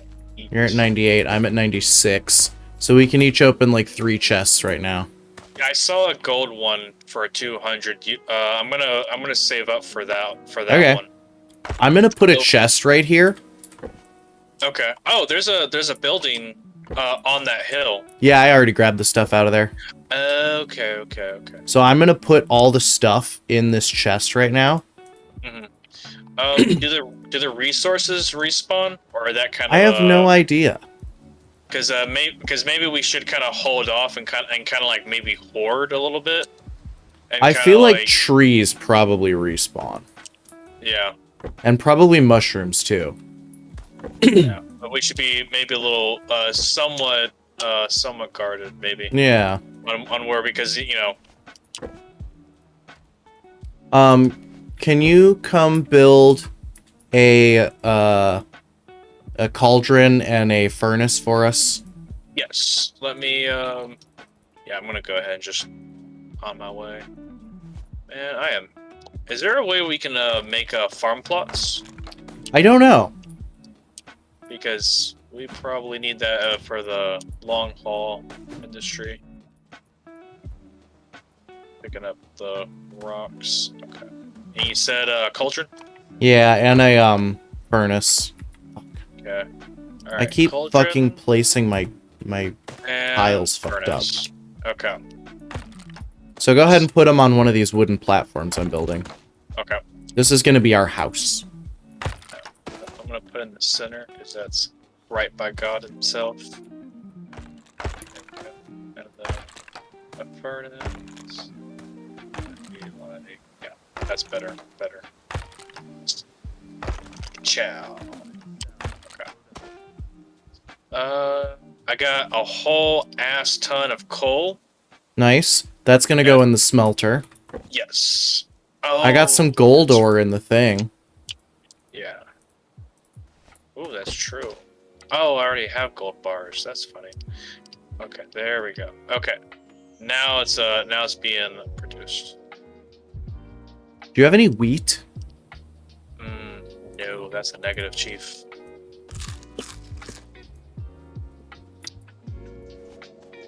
Okay, I'm making myself some soups because I have no... Soups? Yeah, you take a wooden bowl and you put it on the furnace with mushrooms in it. Right. And it Here, makes a soup. Let me give you the bowls. Bowl? Just put them in the chest. Oh, you're correct. There we go. Alright, that's enough of that. What does the purple soup do? It's just a food, okay. None of the soups do anything. Okay, I see a bunch of... I just found a bunch of shrooms. Nice. Yeah, gather those up, we'll use them for food. Yeah. Yeah, I'll find them as the way goes. Boom. Boom.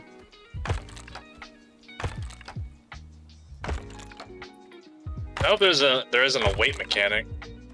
No, there's not. Okay, good. Fuck.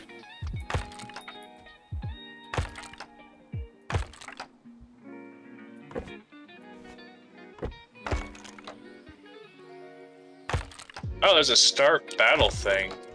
Oh, don't click that. They're so strong. Yeah, I imagine that's the thing where we gotta be all kitted out and like armored up because I got the chest plate thing.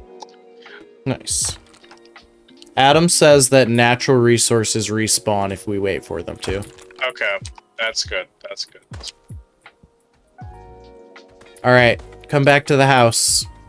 Let me get this rock. Let me get this rock. Go big, go home. Go big, go home. Okay, I got it. I got it. I got it. I see you. I got it. I'm on my way.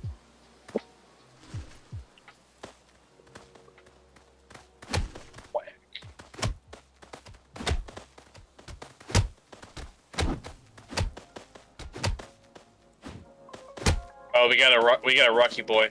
Yeah, I see him. Whoa. Oh, and we got a big goblin. Big goblin. That's my jam. Oh, I got a lot.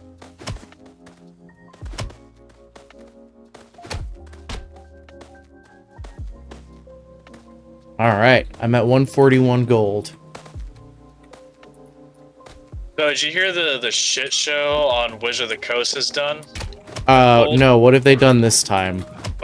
So they're basically trying to completely, with D&D? Yeah. Like, if you do anything, they're basically pulling a Blizzard with, with custom games. Yeah. Basically, hey, anything you make, we own it, Lamau, Right. because you use our system. Yeah. Yep. All right, I'm gonna go put the shrooms up, and your buddy is definitely on E.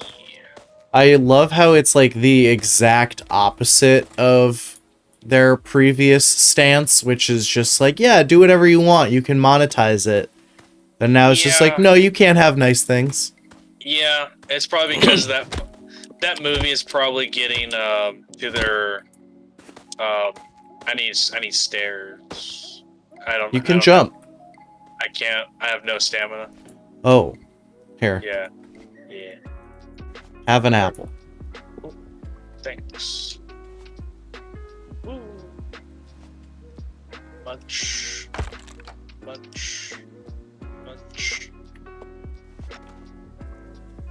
Okay, I'm gonna put all the mushroom stuff. Oh god damn it. Shit. Put them all here. I'm at 176 gold. Pretty soon I can open up that gold. Nice. And we'll be in a good spot, actually. Alright, I'm cooking up some soups. Soups? Oh, dude. Yellow soup gives you half your fucking stomach back. Okay. Here, there's 2 yellow soups in here. Eat them both.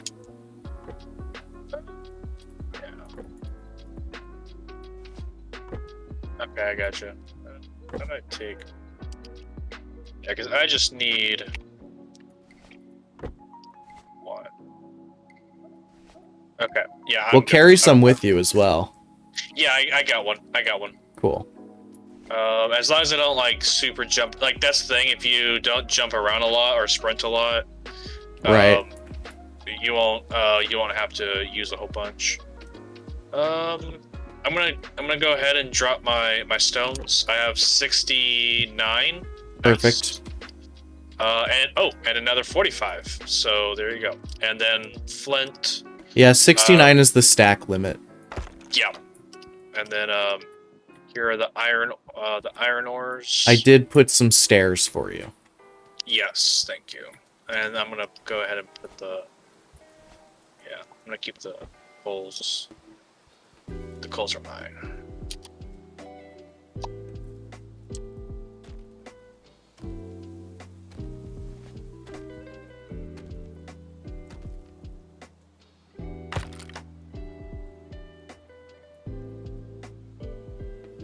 Now, how do I make it so that enemies can't enter our house?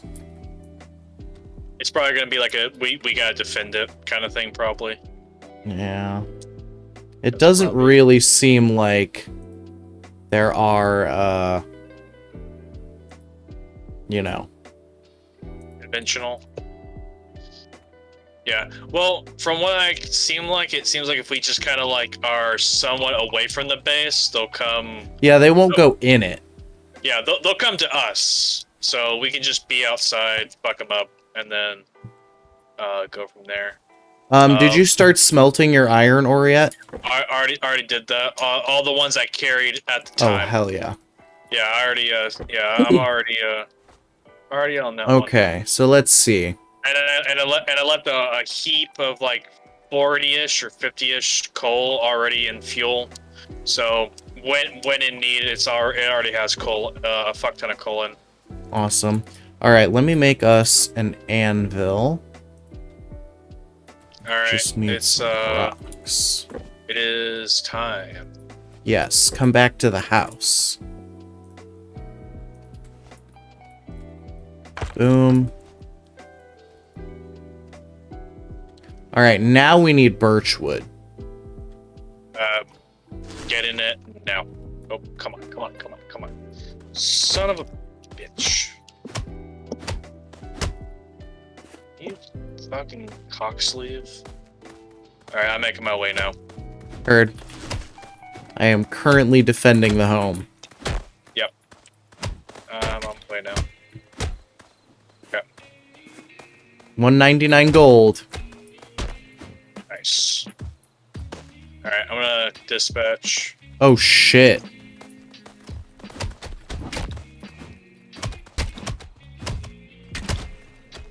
We can take a step back and eat if you need to. Yeah. Oh. Yeah, their health is definitely getting a little higher. No, I just crit one for like 1 billion damage. What? Yeah, I did 198 damage in one hit just now. Oh, fuck. That's a bigger one than normal. Yep.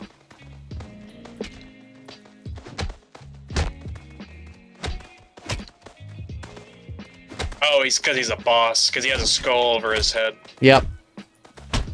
Yep. Okay. Don't die.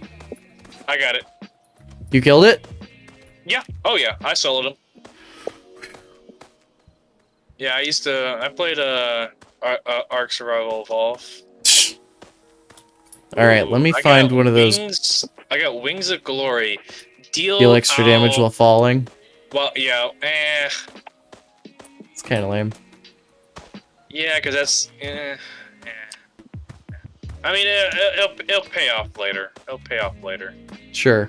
Okay, I'm gonna open a 200 gold one. Blacksmith, I'm gonna go ahead and start building the. Well, not building. I'm gonna start getting the iron ore. Please. Yeah, because we honestly need what the fuck is this bullshit? What happened? I just found a chest that's a different color than all the rest. Says 233 gold to open. Yeah, I have two. Yeah, that's the gold. I have 232. Go look around. There might be some gold coins still, on the ground. Oh, there's also a fuck ton of mushrooms over here. Yes. That's a lot of iron.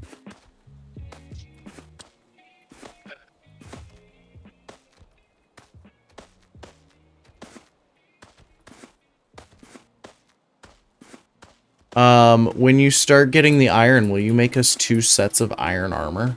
Yes. Two iron armor. Alright.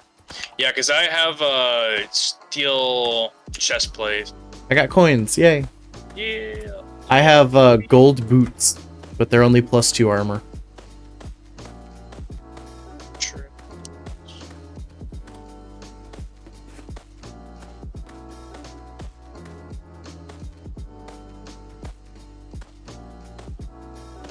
The days in this game pass so fucking fast, too. It makes it super hard to do solo. Yeah. They definitely do that on purpose. I got falling below 30% health boosts my stats. Nice. Okay. I can live with that for now.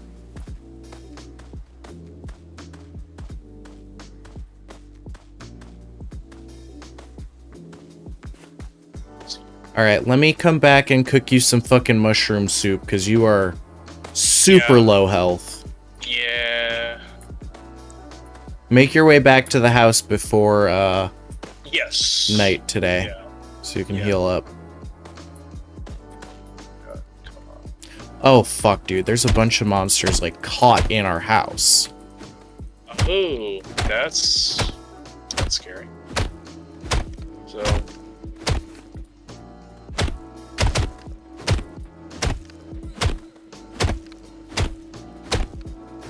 They're like stuck in the floorboards.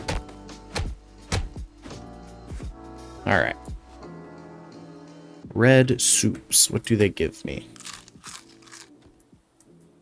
Okay, not a lot. Alright, there's red soup for you in the chest. Maybe that'll be the healing soup. probably, because red and potions. Yeah. I'm going by Gamer Logic.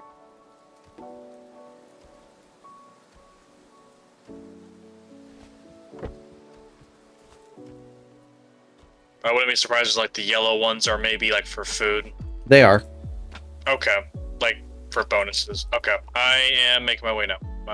Perfect. I got some of the iron ore from the more farther, Okay. but I have over. Pink 69 regenerates stamina, red regenerates health, yellow regenerates hunger, and rainbow regenerates every bar. I'm gonna take your gold art. Go ahead. Gold bars out and. But put go in- eat first. Your night is here. Yep. You're right. Soup. Okay, one more, and okay, I'm good. I'm putting the other one back, and putting all the other shit.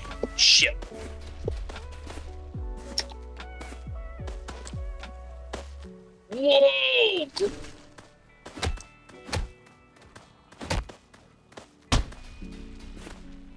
Whoa!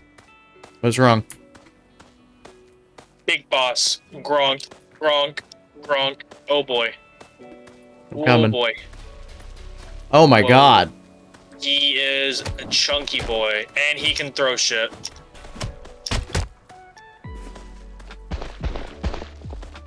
Did he spawn on his own? Yeah, he spawned on his own. Oh no! Oh god! Okay. He just fucking reeled back and one-shotted me. Yeah, it did like 100. His one throw did like 100 damage. Wow. Alright, I'm gonna make a new lobby. Yes. Alright, what do you want the seed to be? I don't know. There's nothing picky on my end. Nothing picky on my end. Yeah, just normal.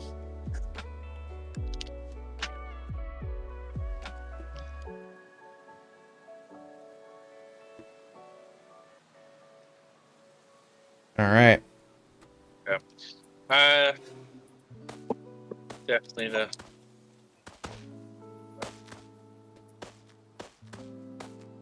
Yes, I made the seed name Homo Penis, yes.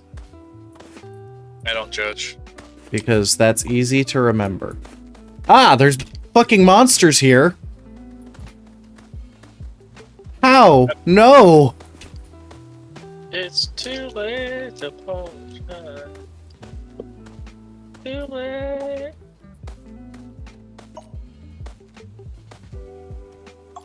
I am already being swarmed by monsters. Rip. It's nice knowing you.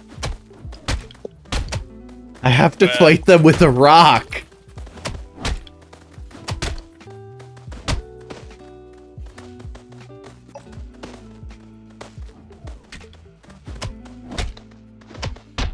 Could be worse, but I'd be lying.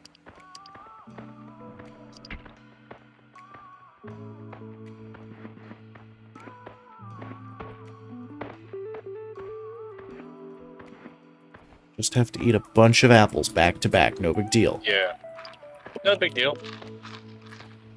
Even though it's kind of is.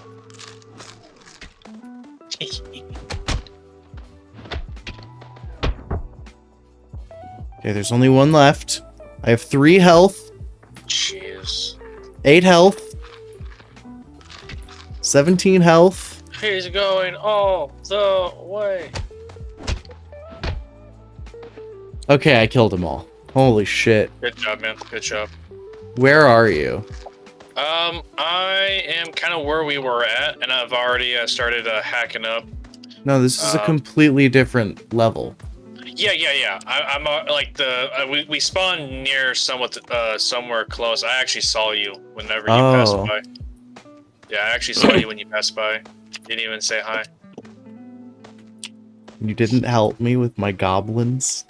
Well, I was already like to the grind. And I figured have this kind of situated now, so whenever you sort your stuff, I didn't know they were gonna fuck your shit up that hard though. Truth be told, I did not know that was gonna. Do you see a little wooden cabin in the distance? No, I'm kind of in the deluge of the of 2 hills. Okay. Oh, there's a cow. Oh no, Adam, that's not pants. That's Calvin. Oh hell yeah, I got a dumbbell. Why hasn't he joined us? I don't Too good know. for us. Too good for us. Too shy. I got some gold ore, some gold bars. I have a steel sword and a steel chest plate. Nice. Okay. That's a good start. I have 100 coins. I have 4 apples. You have what? I have 4 apples. So do I. Alright, so I'm gonna find 4 little chests to open. Or maybe I should do 1 silver. Do you see the lake? I'm standing at on the lake. Okay. You see me? I don't see you. Here, hold on. I see you. You're literally on the other side. I'm at the other opposite side. Okay. Am I heading towards you? I see you.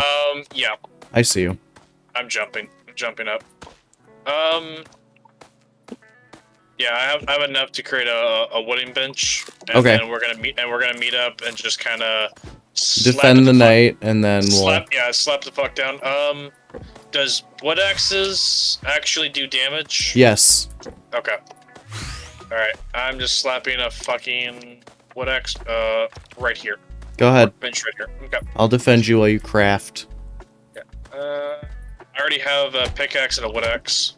Okay. Then yeah, use your wood axe for tonight.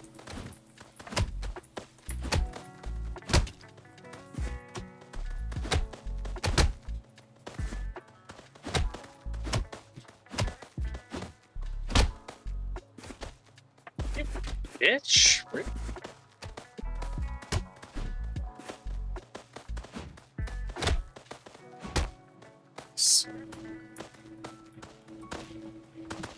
All right, we're doing pretty good.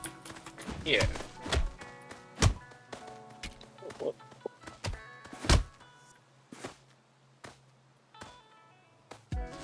So, bark. Bark, bark. Ah! Come on, bitch mate. There you go. I think the Thank you. key might not be opening big chests, but maybe opening the little ones. Yeah, just open a bunch of little ones until you have some good items. Yeah, that's my interpretation. Yeah, I like that. Yeah. That, All right, from we what made I'm- it. From what Oh I'm shit! kinda- yeah, there's always like an ass linger one. Nice. Okay. I'm gonna Okie make dokie. a axe for you right here. And Thank then you. and then a pickaxe for right here. Thank you. There you go. And then I'm gonna start. What do you need right now? What resources do you need? What would be good? Well, you know what? I have a some full coal. stack of wood. You got a full stack of wood? I honestly think that probably focusing on iron ore right now and getting us like, probably some iron ore maybe. Okay. And because I'm mining some coal now, some iron ore. Maybe fuck defenses right now. Okay. No house building? To like foundations maybe, but Let me just open up a couple chests and then I will go get some iron ore. because again that might be the wrong call saying that, but I think we need to get at least geared up where we can actually take some fucking hits. Small chance on hit to deal chunky damage. That's what I just got. I think that's what I had last time. Chunky damage. Yeah, that's probably it. Chunky damage.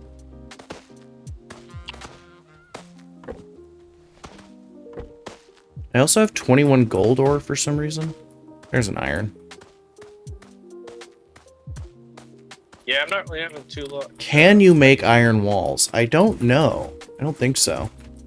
Probably not. That'd be cool. That'd be rad as fuck. Oh, I just did chunky damage to this iron. Ooh, so, okay. I kind of had a feeling that maybe, it's, okay. Oh, you know what else I'm gonna do is I'm gonna get us some meat from these cows. Yeah.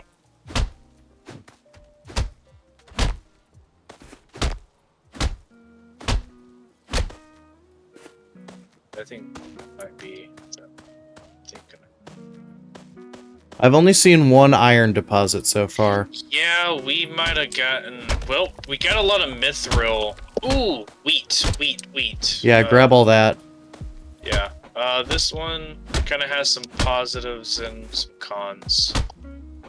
Okay, it looks like it's gonna be where our spawn point are for iron ore, and we might be running out of time soon.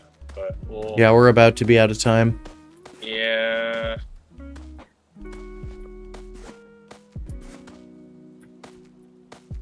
Do we have a cauldron yet? No. Okay, let me see if I can make one. I cannot.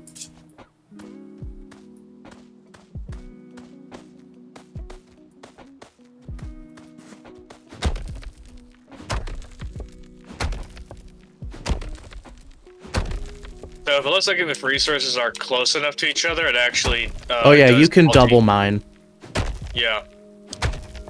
Which is pretty good.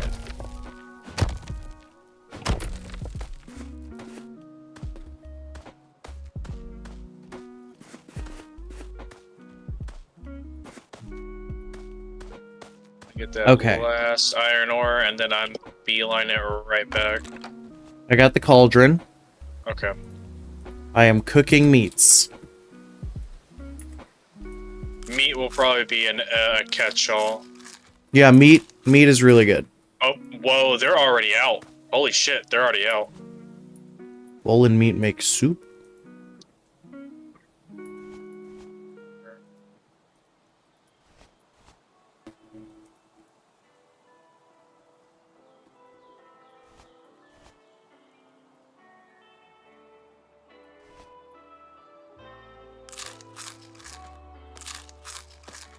Alright, meat soup is happening. Alright, I'm making my meat. I'm eating some because I need the energy. Okay. Alright, I see him coming. Behind you. Yeah.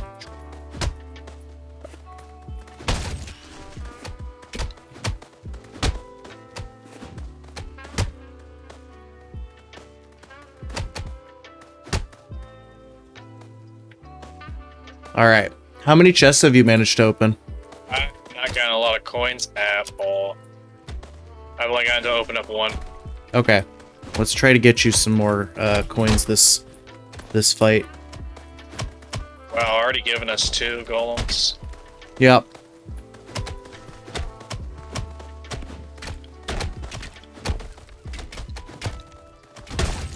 Whoa. Okay, they're just focusing on me. I'm coming. Alright. Heal up. Wouldn't be able to. Barely. Okay, there we go. I had some mushrooms. That's a that red one's a boss. Yeah, I see it. Fucker. Yeah, back up. The range thing is kind of pretty wishy-washy though.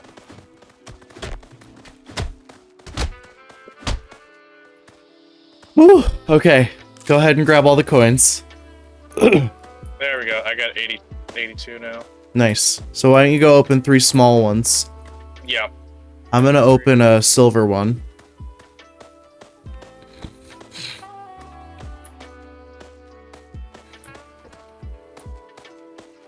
I got hunger drain slower. I think I will. Oh, fuck yeah. I got lifesteal. Blue shield increase shield capacity? Oh, okay. I got a shield now. Nice. Okay. So now we both have 2 different forms of survivability. That's good. I got an iron ore. That's good. Speak of which.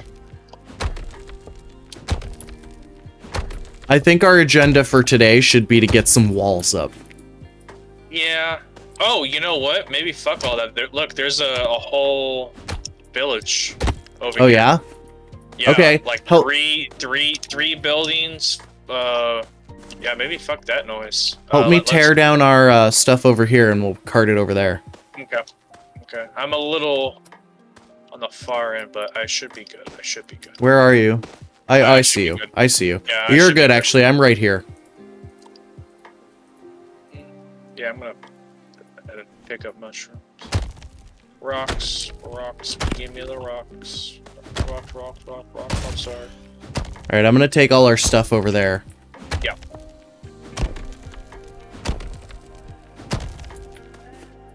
Yeah, there are some enemies though, so there will be a fight. No, the exclamation mark is like a quest objective that we haven't done yet. Yeah, but I saw some things running around there.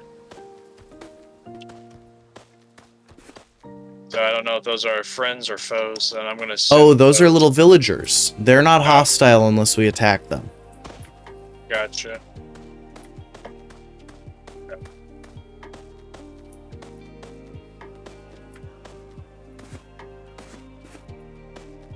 Alright. There's a little clearing in the middle of the village. I'm gonna put all our stuff down there. Mm-hmm.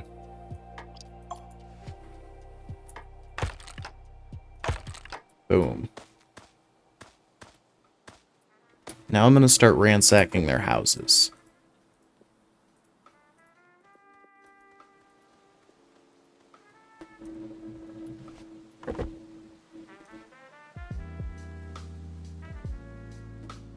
I got a jetpack. Nice.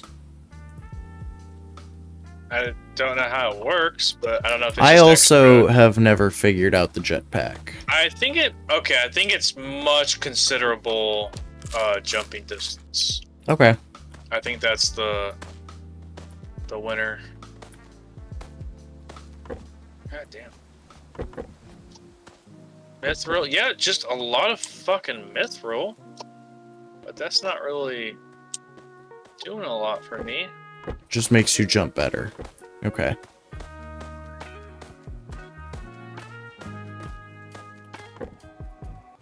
Yeah, I am got- not. Arrow boost. Yeah, I am. Man, we've really got fucked, dude, on the iron shit. Yeah. Because we have too much of the. I of just the got good 12 iron ingots. shit. Ooh, okay. They're attacking me. Oh, fuck. What the fuck? They're attacking me now as well. Is it because we ransacked? Maybe. It's fine, they won't survive.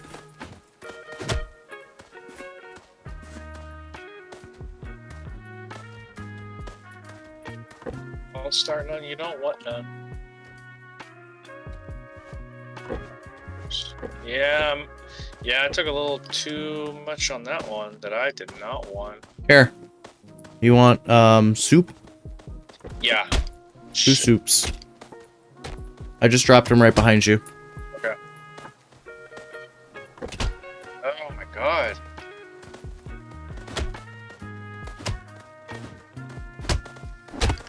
Ah.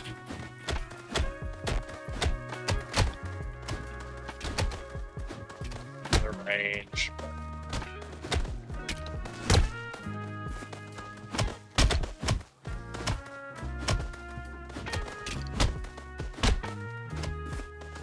Run and eat some food real quick. I'm healing in combat. I'm good. I'm good.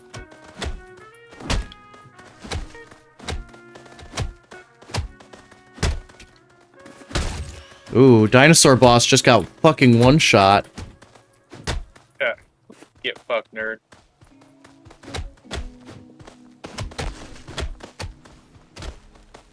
Come on.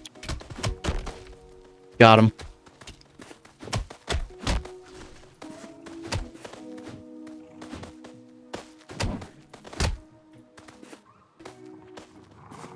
All right. We did pretty good. Yeah, I think so. I think so. Back up, back up, Whoa! back up, back up. Whoa, what the fuck? That's the chief. I emptied all the chests in here. He rocked my. We got dough in here. Yeah, I put that in there because I had too much stuff. Okay. Jesus. Ooh, that was scary. Yeah. All right, do you need food? Bad. Well, Here. mainly it's health. It's all health. Yeah, but you get health by eating food. True. So I just gave you 2 bread, so eat those bread. Bread for days. Bread for days. Increase crit chance.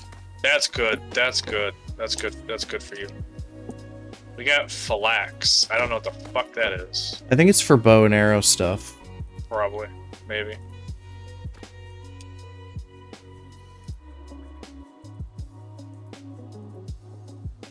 I have like 17 apples.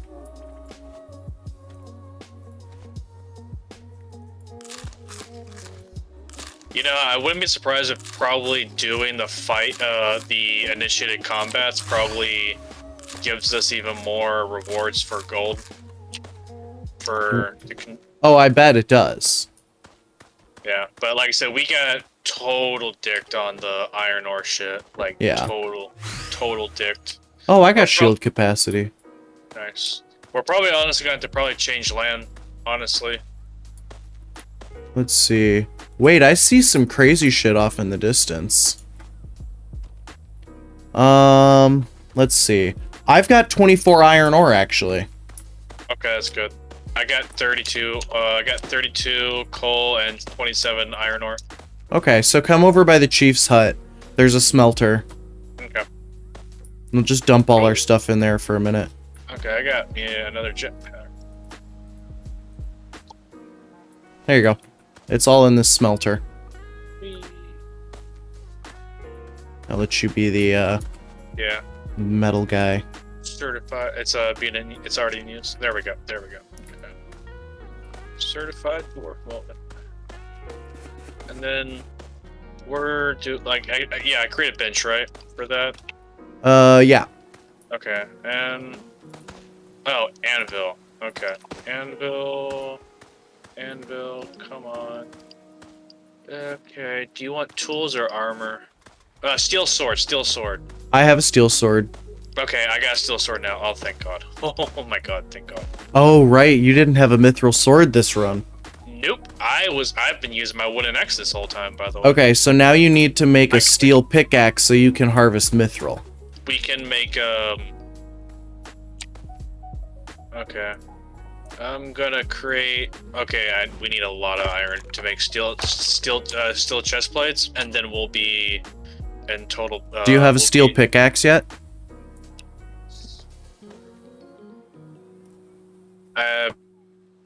Birchwood, I need bark, birchwood, oh no wait, I just need bark, I just need to make a couple barks. I can give you some barks. Hold on, I can, pickaxe, pickaxe, and then, okay, here's a steel pickaxe for you, I have a steel pickaxe myself. Awesome. Alright, Yeah, let's go get some fucking mithril. We might not be able to. Why not? Yeah, you know what? Yeah, we can do it. Fuck it. Yeah. And then we'll smelt the mithril, make mithril swords and weapons. This will be our little village. Yeah. And we'll build fucking big ass walls around it. Yeah, we'll build a wall. Yeah. Keep the villagers out in the darkness. Whoa, they're here. They're here. Bro, that was hit scan. That was so hit scan. What, the rock? Yeah, that was auto locked on me. Oh fuck, that hurt. I'm coming.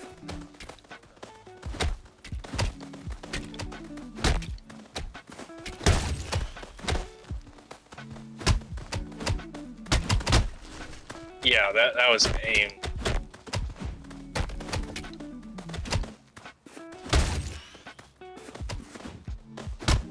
I don't know what my crit chance is, but I keep hearing the crit sound, so... That's good.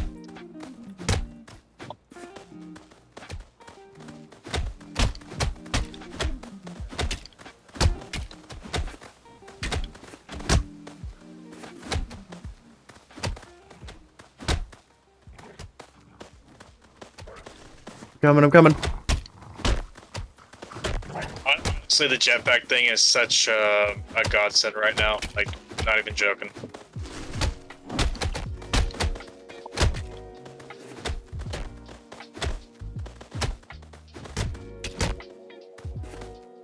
Nice. Base. Hell yeah. Alright. Okay. Open that. Yeah. We need a double time on that fucking mithril. Yeah, absolutely.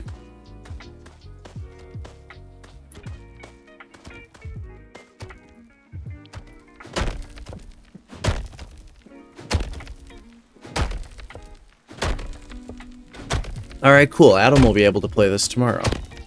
Oh, okay. Yeah, third person would probably help, but it is what it is. Yeah. This is a really big mithril, so I'm getting very little damage in on it. Yeah. Oh, I don't think I can help. Oh, okay. There we go. I don't know if that was contributed or not, but... No, it did. Can I go pop all this in the smelter now? Oh, yeah. Oh, yeah. Oh, yeah. Because it's gonna take a while. It's gonna take a while. Do we already have any in the smelter? Yeah. The one that was in there. But I can put more in. I have 27. I have 26. You focus on mithril, I'm gonna focus on coal. Because it's gonna take 20 just to make the chest plate. Just to make the chest. Okay. Yeah, you know what? Let's maybe just make another one. Can you make 2 mithril swords first? 2 mithril? Okay. Because you need one and I need one. I agree. Let me get the material because I probably will be able to access it. Okay, I can access it. So I need fir wood. Shit. What the fuck is fir wood? Fir wood. That's birch. Fuck, that means I need a steel, that means I need a steel, axe as well. Yeah, I have no clue what fir wood is. Well, instead of trying to, oh, that's aluminium. Shit.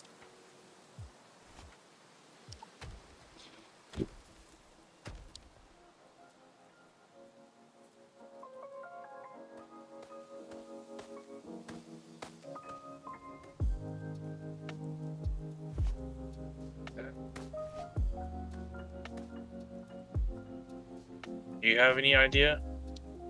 It's just a different kind of tree. I see one in the distance, but you need to eat food also. Yeah. Please eat food. Here, take 3 weird soup. I need a steel axe. Okay, I got it. Got it. I just need, birchwood, bark. Right there. Yeah, I got it. Okay. Steel axe. Here you go. Right here. Awesome. Okay, I'm gonna go get the birch. Yeah, go ahead. Or I'm gonna go get the fir, whatever. Before I go, I want to make a bunch of bowls. No, I don't want to make a bunch of bowls. I want to make a bunch of dough. Fuck. And I'm gonna put it to cook. Alright.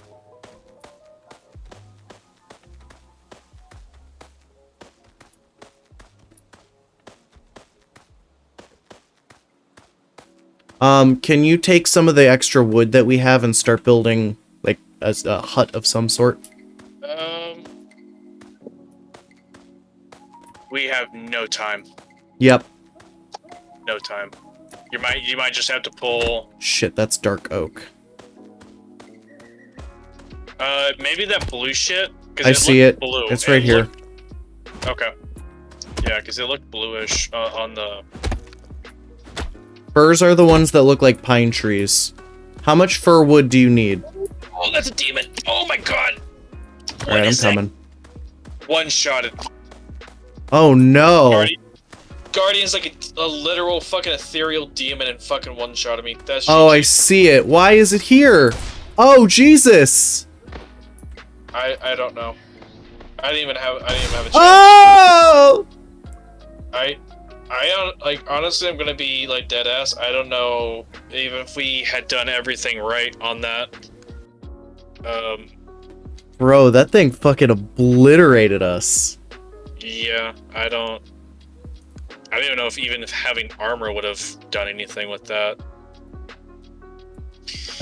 Does that always happen on day 4? Like...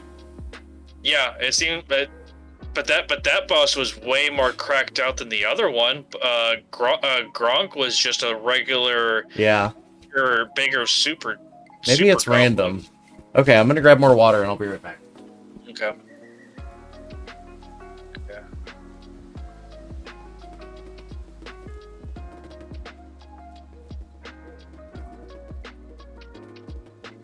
Difficulty gamer. Yeah.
Okay. So let's have this seed Sneed. Okay. We'll start it. I wonder if having multiple people kind of makes it more difficult. No, I think it makes it easier. I've never even gotten to Night 4 before on my own. Gotcha. I immediately got 5 wheat. Awesome. Alright, our goal by the end of day 1 is to have, I don't know, a place to live. Here's 2 little huts. Oh, I found some fur. That's funny. What a fucking coincidence. Yeah, they're actually pretty common. Okay. I got the boat map. I got 16 wood. Oh, it's an island. Okay. I thought the map was gonna be like some. I got 8 iron, gold bar, some coins, hogs, some coal.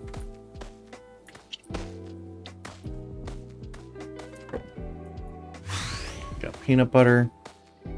Peanut butter gelatin. Peanut butter. All right. What is our current agenda? Where are you?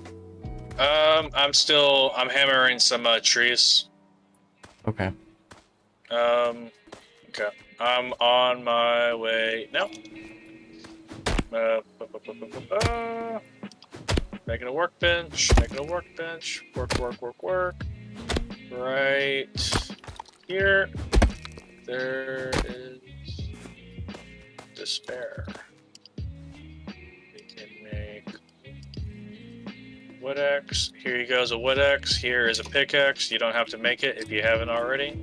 Beautiful. Thank you. Here you go. All right. Go out and do crimes, kid. All right, I'm gonna go get more wood. Wait, you should get a wood axe as well. I'm building mine now. Here, I have one for you. Oh, fucks. There you go.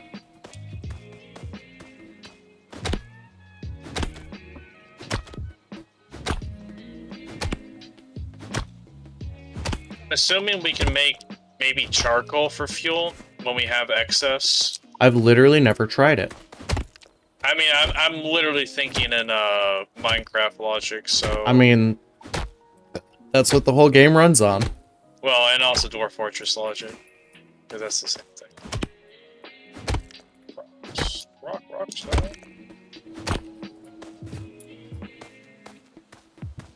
Alright. Oh, fuck, there's so many apples over here. That's good.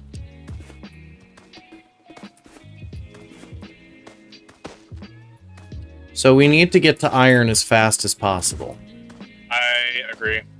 We probably fucked up by just trying to jump to Mithril, like, immediately. No. I think we just didn't get to Mithril fast enough. True.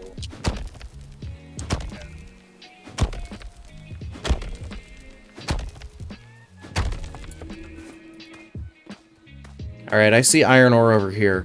Do you have enough stuff, enough rocks and wood to craft a furnace yet? I have 29 rocks. Okay. Do you want to build a furnace and come over this way? Let me get this last rock. Or rather, pick up your workbench and bring it this way, because this is a nice large clearing. Where you at? Jump around. I'm behind the 2 cabins. I got you. Oh wow, that is a lot of mushrooms. Yeah. So it's a good spot for food, and it's a good spot for, like, we can just kind of live up on this little hill. Mm-hmm. Up on Melancholy Hill. And I see fur over there. Okay. What is this red tree kind? Oh, there's a village. Okay, let's fucking go. We got a village. I just put it down.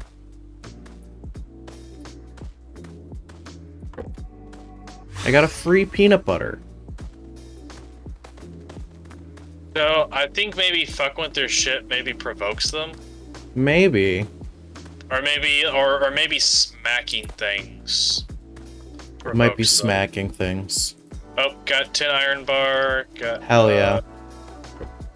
Okay. Oh. Yeah, let's back away from the village while there's monsters.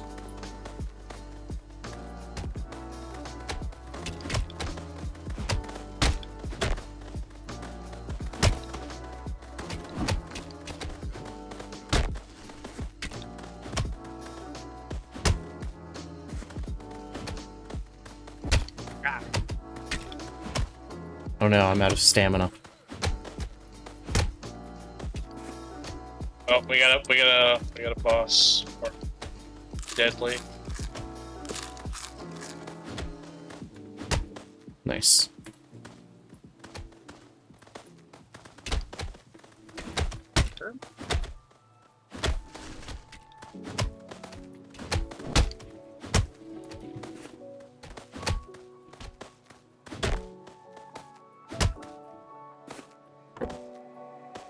I got jetpack. Nice. I don't like jetpack.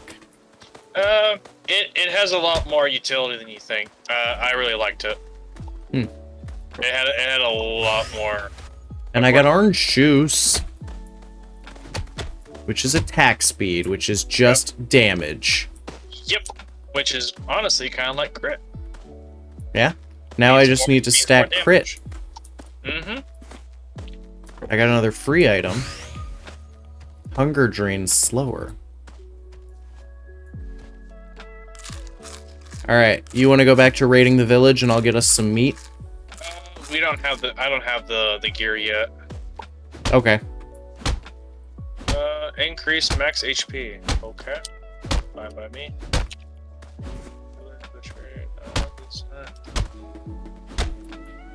Okay, so there's kind of some advantages. Oh, hey, this guy can, if you give him 25 gold, he'll trade you a steel pickaxe. If you have 75 gold, he gives you an aluminium pickaxe. So it looks like these villagers are actually worth to have, not genocided. Okay. Yeah, I think that might be the that might be the course of action. So we'll build. Wait, we can sell them shit. Yep. Mhm. Okay, so we're just gonna farm the villagers then. Yeah, that's probably what we're supposed to do.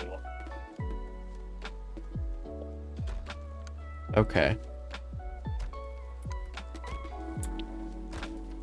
Alright, can we build, did we build the furnace already, or no?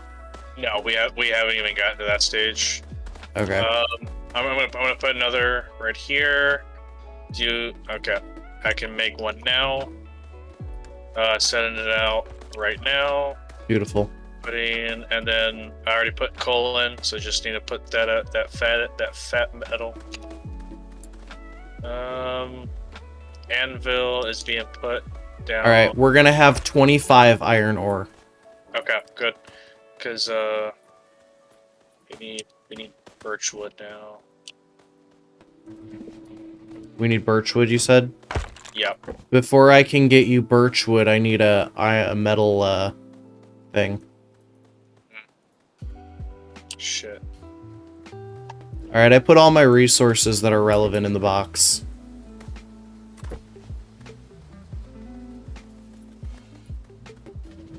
Alright, can you make me a iron axe, and I'll go get you birchwood?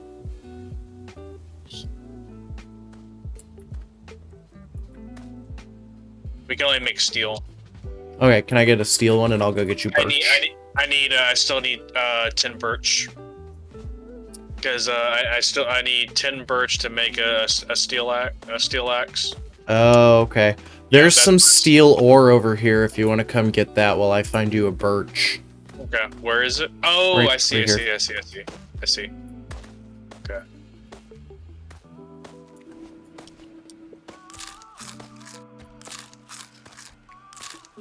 I'm finding a lot of like zero cost free item chests this run.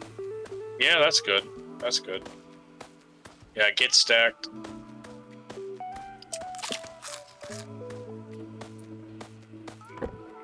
What I'm not seeing is any birch. Yeah, it seems to be a theme. We're always missing that one. Okay, I see one birch. Yeah. Oh fuck, but there's a bunch of stone golems over there. Yikes.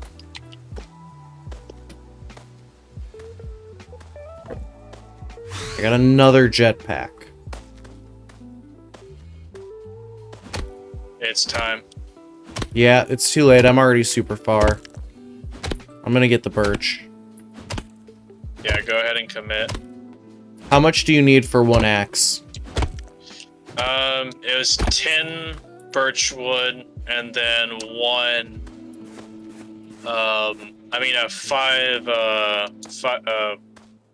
Five bark, and then 10 birch wood. Okay. So anything less than that, it's pretty much a poo-poo. Okay, I just need one more tree then.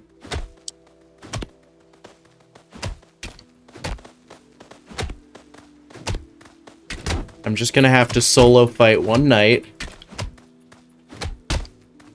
Out in the middle of nowhere.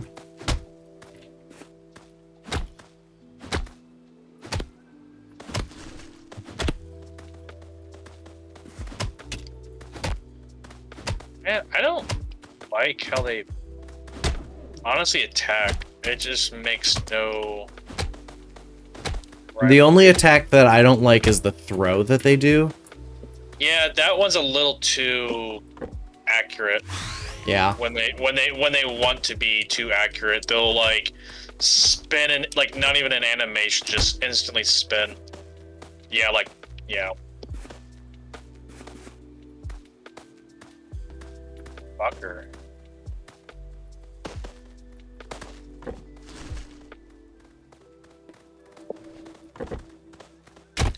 Yeah. Yeah. Uh-oh. Wait, did you die? Oh yeah. Oh no, what happened? That just too much. It's just too much for me, man. I don't like the way they attack. It's too gimmicky in my opinion. Okay, we need a better seed.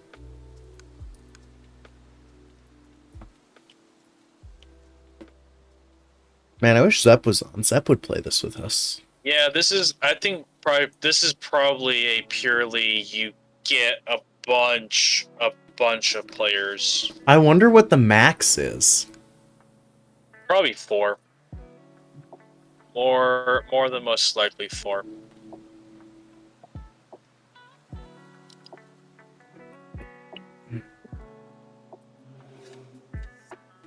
Okay. I see you. I have a rock. Yep.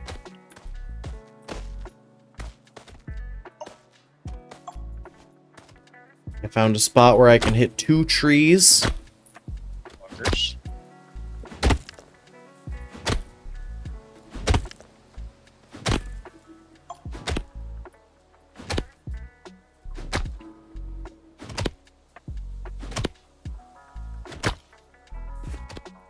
Alright, I'm gonna craft us a workbench. Mm-hmm. Bam. There you go. Okay. Here's bark. I already got some bark. I'm gonna go ahead and make me my wood axe. Nice. I'm gonna steal this wood drop from you so I can make my wood axe. Go ahead. I forgive you. There's also iron right next to us. Good. We'll need it. Oh, what? Fucker. I need that back. Thank you. That just like completely slid. Alright, I'm gonna get us 15 rocks for a furnace. Oh, okay. We can actually always find each other. How? Just press M. Oh shit, there's a map. I'm the map, I'm the map, I'm the map, I'm the map. I was unaware of this.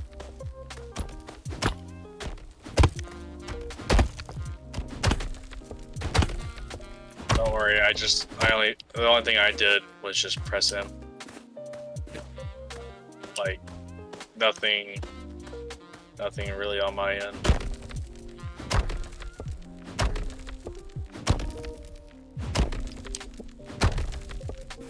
Let's see. Okay, I've got 13 rocks. I need 2 more. I'll get us some. Can you already make a furnace? I can, yes. Go ahead and make a furnace. I'm hitting this iron ore as we speak. Okay. I have plenty of coal. Alright, I'm heading back to the crafting bench. Okay.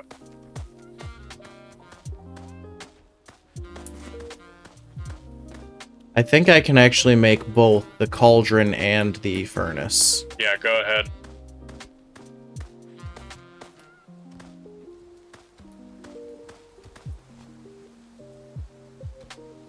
Alright, they're both up.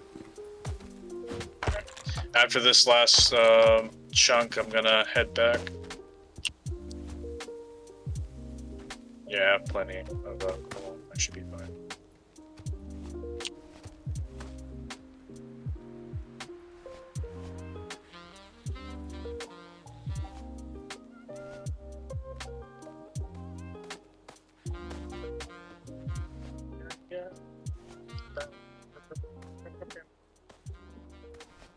Alright, I'm gonna go back to chopping trees. Will you do that? Yep, I already put it in the furnace. Probably the first night we'll just fight regularly. Yeah, and by tomorrow we should be able to have swords. Yeah, that's kind of the logic I'm running off on. Oh shit, that means you need me to get birch started, right? Yes, I need it now. Okay. No. I am chopping. Chop more. Nah, just choke. Takes fucking forever. I know, right?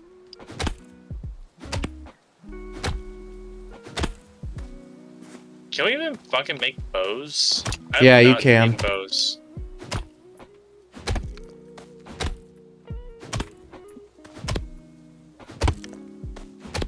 I can... You little bastard. I have 15 birch. I think the pickaxe is stronger, but Is it? maybe I'm crazy. Oh, it's just got a wider swing. Okay.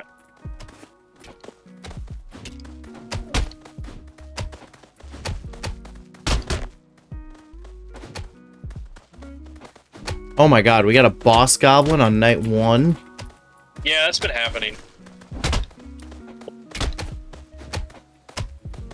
I think you are right about the pickaxe. It feels like I'm getting yellows way more.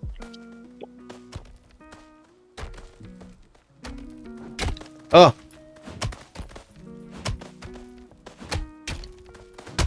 Gotta be economical right now. Ooh. Mushrooms. Health regen. Oh, fuck yeah. Wow, okay. Okay. It's only a little bit, but it is such a fucking know game what? changer. Right. That is a game changer. I played Risk of Rain. I know how good that shit is.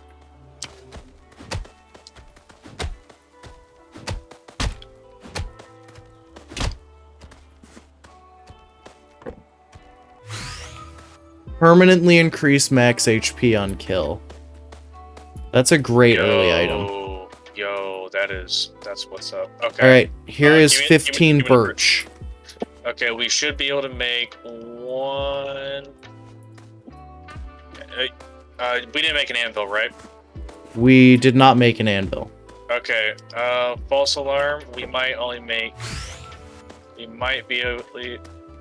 I can make one steel sword. Okay. I can make one steel sword. Why don't you make one steel sword and Actually, false alarm. False alarm. Ignore what I just said. two steel swords?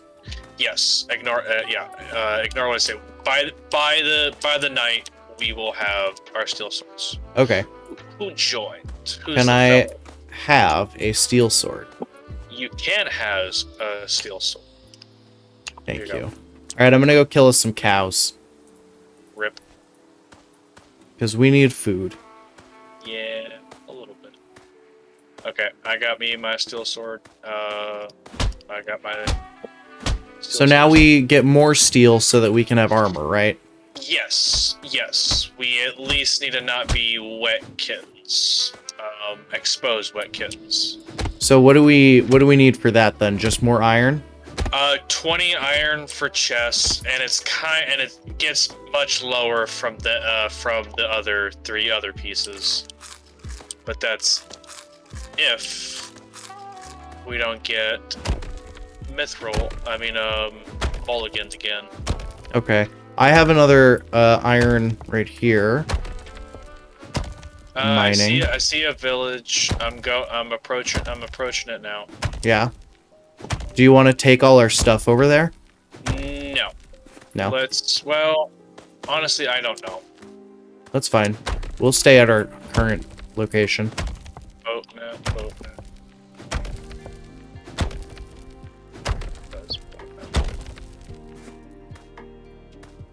I have no idea what boat map honestly does. I've never like gone to where it marks, so neither do I.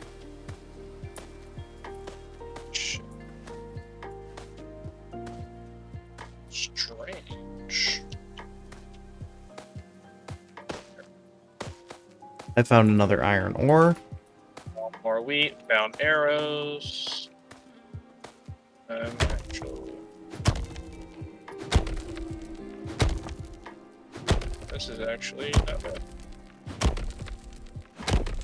Oh, what? He went through. What happened?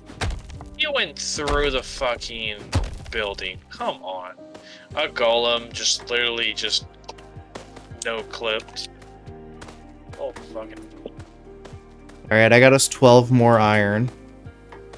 Okay, yeah. Okay, they have a limit to how much you can take, or maybe it's the chieftain's hut. Maybe it seems to me it's just the chieftain's hut. Yeah. Yeah, I can conclude it's definitely the chieftain's. It's definitely the chieftain's. I can. Are you on your way back? I am trying. Okay, just grab some mushrooms if you can. I got 7 apples. I'm good. They definitely seem to have infinite aggro range. So yeah, they do. I'm coming in hot. I'm coming in hot. I see you.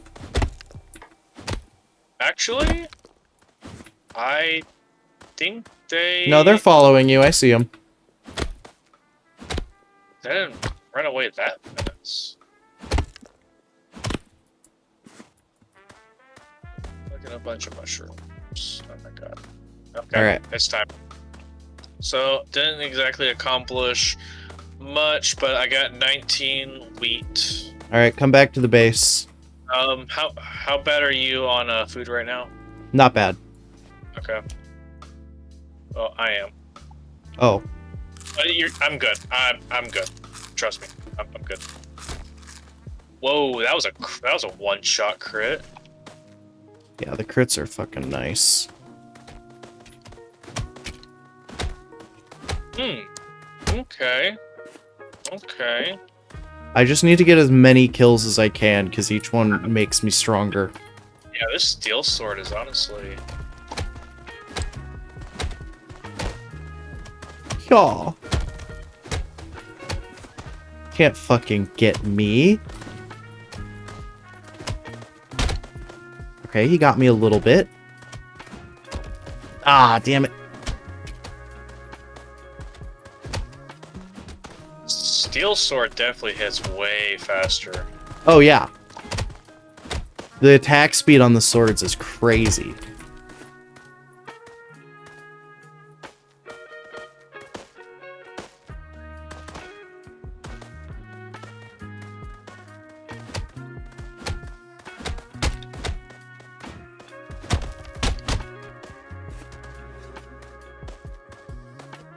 Wait a minute. Can I just go kill cows and get a fuck ton of health? I'm assuming. Like, do they count for my fucking vampire thing? Logically, I would say yes. They absolutely do. Oh my god. Yeah. So I'll leave the cows. I'll leave the cow slaughtering genocide to you. Yes. The cow genocide begins now. Yeah, I was about to read that joke.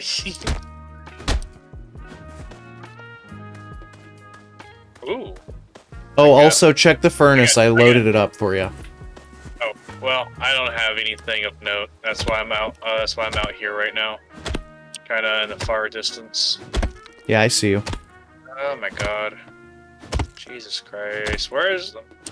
Give me the fucking... Why is it such a pain, man? What are you looking for? Fucking steel. I mean, iron. I'm just getting... I put a bunch in the furnace. Oh. Well.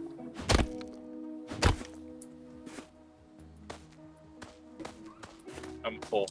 I had good luck checking the top of the hills, and then using that to like look around. Mm-hmm. Just make some meat stews. Meat stews.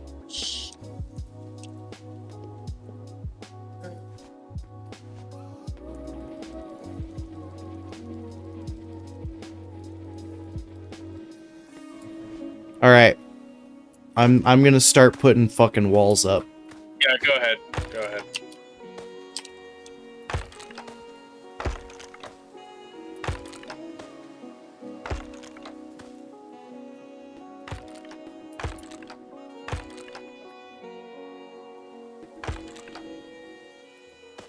Uncle Schmuckus, welcome to the stream.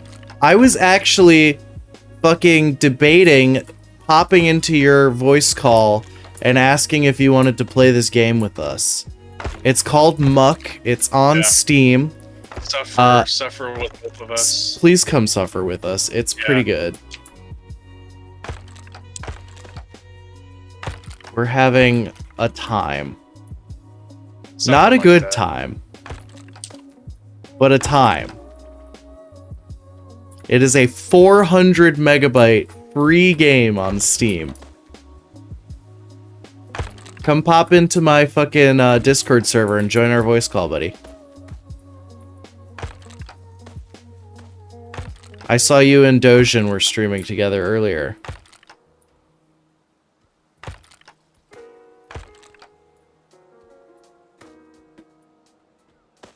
Oh, I used all my... Okay. Okay, so we have kind of a little compound now. Okay.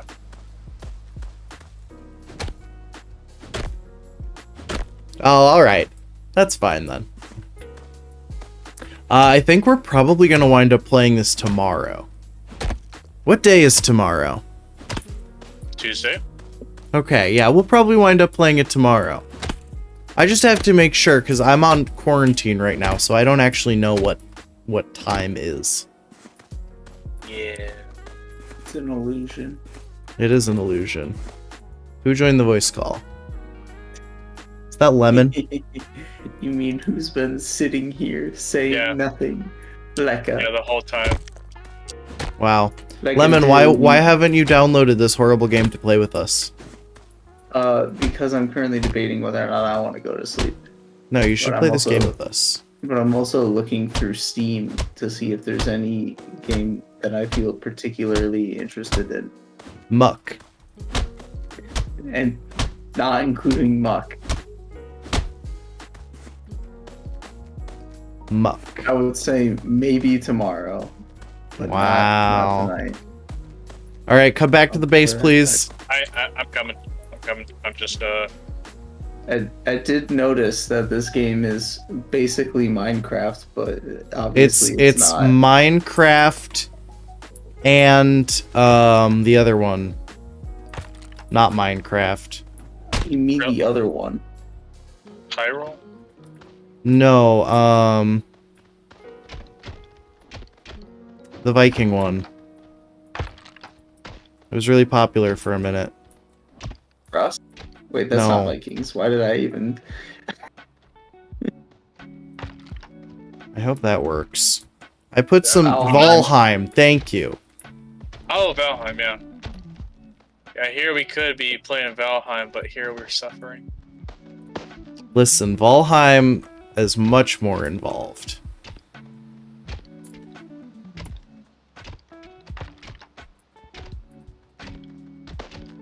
Alright, I got the boss guy.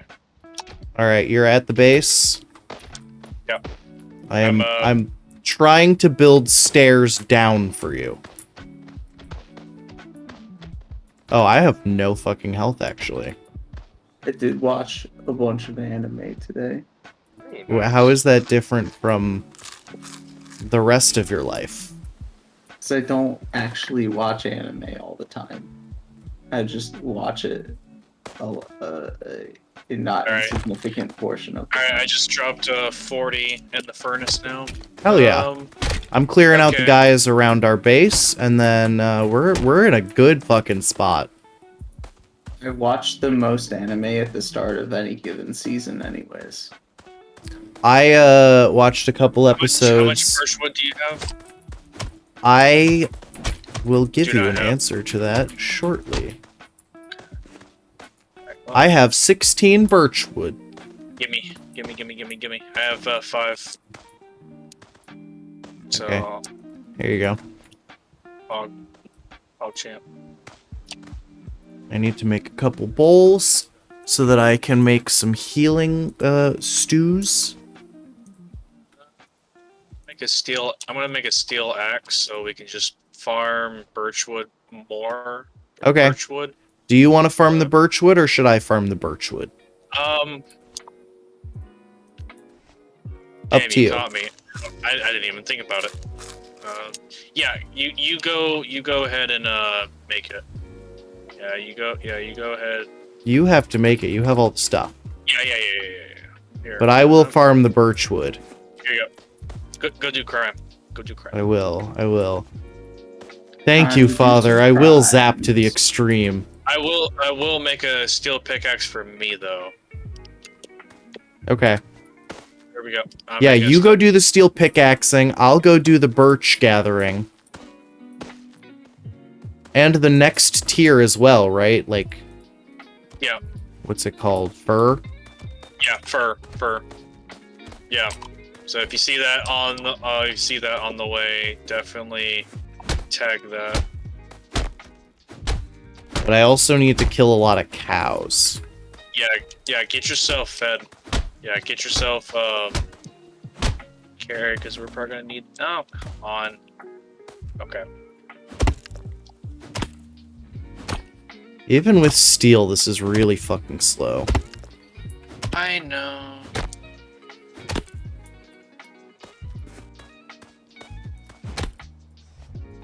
Oh, I missed the drop on that one.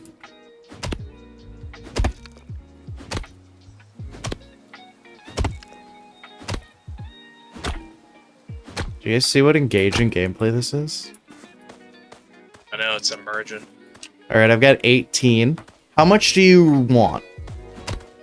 A lot. Like What's my goal? 60, 70, Okay. possibly 80. Okay. Because I'm assuming we're gonna like want to deck ourselves out and like gear, and I wouldn't. We be need surprised. wood for the armor? No, but for the equipment. Okay. For the equipment, but maybe 30, maybe 40. Okay. Since I already.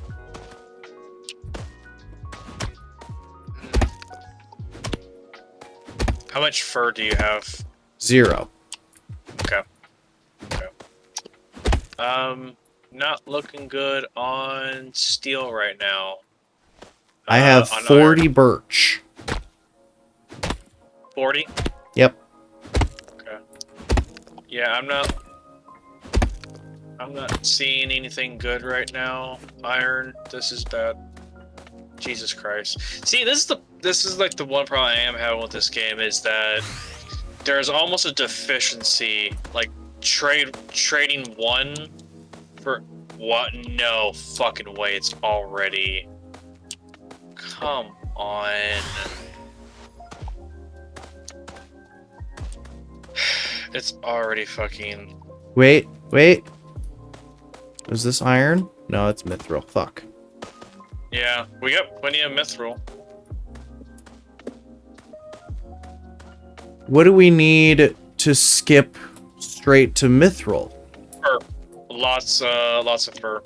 Okay, I see lots of fur. Take fur. I'm gonna wait until tomorrow. Yeah. Only thing I can say is if you can do some like min-max farming, like when you're not getting attacked, Right. Kind of jump on that. If you can. I'm gonna run back to the base right now, and as soon as it's morning, I'm gonna go to the huge fucking grove of fir right over there.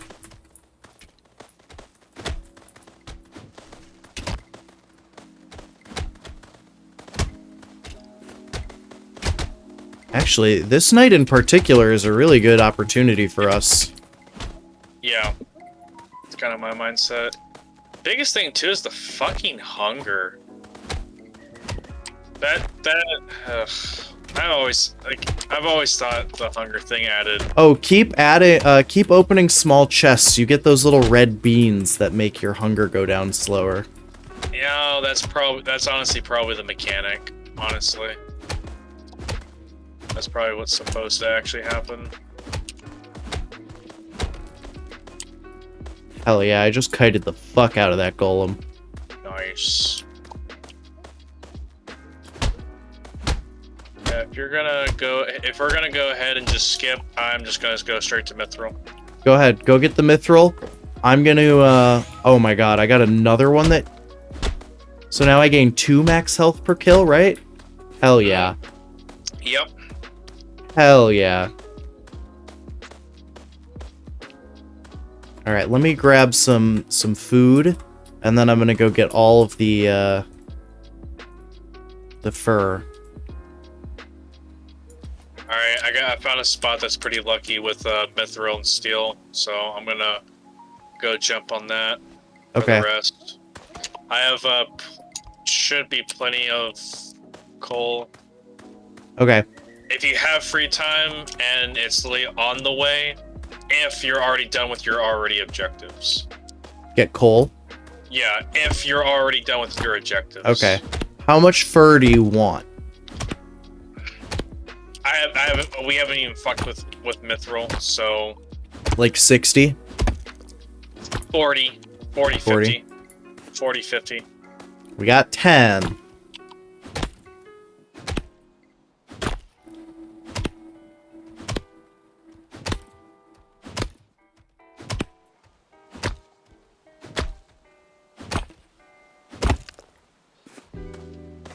$16.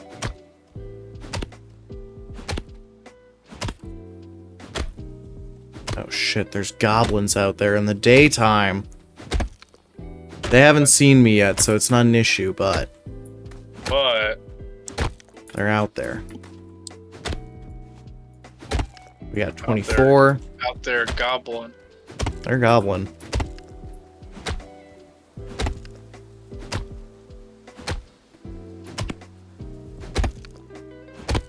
I do kind of like that the day-night thing adds a little bit of a sense of urgency. Yeah. Because it's so fast that it's like, okay, we need to go now. Yeah. I need to get back to base now. I need to defend now. We have 39 fur. Okay, good. I'm gonna do one more fir tree and grab some coal. I'm at 60 Mithril. Hell yeah. It's probably gonna spawn the boss, so honestly, Oh fuck, you're right. Yeah, just start smelting as much as you can, and I will bring the fur. I am right next to the base grabbing coal, so... Okay. If we can get mithril armor... Unfortunately, if we had more furnaces, but we don't. Shit. It'll probably be, but we're... We can also hide from the boss in the house for a while. That's an alternative I was thinking about. I'll grab some regular stone too, so we can maybe build another furnace.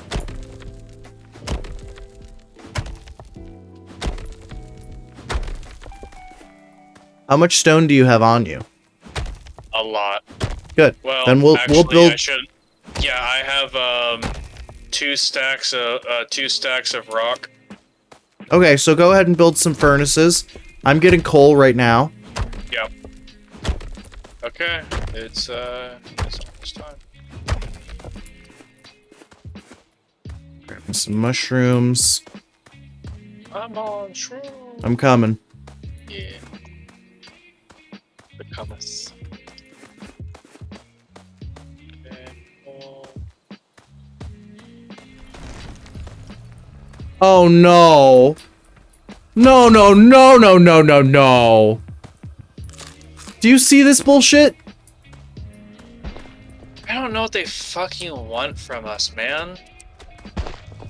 This is getting a little retarded. Come on. This game is okay, I'm gonna call it. This is a game you have to throw your friends with. Or we have to actually unironically play it on easy mode. Like, unironically play it on easy mode. Because this is Now's my chance! Ah! Yeah, this is obviously you have to throw it with friends. Yeah, I think you're correct. Holy shit. Hence why the free. Hence why a free game. Because this is too much health. Like. Oh! Because we're even like trying to move as fast as possible. We're honestly moving as fast as it's reasonably possible. Yeah, I mean, I literally... Wow. I mean, and it's like, if it wasn't on the if this cocksucker didn't make this on the 4th fucking day... Yeah. We would if it was literally day 5, we would actually stand such a good chance. Yeah, and this motherfucker... and Fuck. We were so close, too. If it had been either of the previous 2 bosses that spawned. Yeah, we got a normal one, the first one. Yeah, we got like normal, ordinary boss fucking round 1. All right, we got 8 people watching now, right? So here's what I'm going to do. Join the Discord. Verify in the Discord verify channel. You just have to react to the little thing. Join the voice call. Download Muck. It's 400 megs. You're not gonna you know. You're not gonna miss those megs. It's not gonna take you that long. And join us on this next round. And help us. Help us, please. This is pain. It is truly pain. Calvin, if you want to be done, you're more than welcome to be done. If we get some more people, we'll see how we fare. You don't even have to join the Discord server.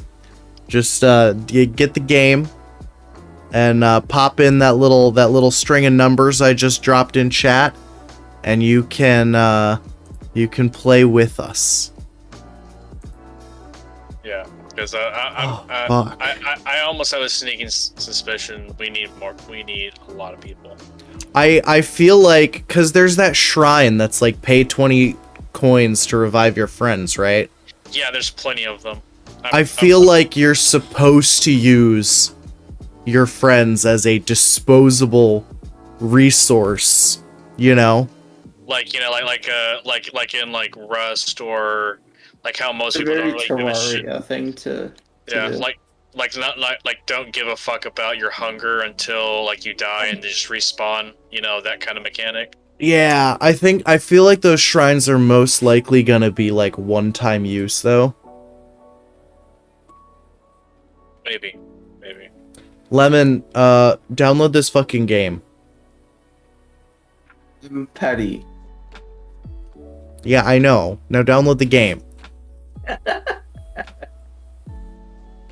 We literally just need all hands on board. Difficulties are easy, normal, and gamer. Let me see. Is there a Muck wiki?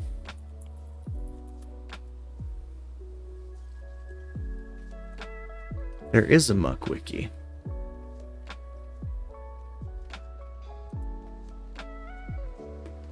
By the way, I just want to make a confession to you in Discord. Oh? I have a copious love for goblins. It's quite terminal. So Gronk has a chance to naturally spawn every 6th, 5th, or 3rd night, or he can be summoned after after a boss totem. After the 8th day, he always spawns naturally. But why do we keep getting fucked over on the 4th? Big Chunk has a chance to spawn every 3rd, 5th, and 6th night. 3rd? Yeah, I guess. Oh, I guess day 4 is the 3rd night, right? Yeah, technically. That doesn't even make sense. That makes no fucking sense, dude. The boss health difference is ludicrous. The weakest boss is the Chief, which we actually killed. He has 650 health. And then there's Gronk, who's just really fast and also has 650 health. Yeah, it's just their gimmick. And then there's Big Chunk with 700 health. Wait, okay. What is the boss night mechanic? Each night there is a chance.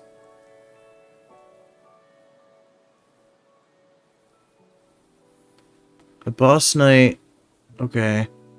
The game mode must be equal to or divisible by the boss night difficulty day. Each mob multiplier.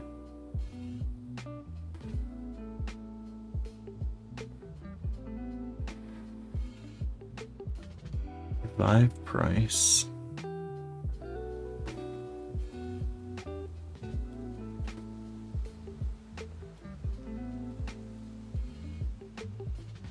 There's an achievement called Muck for beating the game using only a rock, taking no damage, and using no power-ups. That's obviously a that's obviously a it ain't never happened. Yeah, that one's never happening. You know, I think you just need to be more of a gamer. Oh look, we got somebody. Ooh. Is it you, Lemon? Long Arrow. No. All right. Well, thank you for coming, Long Arrow. You are going to be our savior.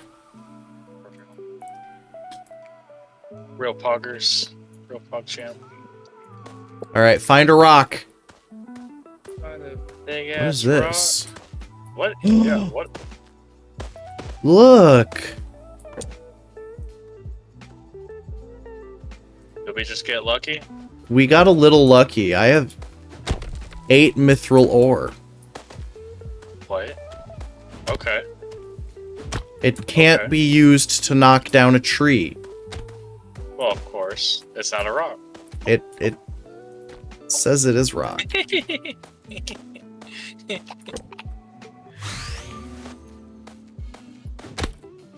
I've been red-pilled. Face. I now see the true nature of women.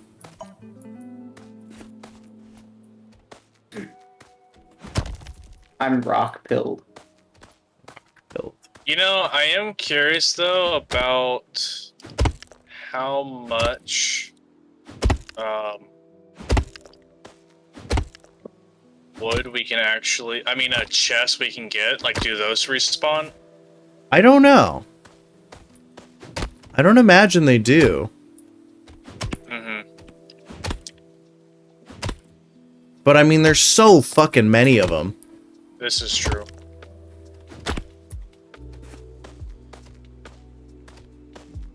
All right, you guys ready for axes? I already got my axe. Wow. About to make my...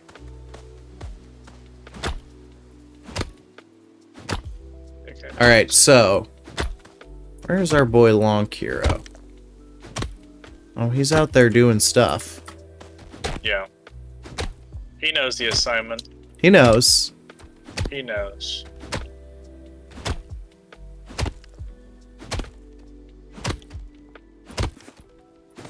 Alright, maybe we should...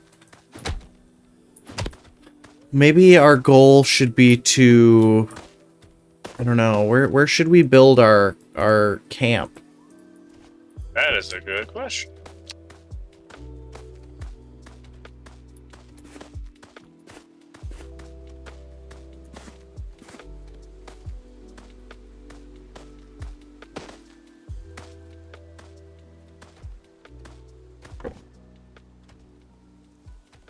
Okay, I found a smith's hut with like 27 coal in it. Okay, that's good. That's actually really good. I'm mining iron now. Awesome. Very slowly though. I just found 3 carts and a chest. Let's see. There are 3 chests and a cart. Let's see what we get. If we get Rocks! I'm Good or hoping bad? mithril sword. No mithril sword. I just got a little bit more coal, that's all. coal is good because that means one less node we have to fuck with. Yeah. That's my logic. Alright, I'm getting a bunch of wood. Do you see the little cabin? Yes. Let's make that kind of our home base for now. Gotcha. Alright, I'm gonna go make some... Okay. Should I start getting birch now then? Yes. Alright, I'm on my way. Because I need birch immediately for, Swords. no, yeah, for anything steel.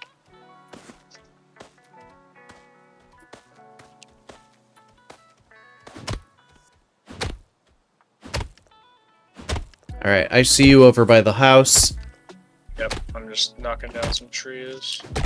Ooh. Golden one what? I don't know. Oh, birch. Okay, he's got the birch. Excellent. So he's getting the birch. I've got a little bit of birch. I'm gonna bring you the birch that I have.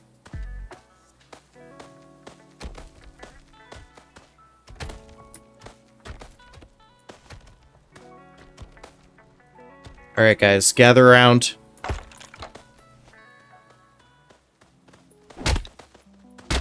Oh jeez.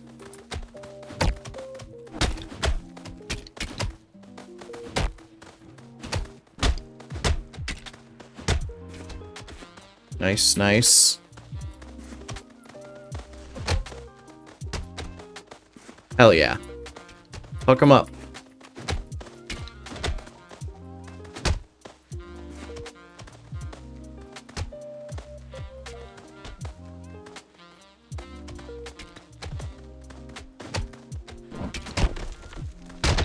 Ooh. Oh no. You're getting too fucked up, homie. Yeah, I am. Oh! You're getting too red-pilled. I am kill.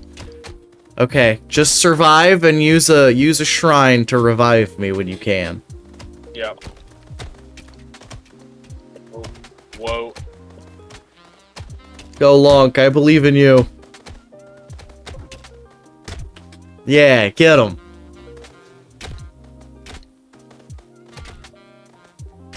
Oh, where is a shrine? I don't know. Can you just interact with my gravestone? You know what? I don't know this, actually. Oh, yes, it says Yes. revive. Okay, that's... I'm back. Thank you. I have no items. Suspiciously, that might be how that's actually supposed to work with multiple people. I got a bean. Did you guys pick up all my items? I picked them up. Awesome. Come to me. Ooh, I got... Oh, I only really want the pickaxe and the I gotcha. I gotcha. Where are you? Alright, I'm coming to you now. Coming to you. Just stay. Gotcha, gotcha, gotcha. And maybe a food of some sort? Yes, here you go. Perfect. Alright, what do I need to do now? I don't know. Alright, we need to build a furnace, right?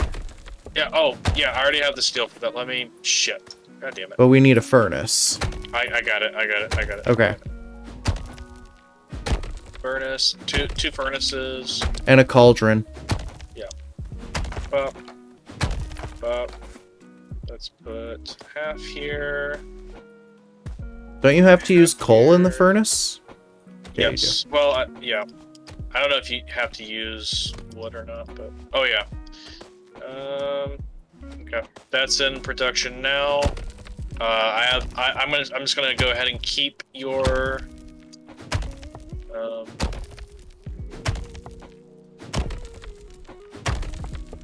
My. Sorry, I'm getting everything life.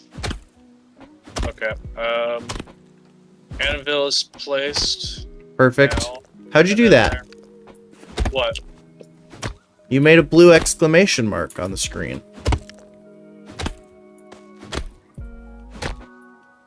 How did you do that?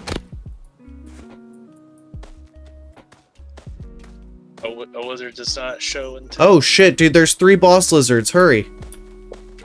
Alright, I'm making, shit. Alright, I'm making, 2 iron swords now. Awesome. Alright. Where you at? I'm right here. There you go. Thank you. Go do grind.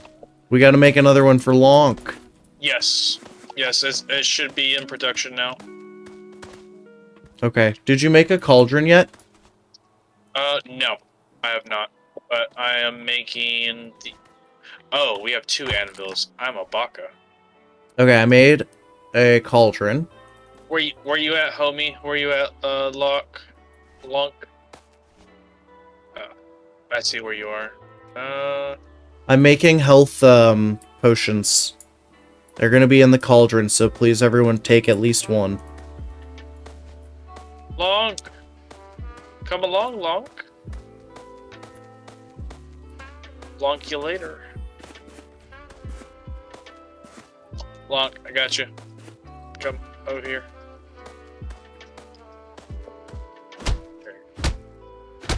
Lonk, I give you an iron sword now.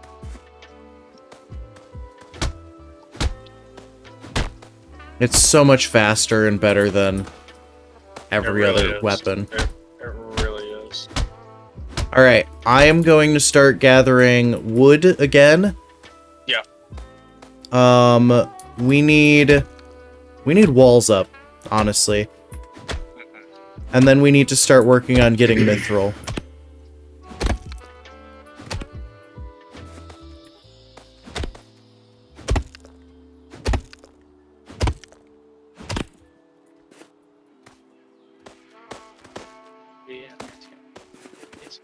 Fucking iron. I love how iron is rarer than mithril. I don't get that. I really am not, because like I said, there's always a deficiency. There's always a fucking And it's deficiency. always iron. Like on average, it's fucking always. Ah! Oh god, we got golems. We got a lot of golems in the base, guys.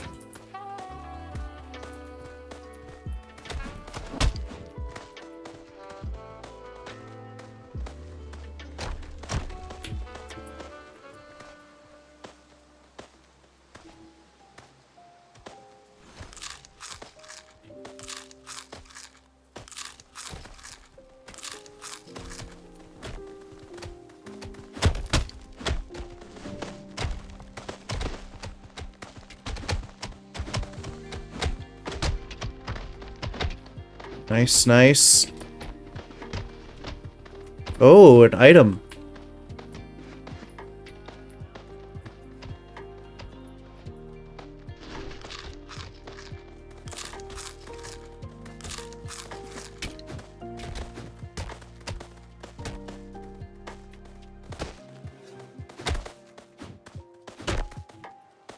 Okay, I just had to eat like all the health potions to stay alive. You're good. Yeah, you're good, man. You're good. You're good. You're good. However, I am going to make some more. Gold is usually used to make coins from anvil. Yes. That is a good idea. Also, everyone please take health potions. They are brewing.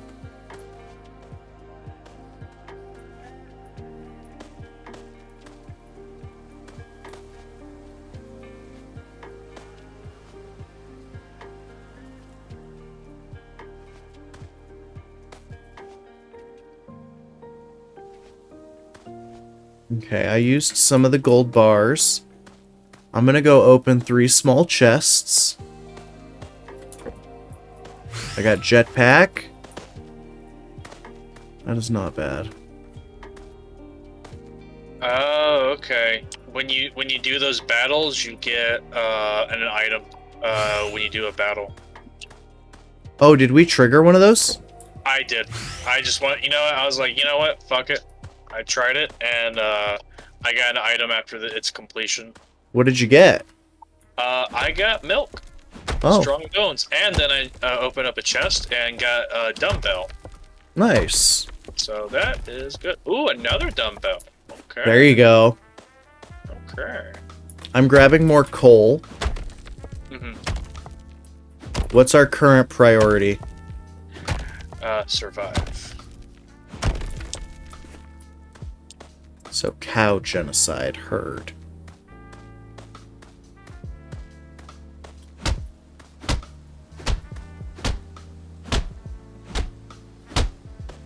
Yeah, like I said, once again, it's iron that I'm literally looking high and low for.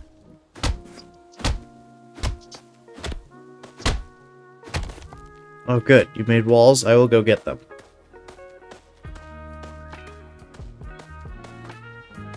What is it with the fucking iron, man? Come on. Like, it's like annoying because of the fucking how much your dude butt chugs. Fucking stamina, and it's like, bruh. It's like no one has this much garbage, cardio. Yeah. Alright, so we have 2 iron right now. I got 14 iron ore. Okay.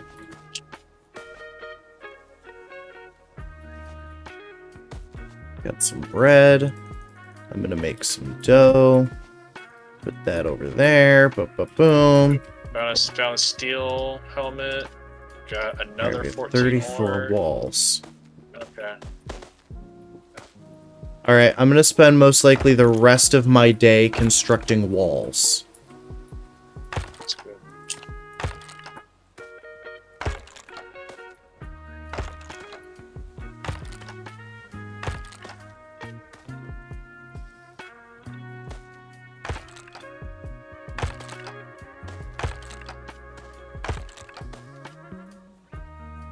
Uh-oh, there we go.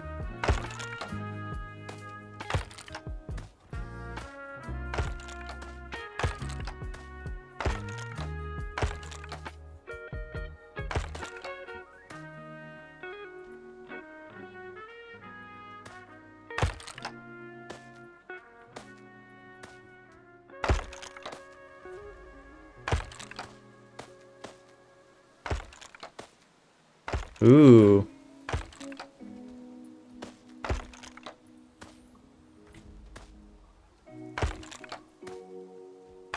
Wonk just got a rare item. I got a checkered shirt. Increases damage dealt to resources. Nice. From doing a battle. Yeah, I think the way to go sometimes is To just do the extra little battles. Yeah, because the steel, honestly, the steel makes the difference.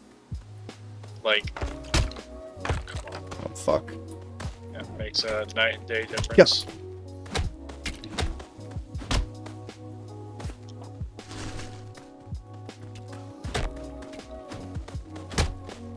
No, come on, dude. I'm helping.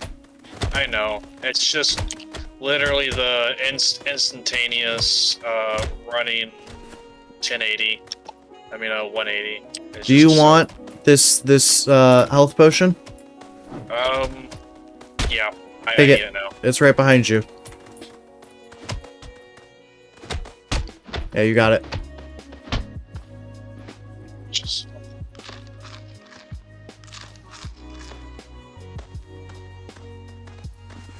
Oh, that's good. All right.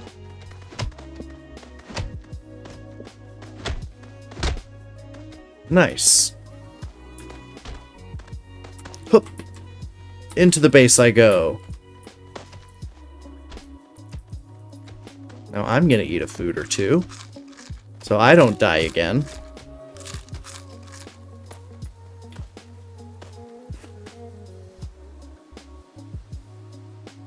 Oh yeah, you know what? It's actually time for me to start cashing in the iron ore we got. Yeah, please.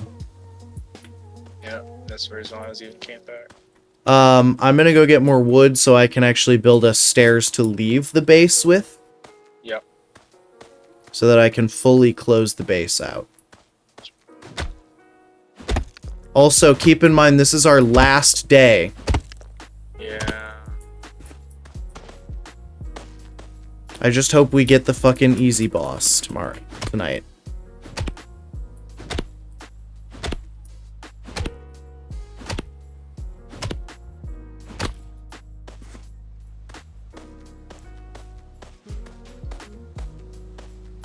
Everyone make sure you spend your money, open some chests.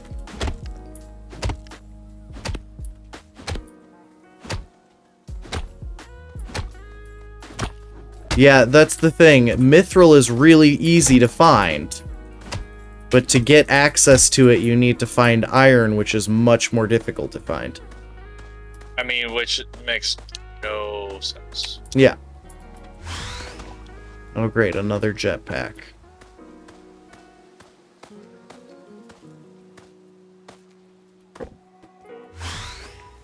Sneakers.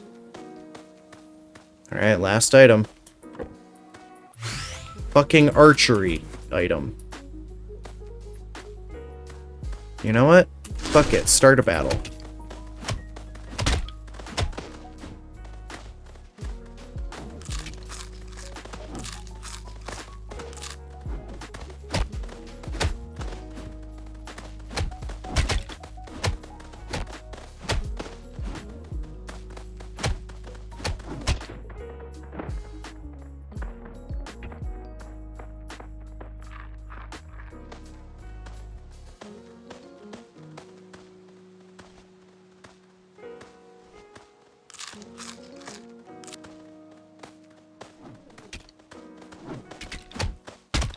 Oh, he got me. God damn it. Yeah. It's a high risk, high reward situation.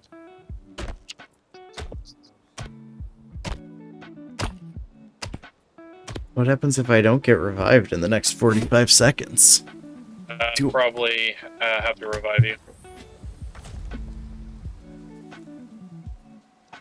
If I had to make a guesstimate.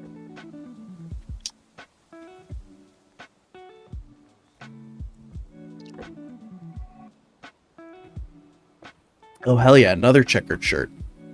Yeah. Oh, wow. Oh.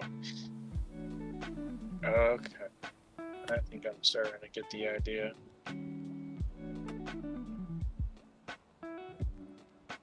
Come on.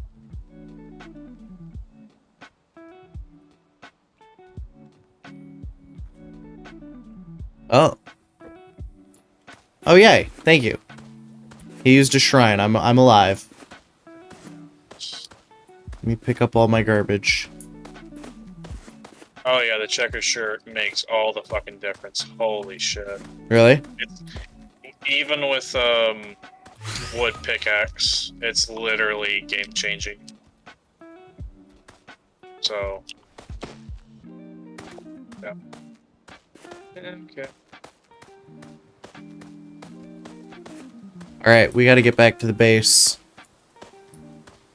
Where is the base? It's where I am. Gotcha. Okay.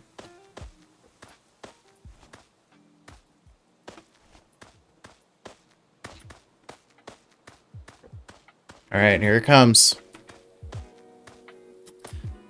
Make sure you fucking eat some food real quick. Yeah, I am. Not even daring it.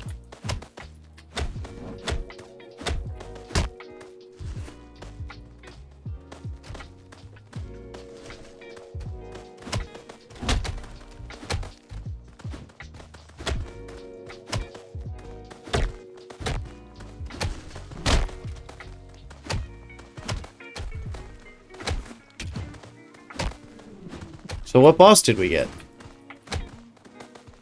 We finally not get one? Oh, I died again! Jesus! Dude, it fucking splattered you. It really did. Like, really comical. You know, there's like an off chance that the fucking dev might actually be watching. I mean, how many people are streaming Muck right now? Right. I can actually answer that question.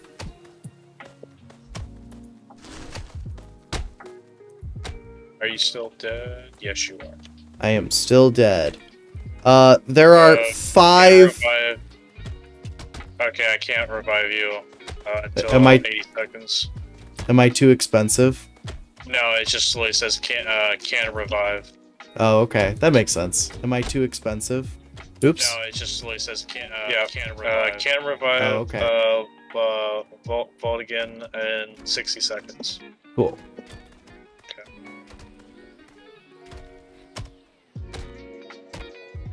Wow, we finally didn't get a boss.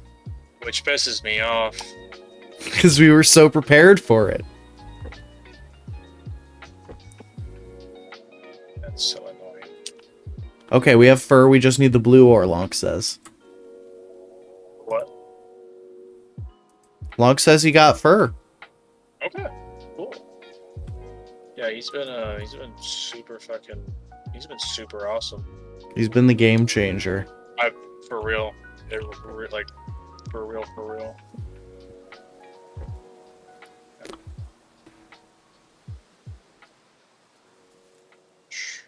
Birch, get with the birch. Alright, I'm gonna go use steel pickaxe and go do crime. Okay. Will you revive me on your way? Yes, I will. I'm also gonna give you just all my fucking wood. Because I have too much wood. Perfect. Come on. Oh. You can drop the whole stack.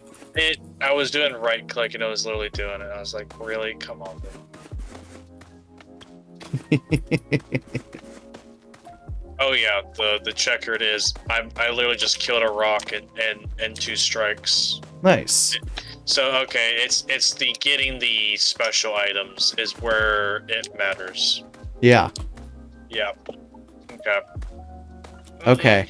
I am going to now be the housewife. At least for a while.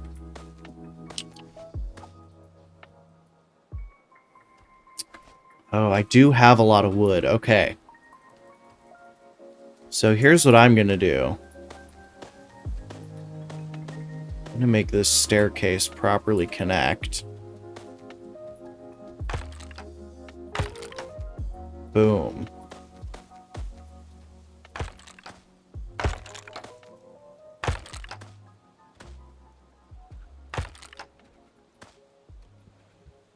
All right. Now, I'm going to finish the walls. So now you guys, you can only get in via the little stairs. Mm-hmm.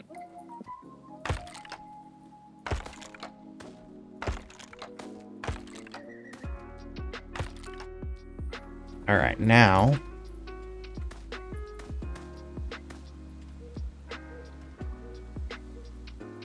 Yep, it's the battles. It's the battles, dude. It's Yeah? totally the battle. It's totally the battles. What does that hammer do? Nut's hammer and his hammer was electric. Okay. So, whoa, and it works on resources. I just one-shotted a coal.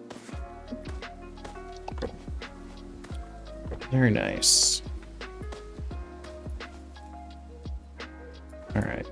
I'm gonna start making some more soups. Very exciting housewifing life right now. Lonk, make sure you pick up some soups on your way out. You got a big day ahead of you.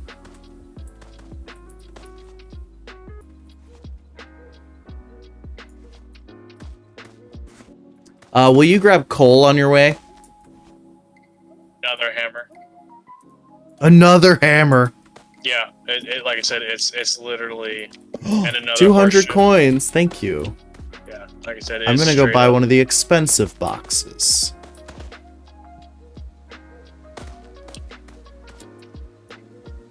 Oh, I need 30 more.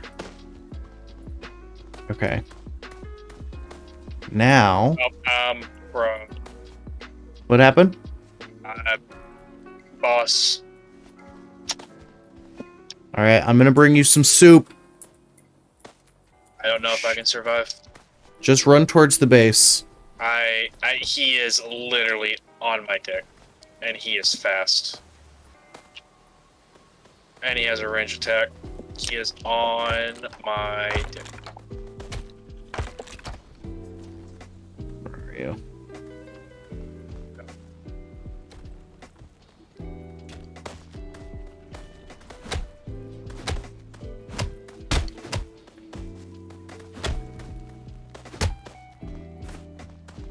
I need to bring you soup.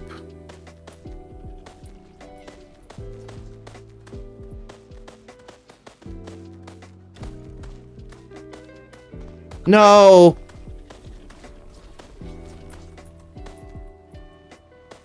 Yeah, Flock is Flock definitely knows how to play the game.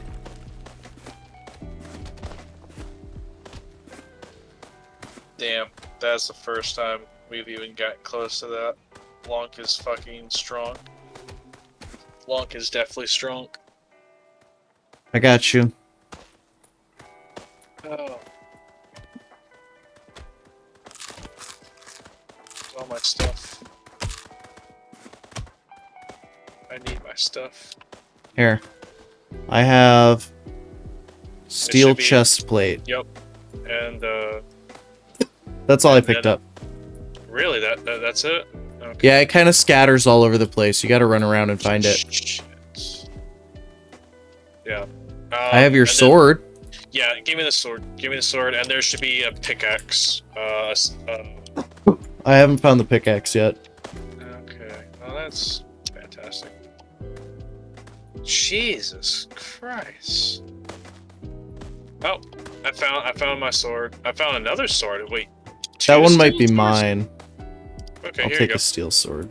Yeah, take that, because I loot. Oh, okay. Thank you. Real fucking MVP G. Real fucking G. Holy shit. All right. Let me open this big chest. Chess. I got a bazooka.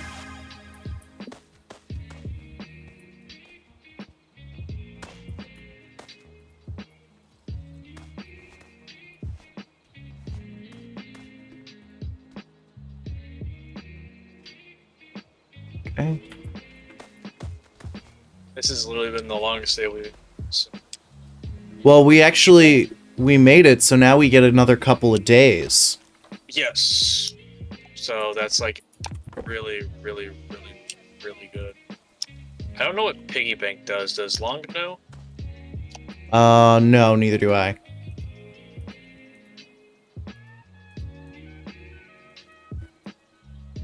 Yeah. There you go. If it doesn't let you join because we're already going, then you can join on the next round for sure.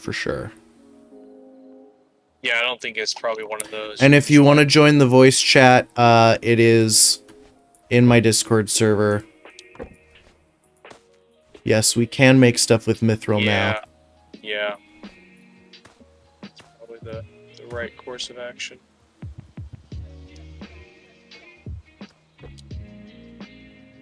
A little bit more gold. be able to buy another big chest. Okay.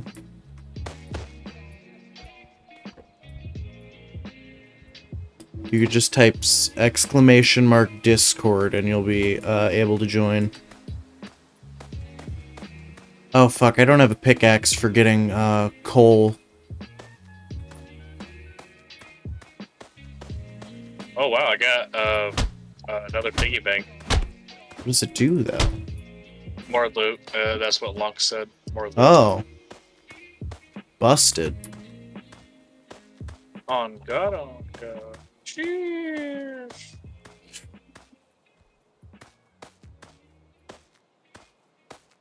There's a house that spawn. Oh.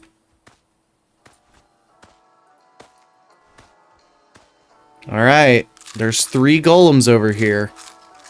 I'm gonna go fight them. Do it. I believe in you. Oh God. Oh, I might have bit more than I could chew. Ooh. That did a lot of damage. That did almost my entire health bar in a single hit. Yeah, you're gonna need armor. Oh my God. Oh my God. Oh my God. Oh my God. Oh my God.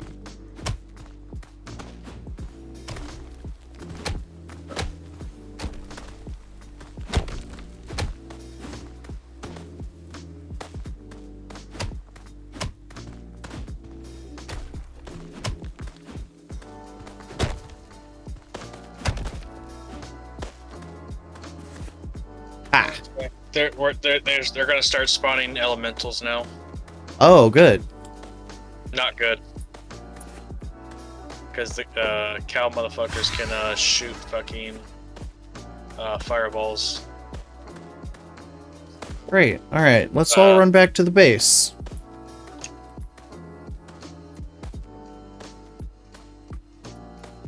Goddamn, Locke is shrunk.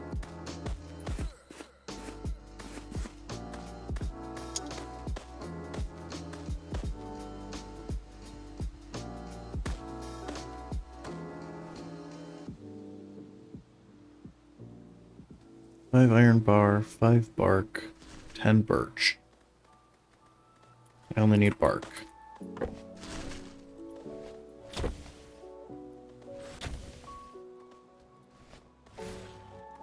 Oh shit.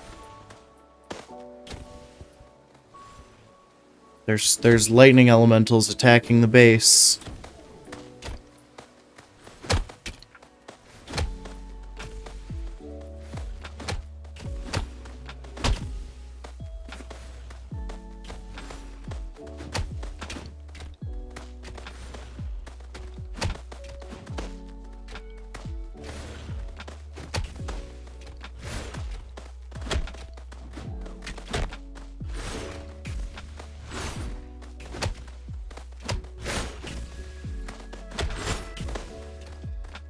As the housewife, I will defend the homestead. Holy shit! Whoa!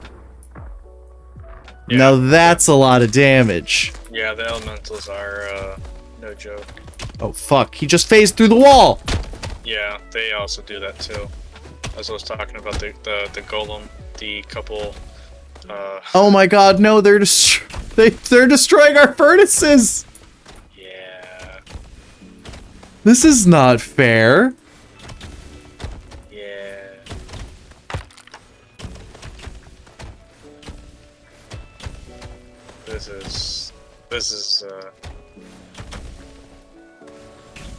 This is becoming a little bit of a situation. Oh my god, they're tearing down the walls. Oh god.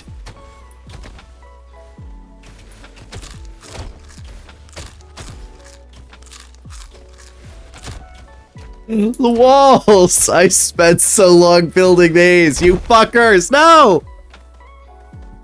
Yeah, I think it's one of those things. I think it's a temporary thing, probably, and not in the grand scheme.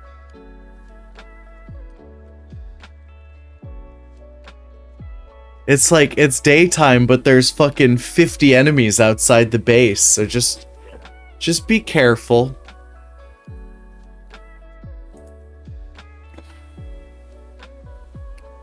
Okay, well, I have to wait to be revived. I'm gonna go pee, and I will be right back.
Okay.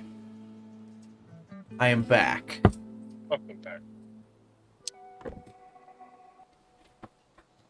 Ooh, I got lifesteal. Hell yeah. That's Alright. Oh. Am I alive? No. Oh. I'm not alive. I have fucking, free roam God mode cam. Ah! I'm alive again. Thank you.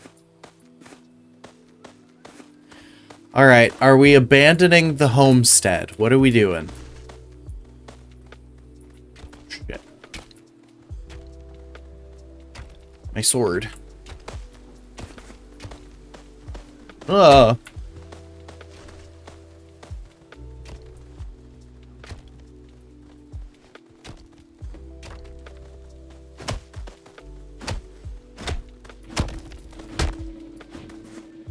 we got flying enemies now. Come on. Fuck about this shit. Yeah, we got flying enemies now. That's good. No. That's terrible. Ah! Fucking hell. Alright, the base is no longer tenable in any way, shape, or form. Yep. There are just enemies, like, living in it now. I got fucking hit way too hard by a regular enemy, and I'm fucking dead. Alright, let me find you. I wouldn't.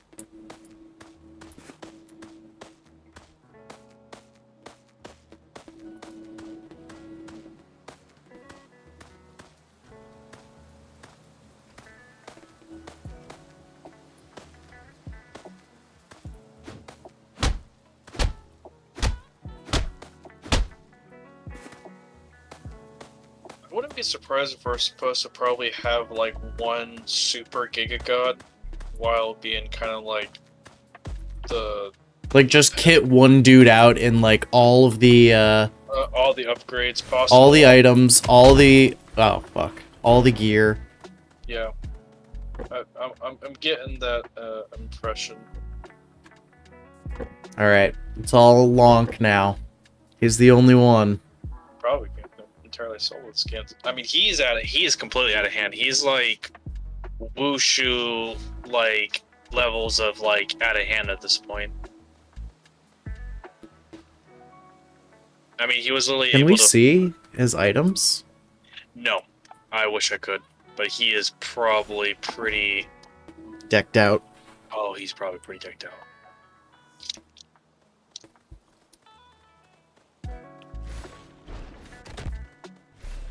Oh god, he's got a double jump. He's jumping. He's crazy. Like I said, he's like Wushu levels of powerful. All he needs to start doing is be able to like fly on swords, and boom, straight up. I mean, if you're watching his cam, that's almost what he's doing. I mean, for real. Oh, he brought us back. For us to die. That's true. Oh, and teleports us like to the place where we died. So there's no. I think maybe we should make our way to the exclamation mark on the map. Yeah.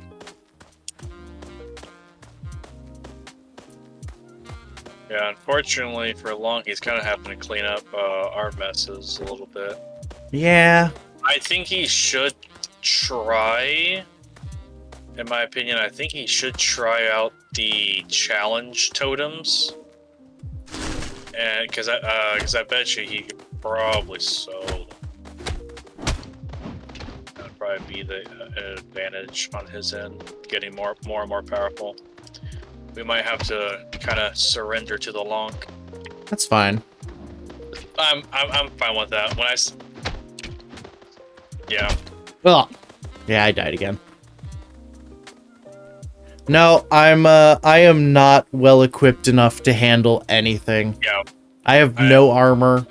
I can kind of survive, and that's laughable. That's like laughable. Oh shit! I just saw lightning strike at you. Yeah, it works on it works on Oh, that's your item. That's not. Enemies. That's the nuts hammer. I'm just gonna get a bunch of coal. That's a good idea. Yeah, I can see why there's actual achievement now that just says. You made a big mistake. Well, you can survive for 100 days. Oh, I didn't know that. I think it's I can actually see it as being feasible now with CN Long power scaling. Oh, maybe we should try to do that.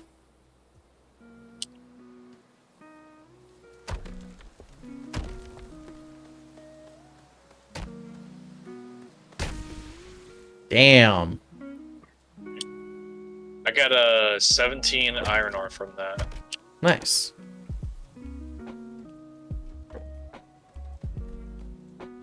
Get juiced when landing the grid. No, Oh my god.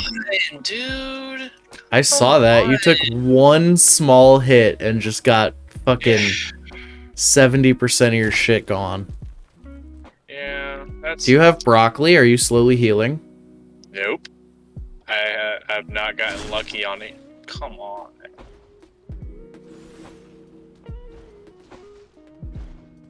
Oh, now you got stone golems to worry about. Oh my god. You're healing though. No, I'm eating mushroom. Oh, you're eating mushrooms. Yeah, I'm eating mushrooms because I kind of have no choice. I didn't know you could actually eat them on their own. I learned that. I learned that the quick way. Well, the hard way. It was kind of more of a Necessity. Yeah, I mean, I don't want to because I know for a fact it's probably not as efficient, but No. God damn, dude.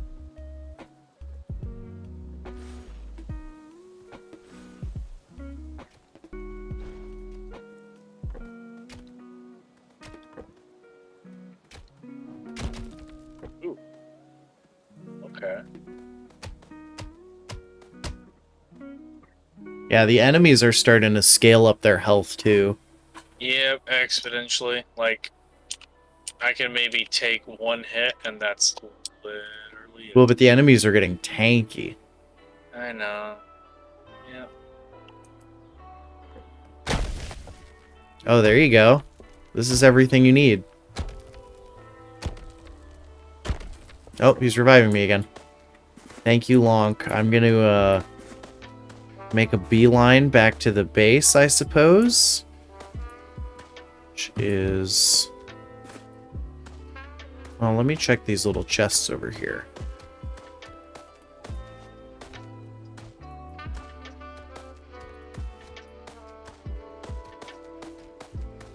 And then I'm gonna run straight back to the base. I got rocks. Come on, dude. I got a couple apples.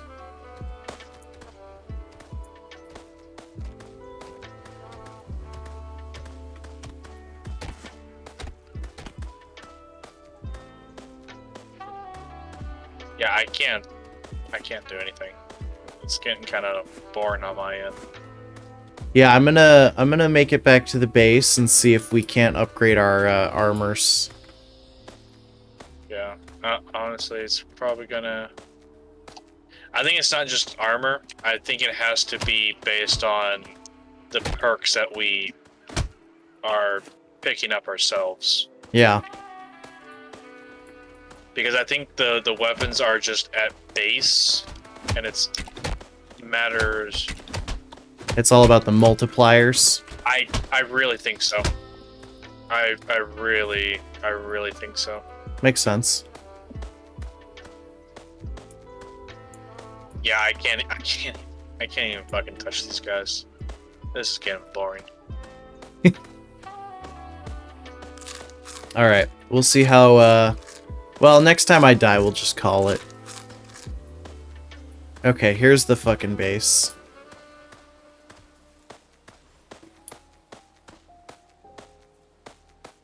Alright, you deal with the golems. I'm gonna, try to fix these walls.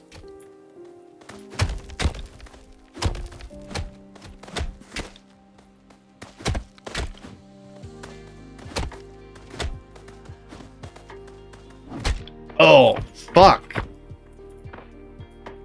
Ew. Ha, he made the mistake of hitting me for almost all of my health. Because that allowed me to use my super speed.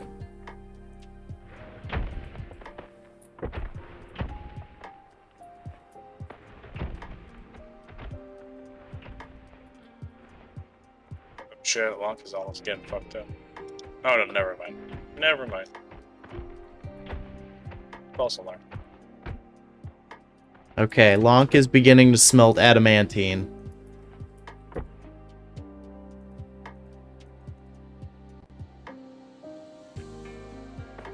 gonna make myself a set of mithril pants.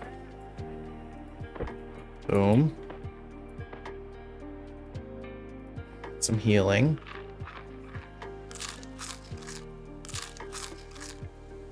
Alright. Oh my god, I bet you this isn't even the fucking... Oh, there my are God. blue tools in the chest. Oh my god. This is probably just level Whoa, whoa! So I went to the quest thing. Uh-huh. Where there's a ship, and you literally use the resources to fix up the ship. This is probably just Tutorial Island. Bro, Lonk is fighting the Guardian right now. I'm not even surprised. Oh, it killed Lonk! No! Come on! Run, run, run! I don't... I have no more... I had no more stamina. This game is fucking brutal. Ugh. Okay.